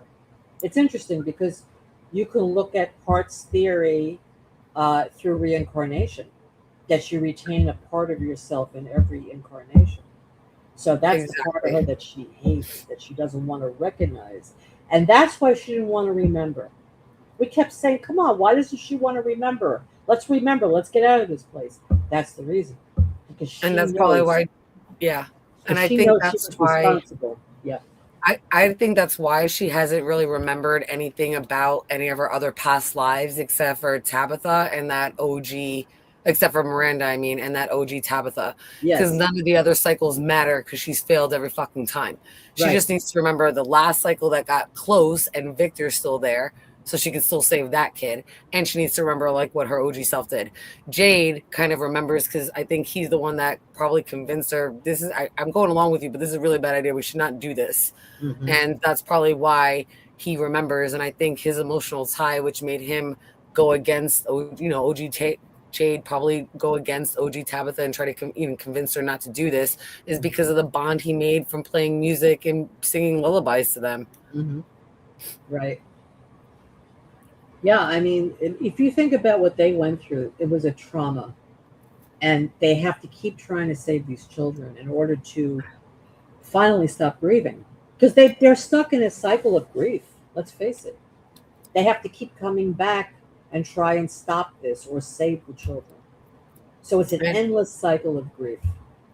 And I mean, I agree, Doc. She probably might have wanted to save her own children, her own child, or her own children, but her daughter is definitely dead, right? She definitely was part of the sacrifice. Yeah. We don't know who the boy in white is, if he was part of like one of the Saved and Kui kids, and like that's who you guys will play a game for each cycle, and I'll whatever the deal was, because obviously the entity, the man in yellow, if that's the big bad, is definitely the one with these manipulative trickster Loki-like qualities of a demon that is obviously making deals, but is kind of Rumpelstiltskinning them with like, I can be, trick you and find loopholes so that I can still win, even though you think you have a fighting chance because I made a deal with you and gave you a shot. Right. Good night, Doc. Good night, Doc. Love you, sweetheart. Mwah. Take care of yourself. Have some rest. Take care. They never show us who the original boy is. I'm just talking about the boy in white, because we know 7 kids got killed. We know that one of them was definitely Tabitha's daughter. So did they save any kids at all? We all kind of assume they probably saved one child, because if there was 16 parents, there would be 8 kids, and we see the 16 people on the drawing. But we only have 12 monsters, so that might mean 6 kids. There was 7. So I'm not sure. Something about the numbers is definitely off, though. Scarlett, do you know the exact numbers? I might be getting it off. Maybe it's 14 parents, and there's only 12 monsters. The other 2 would be Tabitha and OGJ. So there should be 6 dead kids, and one that survived. Scarlett stepped away for a second. Oh, okay. Please let me know in the chat. I'm messing something up with the numbers. It's either 7 and 6 or 8 and 7. How many kids were on the slab when Jade saw them back in season 2? It says young Tabby was playing with a dead animal on the slide. Which slide? Which slide? Did I have a young Tabby? I didn't think I had a young Tabby. Or, yeah. Oh, he's saying imagine incognito. Oh, yes. Imagine. Yeah. Sorry about that. Yeah. I would love to see her mixing the blood in the bowl. Sorry. I just think that scene where that guy grabbed the dolls away from her and she's watching him from behind the tree. Yeah, when he throws them in. Yep. That tells me she was saying, I'm going to get you back. I'm going to put a spell on you. I'm getting you back. That was the look she had on her face. It wasn't like, oh, don't take my dollies away, and she's crying. No. She's like, I'm going to get you. Did you get that feeling when you saw that? Jen? Yeah, I'm not sure. Mm-hmm. I kind of... I thought so. Like she was going to put a spell on him. I could see that 100%. That's what I was saying, that she definitely probably put a spell on him. And then I think it was the first time she cast a spell, because we saw earlier on in earlier seasons when Tabitha remembers that dream, and OG Tabitha's kind of like hiding underneath or behind one of those red rocks and looks up and screams. I think that was the scarecrow monster coming to life and scared the shit out of her. But I don't think it hurt her. And Doc, you're right. Maybe she did sacrifice 2 kids and have a son and a daughter, and maybe the son survived, and that's the boy in white. I mean, I can totally see that. Absolutely. But we definitely know that the daughter is the one that was killed in the sacrifice. Or maybe she made a bargain. to save the boy. Don't kill my son, just like with Victor. Don't kill my son. You can have my daughter. Don't kill my son. Same thing with Victor. He took Eloise. He let Victor live. Right. Maybe he made a deal and said, all right, if your one son can save these other kids or something. I mean, I can totally see it. We know nothing, right? We really know nothing about any of this. So I could see it being all of these as a possibility. Let's see which way the showrunners go with it. But there is a point. Tabitha always comes in, or Miranda always comes in with two kids, and we see the two kids all the time holding hands that are Ancui kids. But, Tabitha and Jade so far have only related to one child, which is the daughter. So does that mean that the son survived, that the son made the deal like we're saying? Is the son the boy in white that's playing the game against the boy in the man in yellow? Sophie's choice. Yes, Sophie's choice. Yeah, definitely something that they need to explain and kind of pinpoint and give us an answer regarding that, because there's quite a few theories that can totally fit. Again, they haven't given us enough answers, so there's nothing sound. There's just critical analysis. Yeah, I think Beehive, I kind of think that there's something to that. I think that he was spooked by her, and he couldn't put his finger on it, but he just didn't like her dolls. But really, you're right. I think he was creeped out by her. Yeah. She used those dolls though to get him back. That's what she did.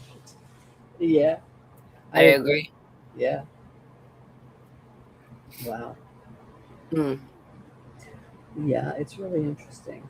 Yeah, but I could see that, because we see that this man in yellow likes to make bargains, right? He's very into bargains. So, okay, I'll let your son live, but I get your daughter, kind of thing. Just like what the monsters did with Randall that night. Okay, Boyd, here's the keys, but we keep Randall. Right. Can't save them all. Made a bargain. You can't save them all. Here are the keys. We keep Randall. And it's tricky, right? Because it's not like they say, okay, we're going to make a deal and they shake on it. Right. She just says, can't save them all, and dangles the keys in front of Boyd. Right. Boyd grabbing the keys and not going for Randall kind of signs, seals, and delivers that deal or bargain. Choice. Right.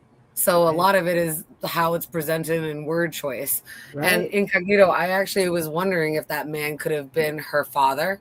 I agree. And that would probably be a reason why there's a disconnect to children, if that was Tabitha and her father, the OG Tabitha, with that was her father that was scared of the dolls.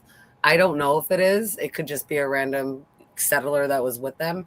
But more likely, because of the time period, it would probably be somebody related to her. So I could see it being like an uncle or a father, and that would probably make her hatred for parents or just children in general, like as she grows up to be a parent, kind of doesn't want to deal with kids, making her not care about giving up her child, as long as she can make a deal with her real friend, which is the man in yellow or the entity. Right. Yeah, that's interesting. But I think if it was her father, though, I think she would have said it was her father when she was remembering it. She said this man.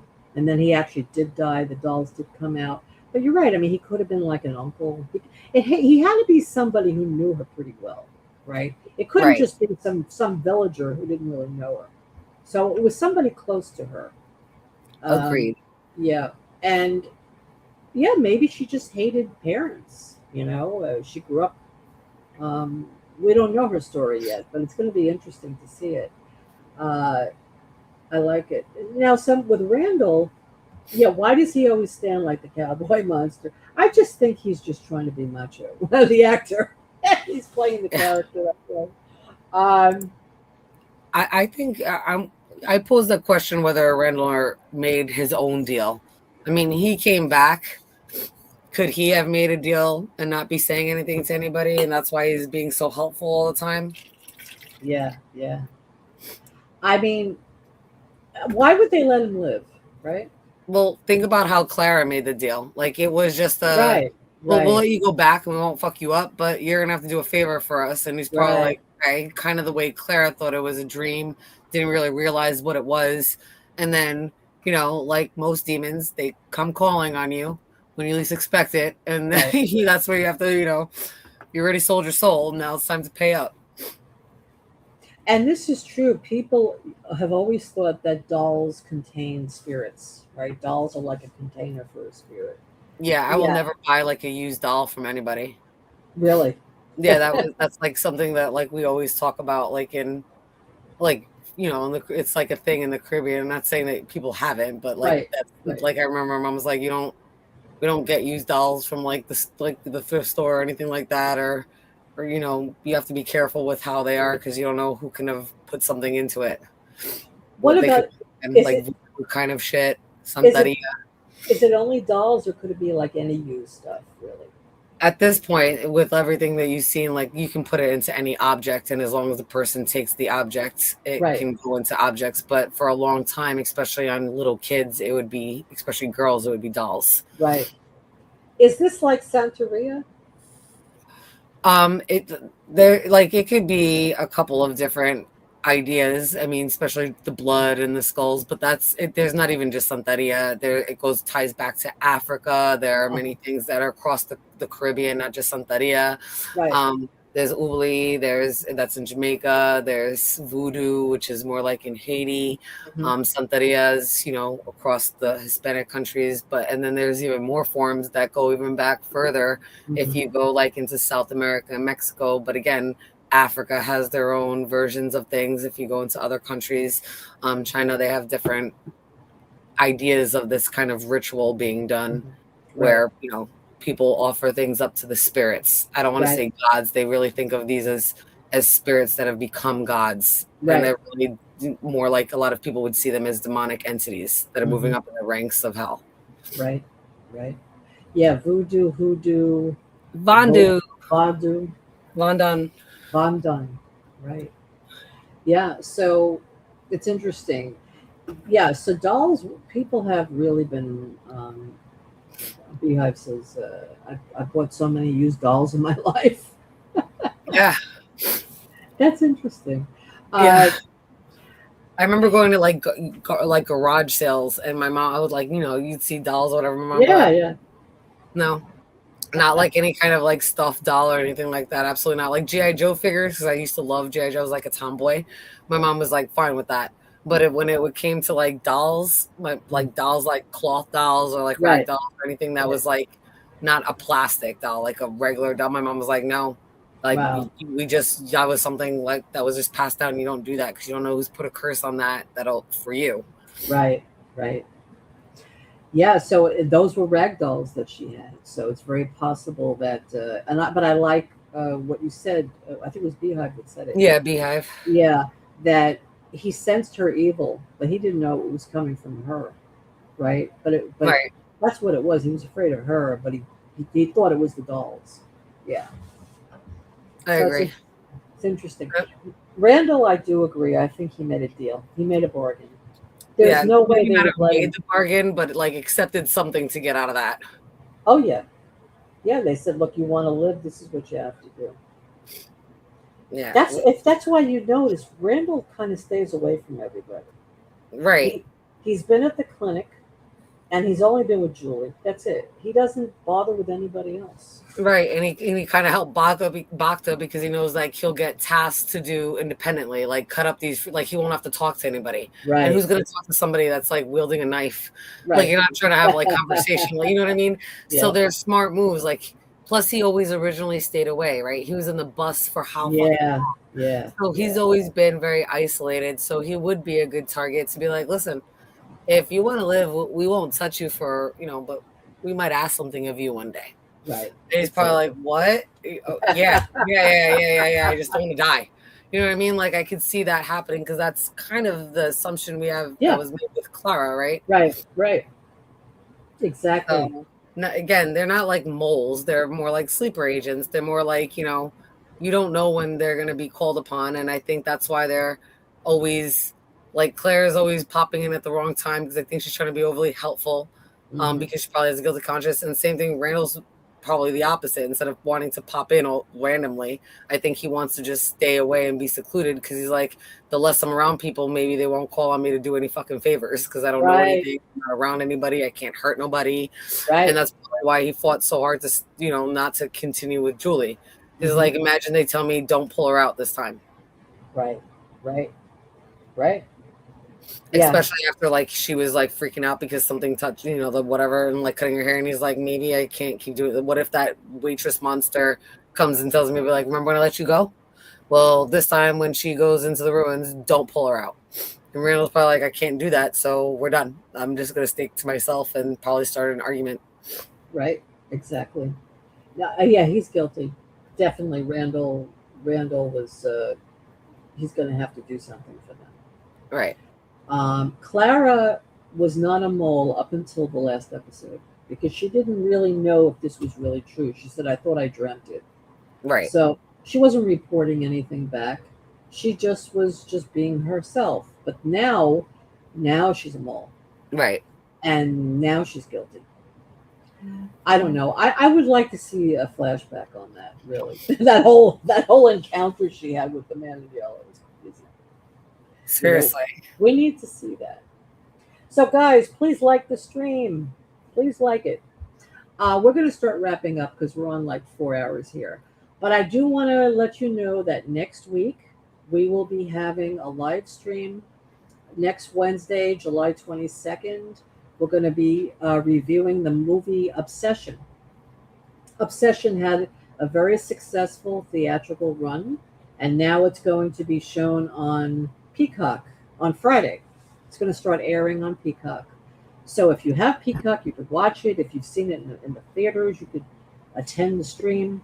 We're going to have a watch along in Discord at 8 o'clock that night. So anyone who has Peacock and you want to watch along with us, you can. It's going to be a watch along. So you'd have to have it streaming on your own device. But we log into Discord, we chat during the film, we text, we chat, and then afterwards we can talk about it for a bit. And then we're going to go on to YouTube and have the official recap and review of the film, which we'd love all of you to be there. So I hope you can make it. Again, you don't have to come to the watch along if you don't want to, if you've already seen it.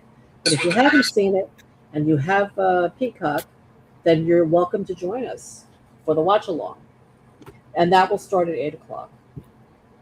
And then the live stream will be at 10:30 on YouTube. I'll put the link to the Discord in the chat. It should be probably in the description, right? Yeah, actually, I put it in earlier, but I can put it in again. Okay. Yeah, sometimes they expire. Yeah. You have a link, yeah. I just opened something by mistake. Where is it? Retcon. Hey, Clara, want to leave? Psych.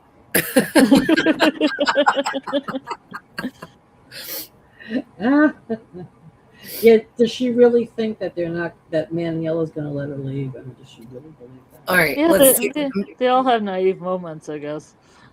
I guess I want to take some bets. How do you think she got rid of Elgin's body? Or did she? Burgers. I keep telling you, Elgin burgers. Oh, my God. Cooking them up in the diner, and people are like, they don't care because burgers. They're like, I don't know where this meat came from, but burgers are good. I just haven't posted had one the in a link. while. I just posted the link. Recon Christ. Yes. Yeah. So you think she made a burger out of him, huh? Well, that'd be the easiest way. I just don't think she could drag his body around. Yeah. You got to cut it up, and if you cut it up, then you're like, well, I don't want to go to waste. I can't see her cutting up his body. I mean, she was cooking that steak pretty good. You know that scene where she's cooking that steak? Oh, yeah, right. Oh, yeah. And Bakto's like, well, we got some new meat. Oh, I just found it. I found it out in the woods. Okay, cool. I'll make some burgers. Fry it up. You know, I didn't ask me twice. So, guys, we're going to be ending the stream. Scarlett, is there anything else you want to talk about or say? Not really. I think we covered a whole lot. Yeah. I think Fromville's a circus. Life's a circus. Fromville's a circus. Life is definitely a circus. Yes. Man in Yellow is the ringmaster. I like this. Elgin burgers will be on Scarlett's bingo card. It was on the finale. I put Elgin burgers. You did? Yes, you did. gonna say she did do that. I remember That's that. the first I thing was my dying. mind went to, and maybe it's because Yellow Jackets is my favorite show, but I was like, well, there's a way you can get rid of that meat easy. That's funny. Crazy. All right, guys, thank you so much for being here. Well, this was a really interesting live. We actually were on much longer than I thought we'd be on because, we've talked from and we keep talking from, and everybody wants to still talk from, which is great. Oh, yeah. And we'll have more streams on from too. So we'll keep you updated. But in the meantime, remember next Wednesday, Obsession. And I'm going to say goodnight to all of you. And Jen, do you have something you want to say? No. Good night, everybody. Thank you for joining us and talking from. And definitely come check out the channel so that you can watch Obsession with us. And we have a lot more great content coming. Yes. And I want to thank the channel members as well. Thank you. Thank you guys for newly becoming members and existing members. I do have a membership for the channel if you're interested in joining. So thank you again. And we'll see you guys next week. Take care. Night, everybody.